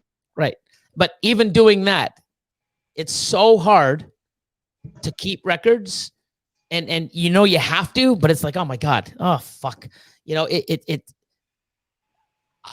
I know. I mean, I have, breeding records, and I'm having a couple hundred. Would there be a way to have a back button on mobile? Are you Samsung? So on my app, I just hit back. If it's Samsung, and I know there's the iPhones as well. So could there be an easier way to have a back button on a mobile? You'd have to, like I said, sure. I don't know the answer. You'd have to talk to developers. If you go into the top, you're going to see a thing called ticket, over by, let me see if I have it on. I know where it is on my computer, but you go to the ticket and just send a ticket in saying, hey, this is what I would like, or hey, do this. And they do it really, really quickly, especially if it's something that multiple people are asking about. But there's going to be so many people that have a different idea. And, I may use it for a year and then, you use it for a day and go, it'd be really cool. And I'm like, fuck, why didn't I think of that? Yeah. I mean, it's just going to come out. More people use it, more different ideas. Yeah. I talked to Shane earlier today, and he said he put a ticket in with a suggestion already. Yep. I know. It gives the opportunity for it to evolve. Yeah. That's the biggest thing, is that you actually can have input to help it evolve. Like that's kind of nice. This app isn't for us to, hey, this is what you get, pay us. This app is something that we want to use and continue to use and get better and better. I don't like Reptiscan. I think somebody said that the last time they did an update was January 2020. That's a fucking year. It's clunky. That system is clunky. So I can't imagine if anybody's in it. and they see yours from what you've showed me tonight, I don't know how they wouldn't switch. Yeah, but the thing is I don't want to have it where, hey, this is all you see is what you get. Hey, it's better than the last one. Pay us, guys. Right. You guys are evolving still. Yeah. When I signed on, he said we're taking, like, you know what, this much money per month for the developers, you know, and we have a full-time guy, and he said developers, but we know we have one full-time guy. That's all they do. So for the first year, most of the money's going back in, you know, so that we can develop this and keep it up and move it forward and make it better. And for not just the ball python people, the arachnids, you know, the lizard people, we're looking into doing a thing for rats. So now you can actually do your rat breeding and keep track of all that. You know, baby steps, but it's coming, you know. That's awesome for the rat breed. I have like laminated cards, but like certain things with my breeding, like my rats, once they have produced 6 litters, I retire them because that's like their most production in that period of time. I put dates on everything, but if there was an app to say, okay, well, start growing out, you know, because you got 2 months, because in 2 months these 8 colonies are going to need to be replaced. Yep. Stuff like that would be. There's a built-in calendar on here, so you can have it where it sets you reminders. It even tells you when you want to feed. It'll tell you, so you can actually go. And here's what's cool: for every animal you enter, you can actually put what size of a meal, ASF, medium, rat. So at the end of the day, you say like, hey, I'm feeding on fucking Wednesday. You can set a reminder for it to feed you, and it'll tell you how many rats you need to feed your collection, every size. Like, dude, it's fucking nuts. If you have 30 animals that eat ASFs, every week when you say, hey, every 7 days, it's going to say, hey, reminder, you need 32 ASFs, 487 mediums, 636 smalls. It tells you because each animal you program what it eats. And it can remind you how much you need every month. And then then you can keep like a up-to-date meal for that animal registered, so that when you scan, it automatically knows that animal ate that small rat. Or because like on my racks, I have different snakes eating different meals. Correct. So what you have to do now is to the next level. A lot of people have that racks with different animals inside. You know, it's not like, oh, this rack only takes smalls. This rack's only, it's pretty good for your adults. But what I'm going to basically make some suggestions like, hey, when I go into the feeder mode, can we make it like, you know how I showed you that chart? Having the browse the racks, that's for the animals and getting info. Imagine having it for feeding, browse racks for feeding. Now, every medium, every tub is green. Every fucking small, it's red. So now you can sit there and see which animals eat what, or something like that. Like, sky's the limit as long as the programmers can do it and the developers. That's really cool. I think that's super cool. Yeah. I'm just scared of logging all the animals because there's only me. Yeah, it sucks. Junior, man. Junior will do it. You know, what I like about Junior is good for certain things. It keeps track of a lot of stuff, you know, stuff that you should know. You know, like you can actually put in the prices of your rats, so it knows how much you've spent feeding that animal. So it's fucking awesome. Because like I breed my own rodents, so I know what it costs me per rodent. But to be able to, if I could go back and see how much money I saved in a year, sure you can. That'd be ridiculous. You know, it's crazy. I'm not even into some of these features. I'm like, what the fuck? That's cool. You know, but keeping track of stuff like how many dicks fucking Chad ate, that's huge to know that kind of info. All that's in an app. You gotta pay. That's an upgrade, though. You gotta pay. He eats varying sizes, so I mean, yeah. Keep track of it. I had to set that one up. I just fucking. Oh man. He almost ate a dick on a rope yesterday or the other day. 403 Fauna, have a good night, and thanks for the kind words. Everyone, I'm out of here too shortly. Don't think I can count that high, Billy. That's why you need the app. Everglade. Gonna need his own server. Oh fuck, chat. Eat a discount. Oh my god. Oh man, we're a bunch of fucking yahoos. Like, uh good night, Yeah, Amber. Cold blood. Good night. Shut it, B. have a good night, Amber. Thanks for hanging out. But yeah, like I said, definitely take a look. And I mean, you know, it's free for 30 days. Take a peek, see what you like. If there's things you want to improve, put a ticket in. You know, you it's like anything else. You'll know within the first, you know, week if it's something for you or not. I But remember. Yeah, I want to look into it. is utilizing it and doing what it's capable of already. I know it's a game changer for me. I remember now what Shane put a ticket in for. So it didn't like you couldn't do the different size tubs on for like he has a combo rack. And it didn't have the ability to like change it like number wise for this is only one tub on this level, but there's three Correct. here and two here. I And have he the put same. it in for that.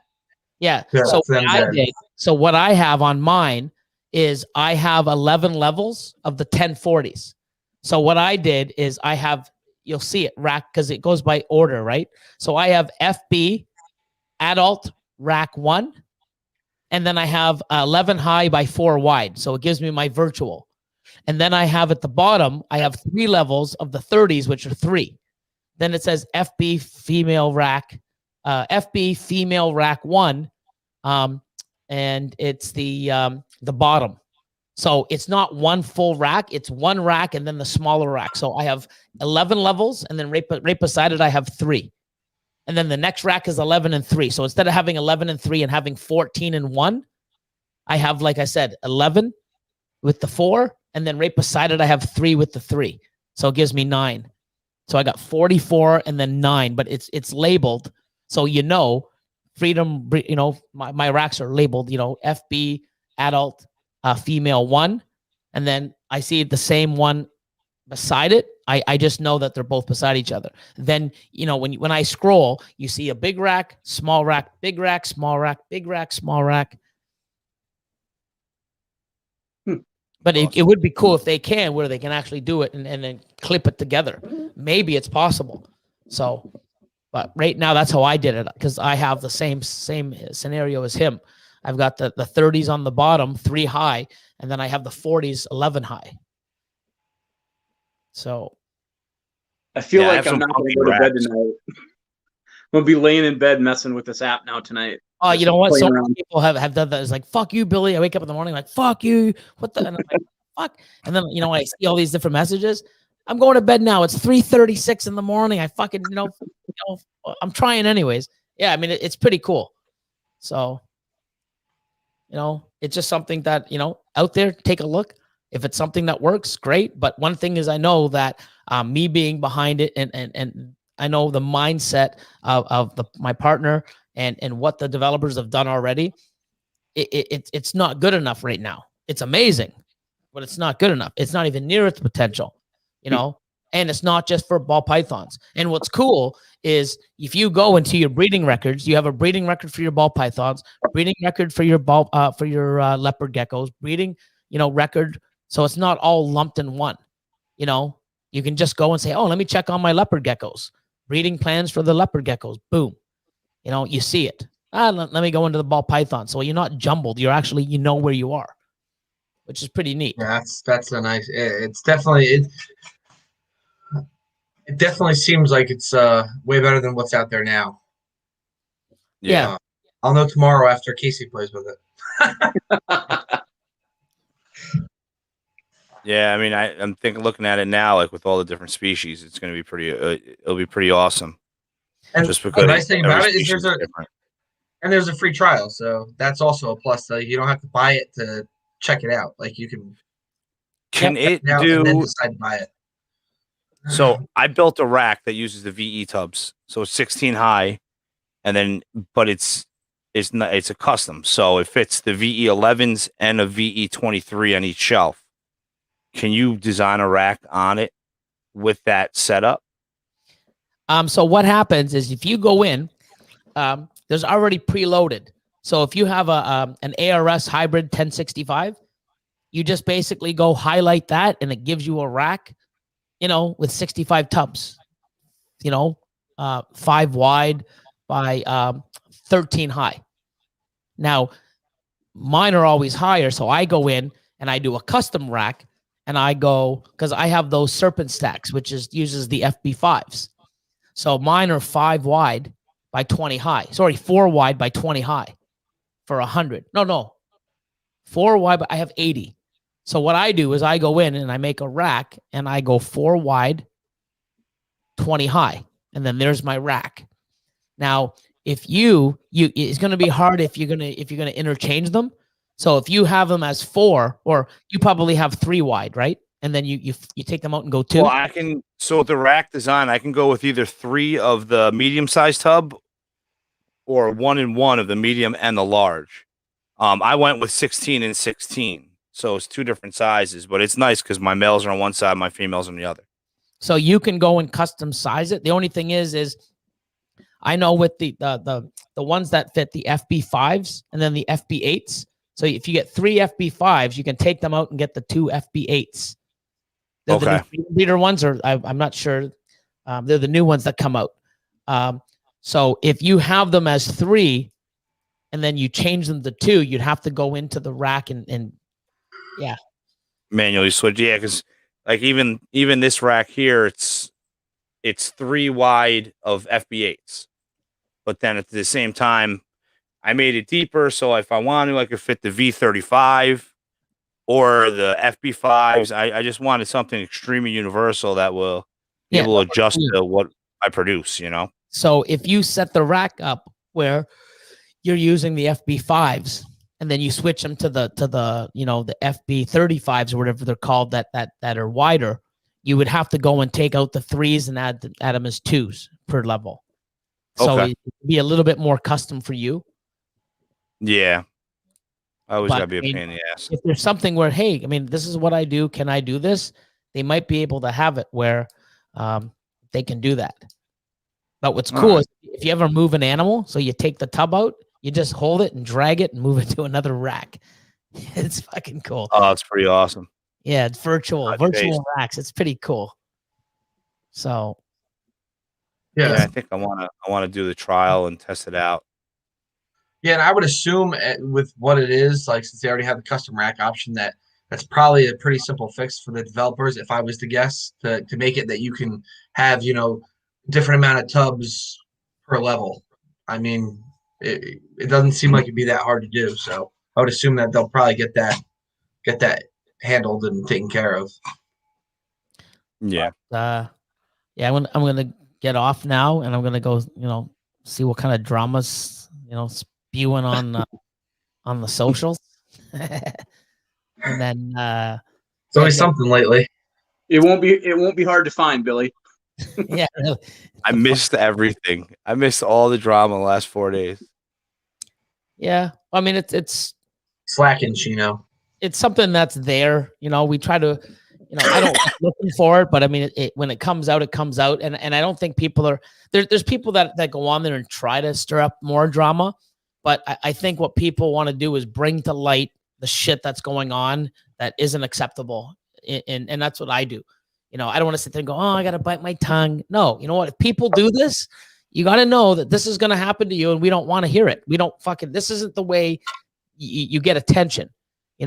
Shane, other people, what they're doing and how they're growing and marketing themselves and collabing and helping others is how you get noticed. Whining and crying and fucking screaming and telling people what they think of them gets you noticed, but not the right way. Yeah, and we don't want one apple to spoil the bunch. Yeah, so I bring it to light so that people know, hey, man, don't do this. Like, look what this guy did. Look what this guy did. Where do you want to be? And but there are people that want to just kick up more drama. But I do think, we can't just sweep it under the rug and didn't think it happened. Because then other people say, oh, fuck, it didn't happen to him. Let me do it. And then other people have that same shitty fucking attitude, and it's not right. So, yeah, I canceled my rant video for tomorrow. I was just going to talk shit about a bunch of people that I know nothing about. And, just because they have nicer shit than me and, they're working harder than me. But now I decided it probably wasn't a good idea. Also, to attack their political views, because that Yes, that's yes, a big because part of it too. that definitely, political views. I know I have different political views than, probably people in this live, but it doesn't fucking matter. You mean talking political and religion isn't the best thing to do? Nope. And hence why you'll never see anything political on my business page. It's frowned upon. Actually, everybody here is on my personal Facebook page, so I'm sure everybody has probably seen something political from me. But it doesn't fucking matter. It doesn't interfere with my relationship with Billy or Chino or, well, Troy. Roy Scrizzle getting all the T-Roy. That's so awesome. T-Roy. Just getting kicked in the nuts over here. Wow. But no, man. Keep doing what you guys are doing. Thanks for having me on. Thanks for joining, Billy. Thanks for really cool surprise. It was a fun night. Yeah, no, definitely. I got another long day tomorrow, and the rest of my Freedom Breeder racks, they were picked up last Monday. So I know any day, I hope they call me and say, hey, can we get a delivery to you next week? Or, hey, can we get a delivery to you tomorrow? I don't know. I'm just hoping that tomorrow, like ready to leave at like 2:33, big truck pulls in. I'm like, oh, fuck. Damn it. I'm not going to turn them back. I've been waiting fucking 5 months for the fucking things, but I just don't want to, I would like to know that, hi, can we deliver Friday or is Monday better? Oh, perfect. They're just going to show up and it's like, oh, God damn it. So, but I can't wait to get that in. So that's the last sort of pieces for the facility is getting those racks in, and then 2.5 weeks, the glass goes in. So it just sort of, tops it off, and then, that'll be cool. Wow. So where did T-Roy go? We lost T-Roy. Yeah, where's T-Roy? He just disappeared. It's T-Roy. Anyways, guys, everyone, oh yeah, Redwood's still here. Richie's still here. Elliot. It's early for Andrew. Fuck. Yeah. Yeah, it's 1:32. What time is it? What time is it by you right now, Billy? 1:32. Oh, same time as us. Yeah. But everyone have a good night. Stay safe. I was gonna say anybody that's they're probably not watching because there's no power. But yeah, it just sucks. Hopefully things get better. And yeah, I got to see what's going on and where it's at. And it just sucks that it always comes up once in a while. Somebody will say something or give their opinion when it shouldn't. Just should have shut up about it. But it just sucks. But hey, we'll see where this goes. But have a good night, that's everyone. all we can do is watch and wait. Red bottom. I'm here. I dozed off, but I heard everything. Hope you didn't doze off with one of your retics out. That's scary. I don't know, man. Retics are too big, man. I don't know. I agree. Hey, man, fuck. They're awesome, but it just ain't for me. I can look at them, see them, and appreciate them, but it's a little too big for me. I just want a couple. Chad dozed off with his hog nose out. Andrew. Have no fear, Billy. I won't choke you. Oh, my God.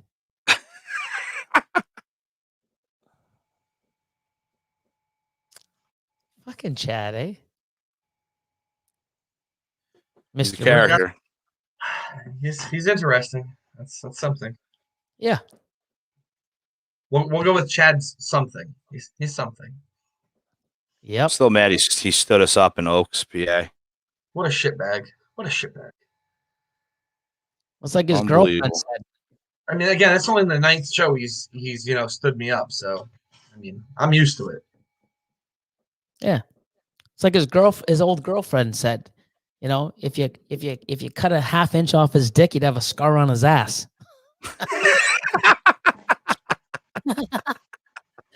Damn. That's a After good this, one. I I don't need feel to- so bad about all the shit that gets said in Billy's lives. Now I'm much better about it. Wow. Chad, you're awesome, man. I can't wait for the day that, borders open up and all you motherfuckers can get out here, and vice Yeah. versa. I can come down to see the show and tour and do You shit. say that, but I'm gonna show up and I'm like, hey, give me that key card, Billy. Fucking give it to me. Yeah. I'm going to cry myself to sleep. Isn't that a nightly thing anyway, Chad? Isn't that like a daily occurrence? I was just about to say that. I thought that's how you fall asleep. There he is. Hey, He's I'm back. back. Yeah, good timing. I was going to say, where are you? I was going to say, bye. I had to wait now. Yeah, I don't know what happened. I lost my connection or something. Like the crying game. Oh, my God. Jesus, Chad. You didn't miss much, man. That's funny. I don't know. These lives. Yeah. We love them all. What would we do without them? That everyone have a great night, man. Thanks for having me. Yes, sir. Thanks for coming, Billy. Definitely, man. I mean, when I can, I can. If not, I would just been looking at fucking social media drama. Either that or still entering more shit. It's like I needed a break. Like literally 6 hours today.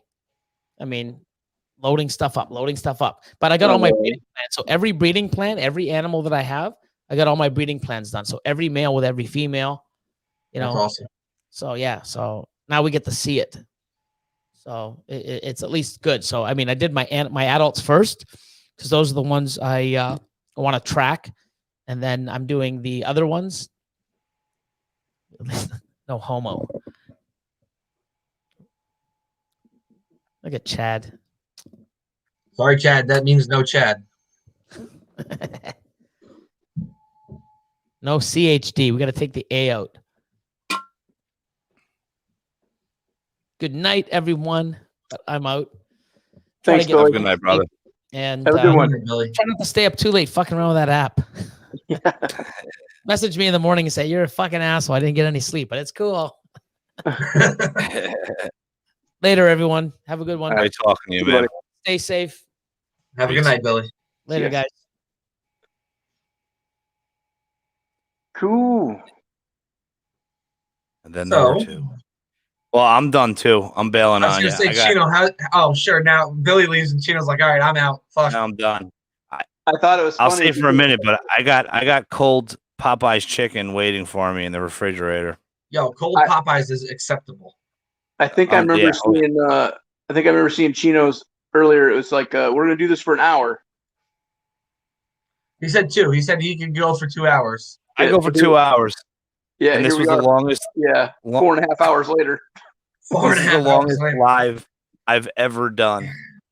I hope nobody actually came here to see listen to what we said we were going to talk about, because we didn't really. Well, much. we did. We talked about the band, but we didn't talk about YouTube, which is good because I know nothing about fucking YouTube. So I'm actually glad we skipped that. Oh, there goes Troy again. I went to the school of Gomez, Shane, algorithm school, because those are the two guys that are the ones with all the info, consistency and all that shit. Yeah. I gotta start learning a little more about that end of things with it. Go check all about it out. consistency. Nice, guys. Well, I'm gonna head to bed as well. But certainly this was fun, man. Unexpected. I certainly didn't see me doing this tonight, so it was a good time. Yeah, no, Troy, thank you so much for coming and hanging out, man. No problem, man. Thank you for having me, and I will talk to you guys soon. Have a good night, brother. Troy. All right, see you later, brother. The two New Yorkers. Fucking all right, all these other fucking lightweights. Well, it worked out, right? It was a good live. That was a great live. Yeah. I mean, can't complain. Yeah, that was cool. All those Very, very cool. the only special guest that was scheduled special guest was Dave. That's funny. Oh, yeah. Everybody Totally else, forgot about I was the like, appearance. hey, Send let's him a link. Troy's here. I was thinking about Troy, and I was like, I talked to him on the phone last night, and I was like, hey, he was like, you know what, Troy's just did something that I seen on my phone. I was like, yeah, invite that motherfucker. And then he popped in here, and I was like, okay, send. I actually just took my sleeping meds, so I will be passing out within the next hour and 20 minutes. So, I got anime to watch. Oh, nice. Chino, we definitely got to do this again. I'm sorry I don't stick to topics well, No, that's all right, man. but we did all right. I mean, we got our point across about the New York reptile ban, I think, a little bit, and Yeah. you know, Well, Dave's still reality, here. you know, they just got to do it. You know, just send an email. Yeah, Help out.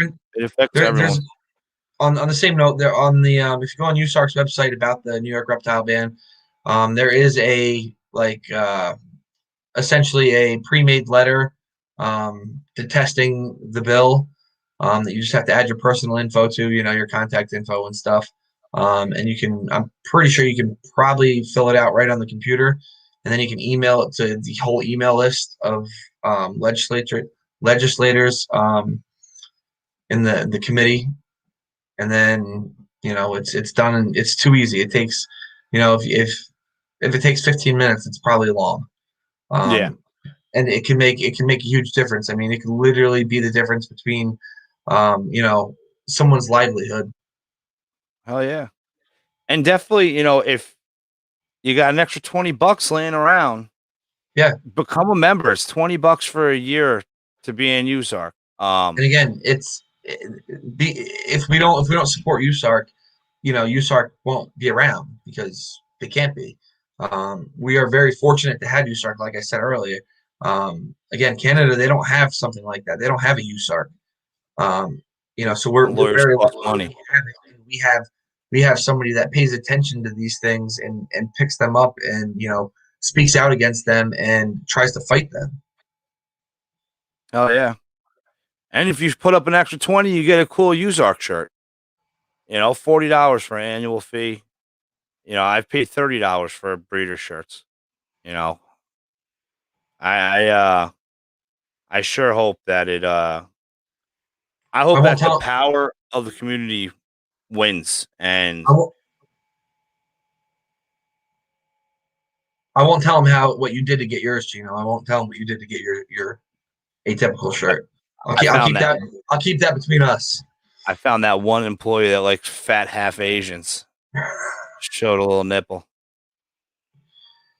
He met me in a parking lot one time, and then I sent him a shirt. And just we'll leave it at that.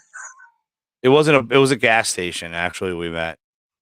And I was like, "Fuck, you're tall." Oh, I didn't know if you were tall or Nick was short. Nick's short. He's a little guy. That's my buddy. All right, man. Well, thanks a lot. I'm glad it worked out, man. It's nice when a plan comes into play. Yeah, next time don't forget to message me back, and we would have done this a week ago. I can open up my messages if you want. You got a better phone. Maybe it just I have the same phone as you. I know. All right, man. Fuck. Everybody, thank you for hanging out. And Chino, I might call you in like 10 seconds to ask how I save this because I have no fucking idea. You just turn it off. It saves by itself. So just and anyone in here, if you're not subscribed to Atypical Origins, make sure you subscribe. Oh, speaking of which, real quick, I think we passed 100 subscribers tonight. 103 subscribers tonight. So. Oh yeah, that's how it starts, man. Awesome. The community's strong now. I got more subscribers in the last year than I did for 4 years. Yeah, I mean, I can't complain. Once we started talking about our YouTube, I mean, we had like almost 50 subscribers before we even put up our first video. So that's fucking awesome. Like, the support is so amazing. We're so blessed to have support of so many awesome people. Except for yeah. Chad. Chad can eat a dick. Chat's cool, but he only shows up in chat. He doesn't actually show up. I didn't even think I should have sent his stupid ass a link, but next Lame time. excuses. Yeah, man. We'll do it again. Definitely. Good night, everyone. Thank you so much for hanging out. This was awesome, and we all really appreciate it. Definitely. Peace out. Later, guys. Later.